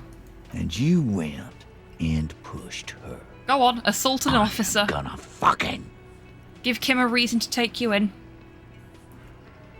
Something breaks in him. He takes a step closer. Titus Hardy. Her voice rings through the room like a warning shot. Success. Titus backs off. Fists down, everybody. Goddamn, no one tells you to put your fists down. Everett personally sent me to take care of this. If this goes south, we'll all be in the shit. But you, Titus Hardy, are going to be buried. Am I understood? The room is so quiet you could hear a pin drop. The rest of the cafeteria has gone quiet, too. Someone has to rush in to break the tension. The second in command. Look, Copper. We know that that fuck was a rapist and a killer. We got him confessing to it on tape. Uh-huh. Show it to him, T. What's the harm, right? He turns to Titus, who's still breathing heavily. Here, jerkwad. Listen to this shit. And then come back and tell me the soldier of the apocalypse was an innocent man. He slams an audio tape on the table. Another apocalyptic actor in town? This is their last play, this tape. Their story is in tatters, a mess. It might be nice to listen to, but at this point, you don't need to. Where did you get this tape? You think we go into this shit deaf and dumb? You RCM aren't the only ones who know how to bug people. There's no university degree for that. So you bugged them. How? We have machines. We're in logistics. How do you think a harbor works? It's advanced stuff. He nods. Understood? You've listened in on their communications. How long? Since way before their chief started taking swing lessons. Things got nice and quiet after that. Which one of you is doing this advanced radio work, then? It's not advanced. You just hold up in a coop all day, writing down what they say. It gets hot as hell in there. I think we know who is their radio guy, then. Don't put yourself down, Angus. It's Yeah, there we important work. The chief picks up his beer to offer a silent toast. Yeah, man. You're like a radio genius or something. Those notes are some in-depth stuff. Indexes and shit.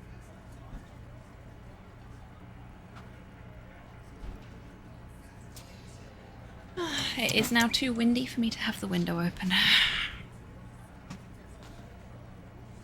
Gotta love Scotland.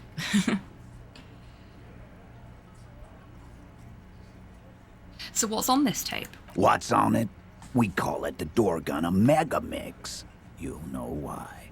Won't you listen to it?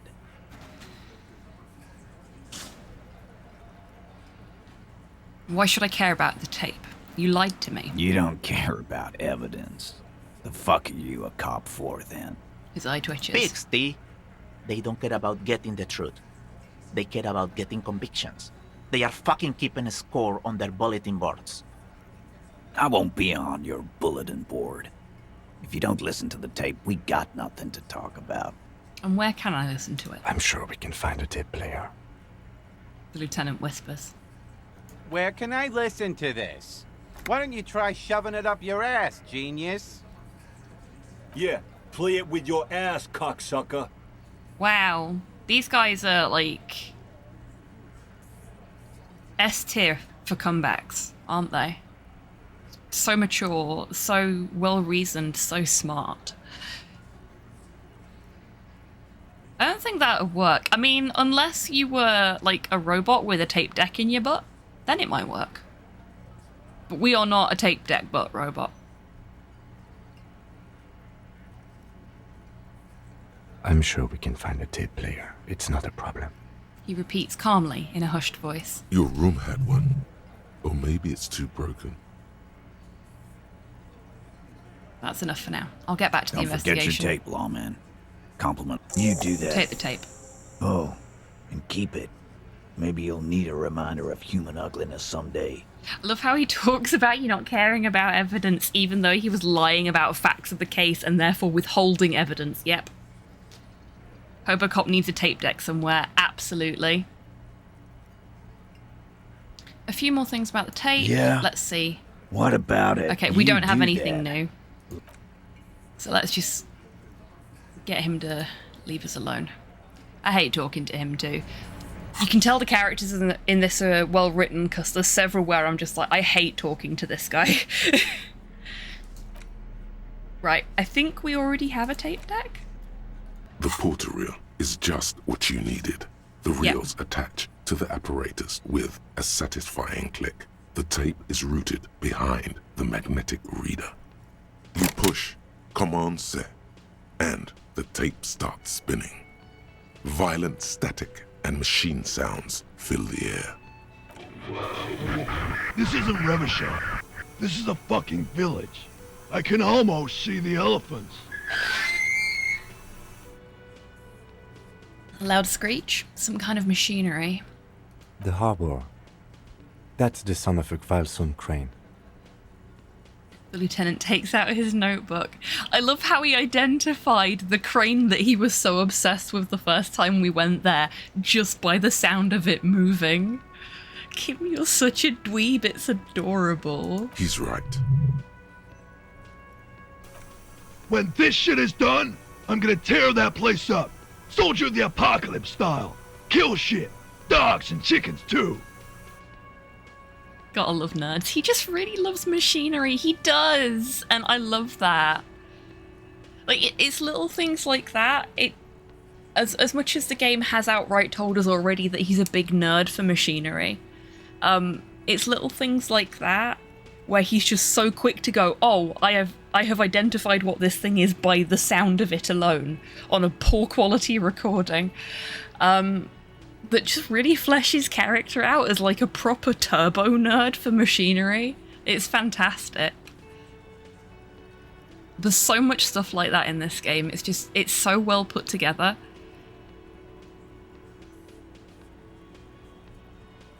Gonna run a room, Cordy. A real nice room. I don't give a shit. I'm fucking done. I'm done mentally. Oh, boy do I know that feel. There's a lot of unintelligible stuff there. I'll fucking do them all in. Rape that disco cunt on the counter. You know, the dance a whore upstairs. Do it Kohoi style. Never did get that taste out of my mouth. A click, then silence. The rest of the tape is empty. The lieutenant presses the button marked Arrête on your porter reel. The tape stops spinning.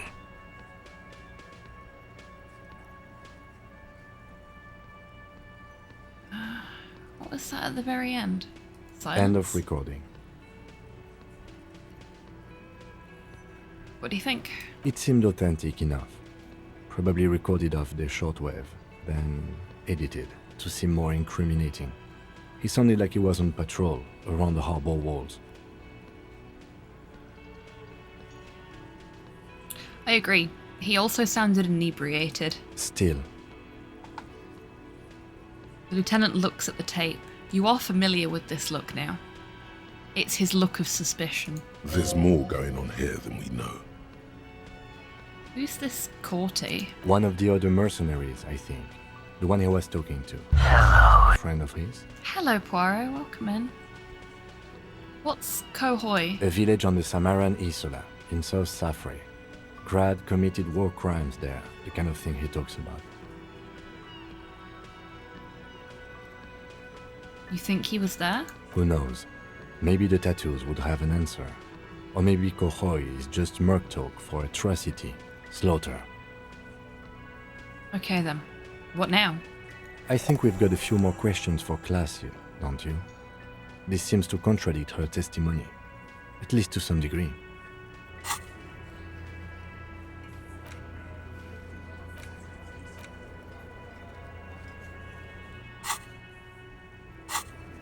Oops. There we go.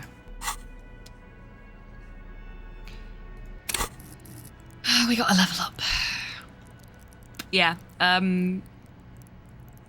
Sparrowson, when you said my drama is too low, yeah, my drama is 1. I have ignored my drama.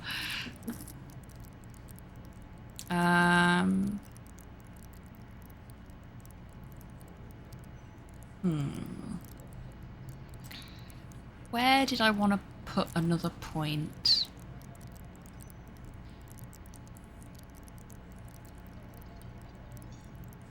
Makes it worth it to replay with an imp build someday. Oh, I intend to do a lot of off-stream playthroughs of this, trying different things. Because I went with a pre-built character for this run, because I'd never played the game before, and I figured a pre-build would be easier to set up and probably better as a first playthrough.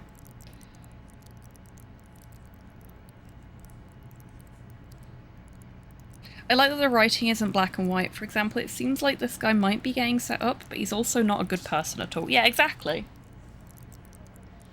Like, in real life, these things are very rarely as cut and dry as this person is bad and this person is good. There's always more to it, and this game does a very, very good job, not just with the people involved directly in the main case, but just sort of more generally on fleshing out the, I've not needed them, to be honest with you, Ailsey. Shivers gives me loads of information all the time. They're just very chatty.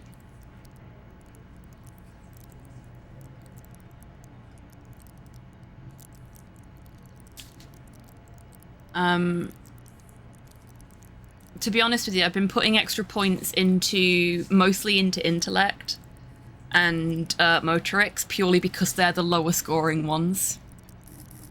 Oh no, I get that, Ailsey. But yeah, I've been putting them into the ones that are lower so that we're more capable of succeeding in those checks when we need to.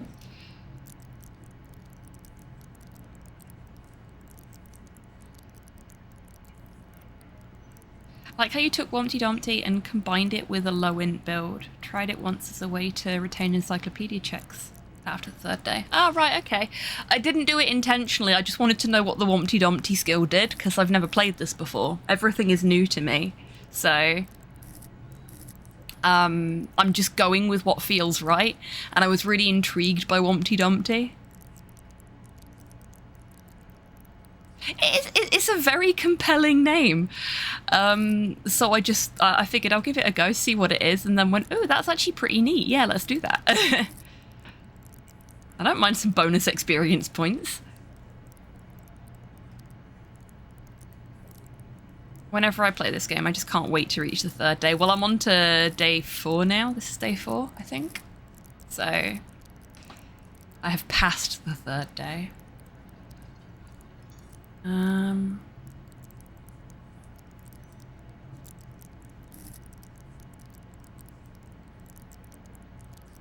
I'm so proud of us passing that composure check, though. With 2 composure.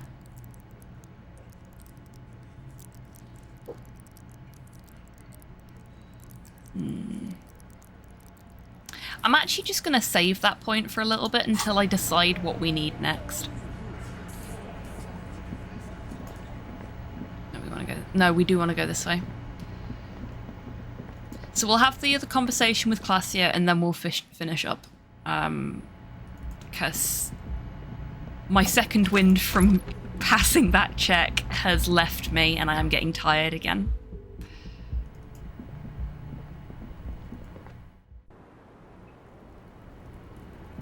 Can we unlock that? The same small, heavy door. No lock in sight. I don't know, Lieutenant Yefreiter. It is not the first closed door we found in this building. There is also your mysterious blue kitchen door. I think it's important. I don't know. The further we get, the more this building seems to be tied to the case. Below, the hostel cafeteria creaks and groans under your added weight. A skeleton of composite support beams and cantilevers. A dull thump. Somewhere inside, a wind brace rattles from the imperceptible motion of the building. The vigilantes, the cadaver, and a number of people connected to the case are in or around this building. This door is part of it. It's not unimportant. It's barred from the inside. You hear the bar rattle in the brackets. Good to know. Sounds like it's heavy, too. Very sturdy. That hasn't made any changes to our physical instrument ability here, which is a shame. So we'll leave that for now. We'll come back to it later. Officer, what brings you up here in the rain?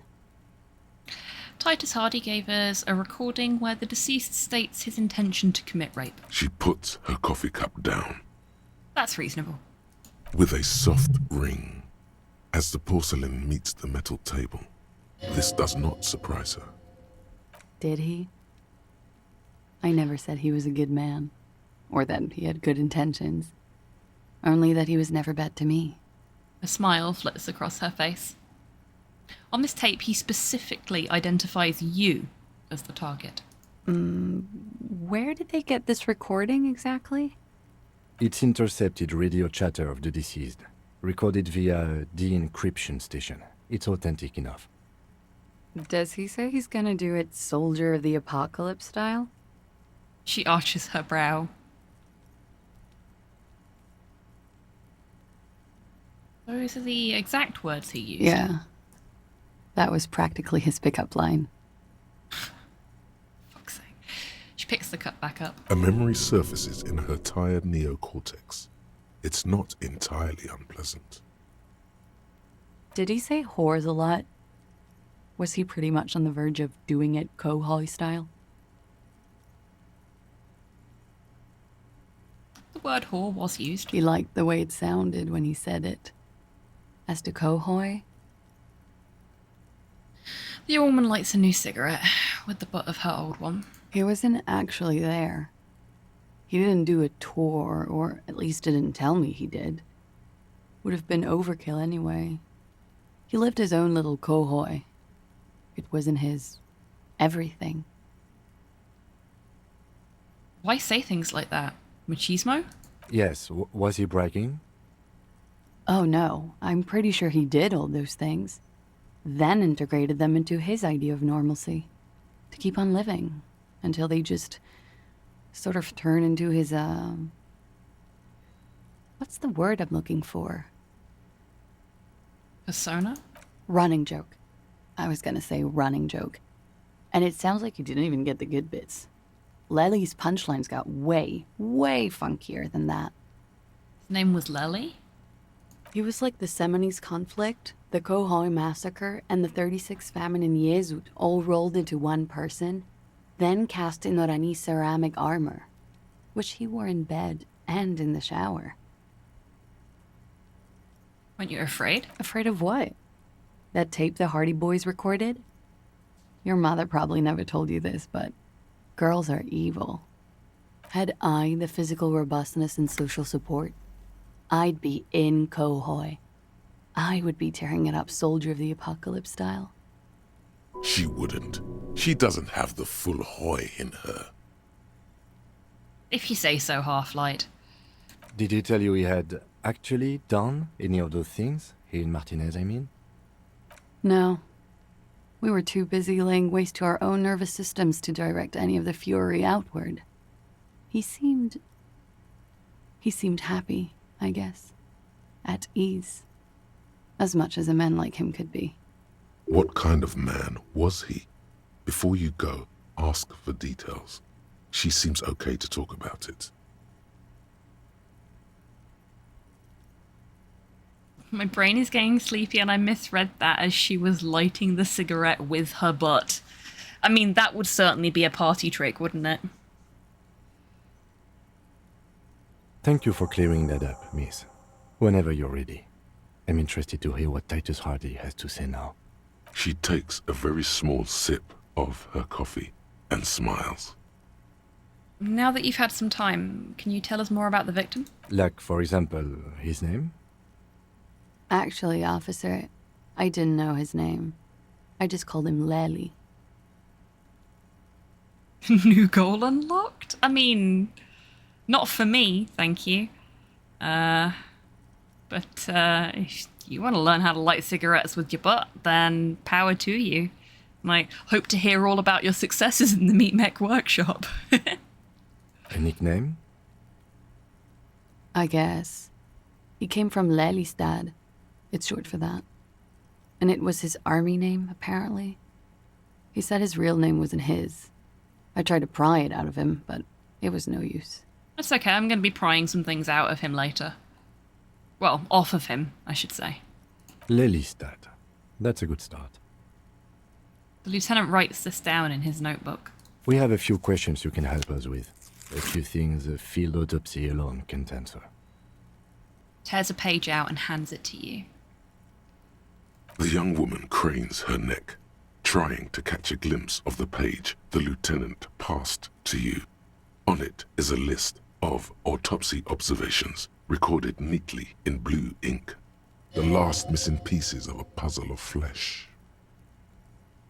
How old was he, miss? He was 42. 42? Are you sure? I would have had him above 50. He had many scars that made him appear older. But no. The memory makes her smile. We even celebrated his birthday, like, some weeks ago. It was a funny 2 days. He had little reason to lie to me. We were slightly off then. Thank you for clearing it up. The lieutenant makes a correction in his notes. The adversary one. His eye color? Blue. Light blue. They were like little blue galaxies, you know? It was strange, seeing those eyes in his fucked up face.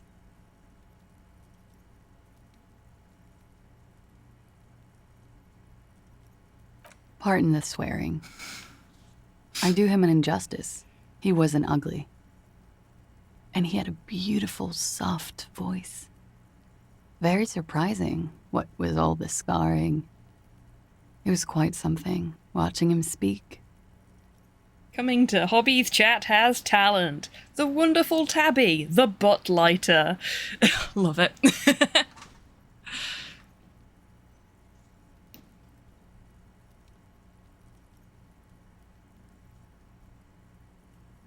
I mean, he does technically have his own crypt. And the bear does kind of count as a gargoyle, so yeah, I guess it's grave robbing. It didn't sound very beautiful and soft to me on the tape. It absolutely did not. But everybody's perception of things is different. So it's either that wasn't him on the tape, or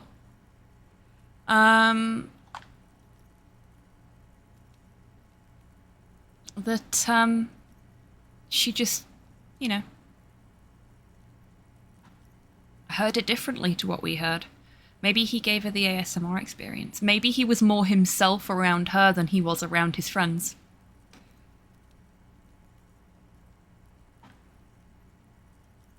Yeah, exactly, Tabby. Maybe he lets the facade drop. Like, there are certain people that I am much more northern around all the time just because I know I can be and it's just more natural for me. Whereas if I'm at work or if I'm talking on stream, I tend to be a little bit more restricted in the way I speak. There are still moments when the Yorkshire comes out, but it's a lot more measured. You know what I mean? Whereas if I don't sound like this when I'm talking to you, then the likelihood is that you have gained my trust. Can't contain the Yorkshire, exactly.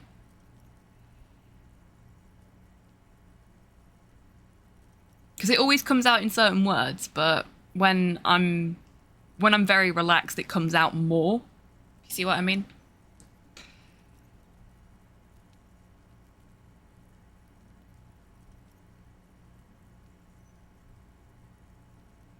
He had a combat wound on his chin and mouth? Yes. Severe. It made him look like half his face was cracking away in some strange smile. That and those eyes. Ah, yes. His hair, if you can remember?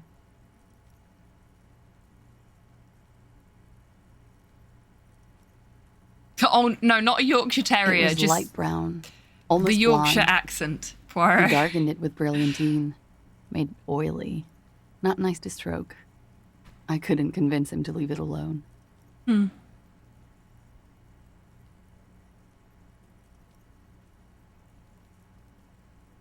Where is Lelystad? The place, I mean. In Oranje, officer. It's, I think municipality is the term. A nowhere town there. The Lelystad municipality has few boroughs and even fewer cities. It's made of agricultural plots near the border of Gottwald. Executive summary: cows, silos, and wheat. PSA, don't put terriers in your mouth unless it's the shortbread terriers. They're supposed to go in your mouth and they're very tasty. Thanks, Encyclopedia. Yeah, thank you, Encyclopedia. Both for the information and the money. You were almost right, officer. That means his race was occidental, not mondial. I'll update the form.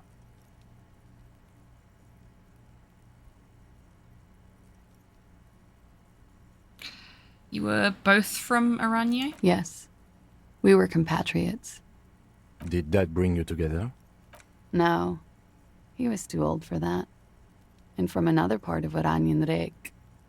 I didn't even understand his accent. What brought us together wasn't Oranje. It was bad habits. Sex, alcohol, speed, probably also sildenafil. He had a tattoo. What did it mean? Oh, that. She smiles. It was a map of his service history? Sure, service history. It was mostly for showing off to chicks, though. How so? How? Imagine him lying in bed. Freakish musculature laid out on the sheets. Scarred, of course. Tattooed. The sheets are dirty for some reason.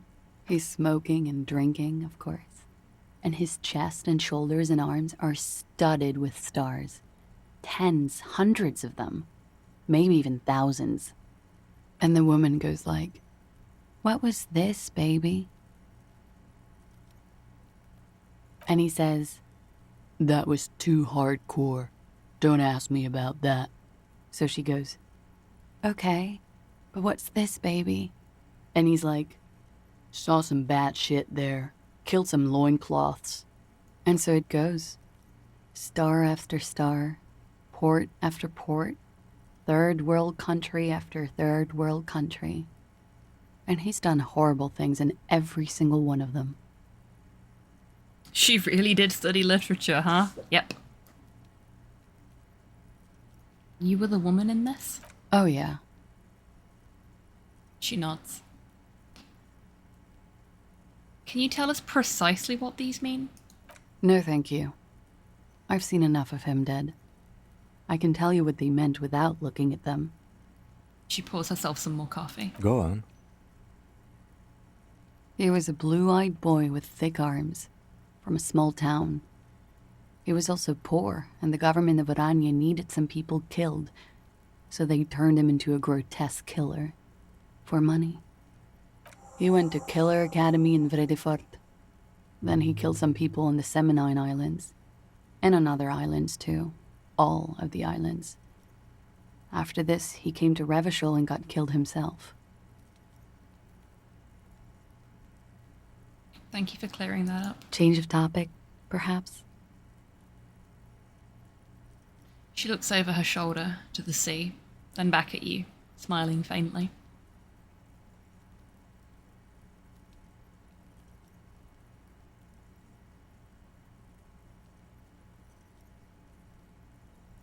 We ordered a toxicology report. Any idea what that will show us? A real rainbow splattering of pharmaceuticals, I bet. Barbiturates, amphetamine, sildenafil. She grins. Hear that? Sildenafil. Just like you suspected. You have a great nose for this stuff. And what is sildenafil? It's for maintaining an erection. Uppers are vasoconstrictors, so that feat becomes problematic. Okay. And why do I know this? Because you're a scientist, of course. Am I? How much does the toxicology report cost the police of Revachol? I can do it for half of that. Give you some money, make some myself. It's quite expensive, miss. But we'll manage without your help for now.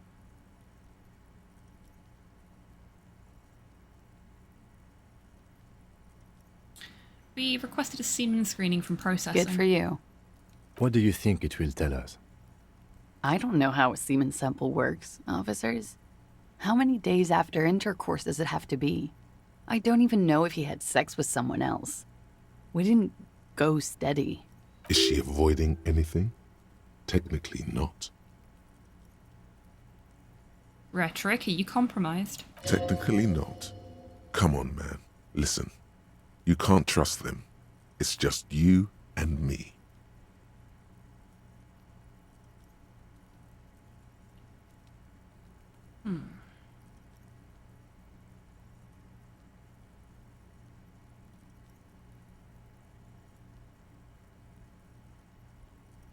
Tell me something odd. Did he enjoy his death? Why do you ask? She seems unsurprised. Just have her answer the question. Don't give explanations.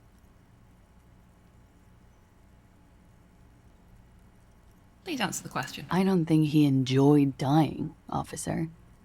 He had too much left to do. Too many third world conflicts. Couldn't tap out just yet. Could it be that love did him in? It very well could be, yes. You mean? What do I mean? I have no idea. I don't even know what you mean. Love did him in? What does that mean? You told me. Love did him in. That's not funny, officer. Okay, we won't do that again then. We're not going to do the other one. I think we're finished with this line of questioning. All right.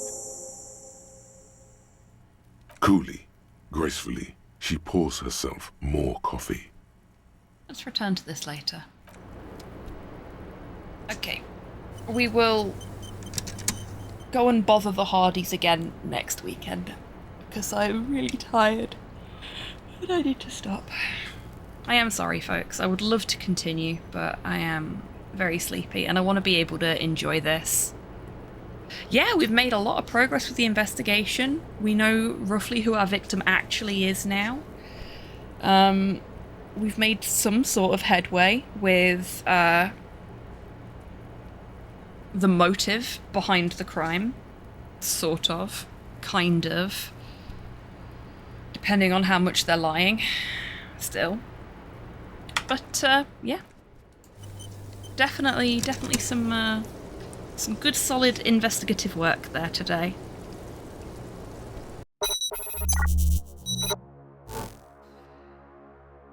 Massive thank you everyone for coming along today. I hope you've had a good time. I certainly have. Bye, have a great time. Thank you for being here, Ailsey, and I will, I promise. Thank you for being here, Soul. Until the next time, indeed. Goodbye. You're most welcome, Poirot. Thank you for being here. Indeed, Sinister. Thank you for being here. Hello! Hi, Pom. Bye, Pom. Let's see who we can go see.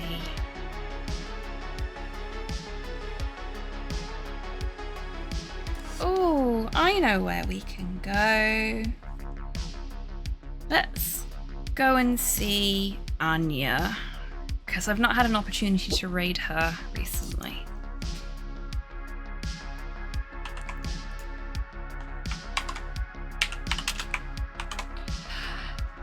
You're most welcome, Tabby. Thank you for being here. It's been lovely to see you. Okay, so we're going to go see Anya Keister, who is currently playing The Quarry, which folks will remember from the inaugural stream on my current PC. This was the game that we played to test how good my new PC was after you folks fundraised for me to get a new one. And except for that one cutscene where one of the characters kicked something and it bricked the computer briefly, yeah, that went really well. But The Quarry is a great little game. Anya is a great streamer. So I'm sure you'll have a fantastic time over there. Even if you can't stick around for the raid, it is really appreciated if you can jump in. But yeah, I'll be back on Wednesday for some more Court is in Session. Hopefully I'll see you all then. But until I do see you next, I want you lovely folks to take care of yourselves, take care of each other, wash your fucking tear bottles before you put them in the recycling for 2 real, and have a wonderful rest of your Sunday and a wonderful week ahead. Now go say hi to Anya for me. Bye everyone.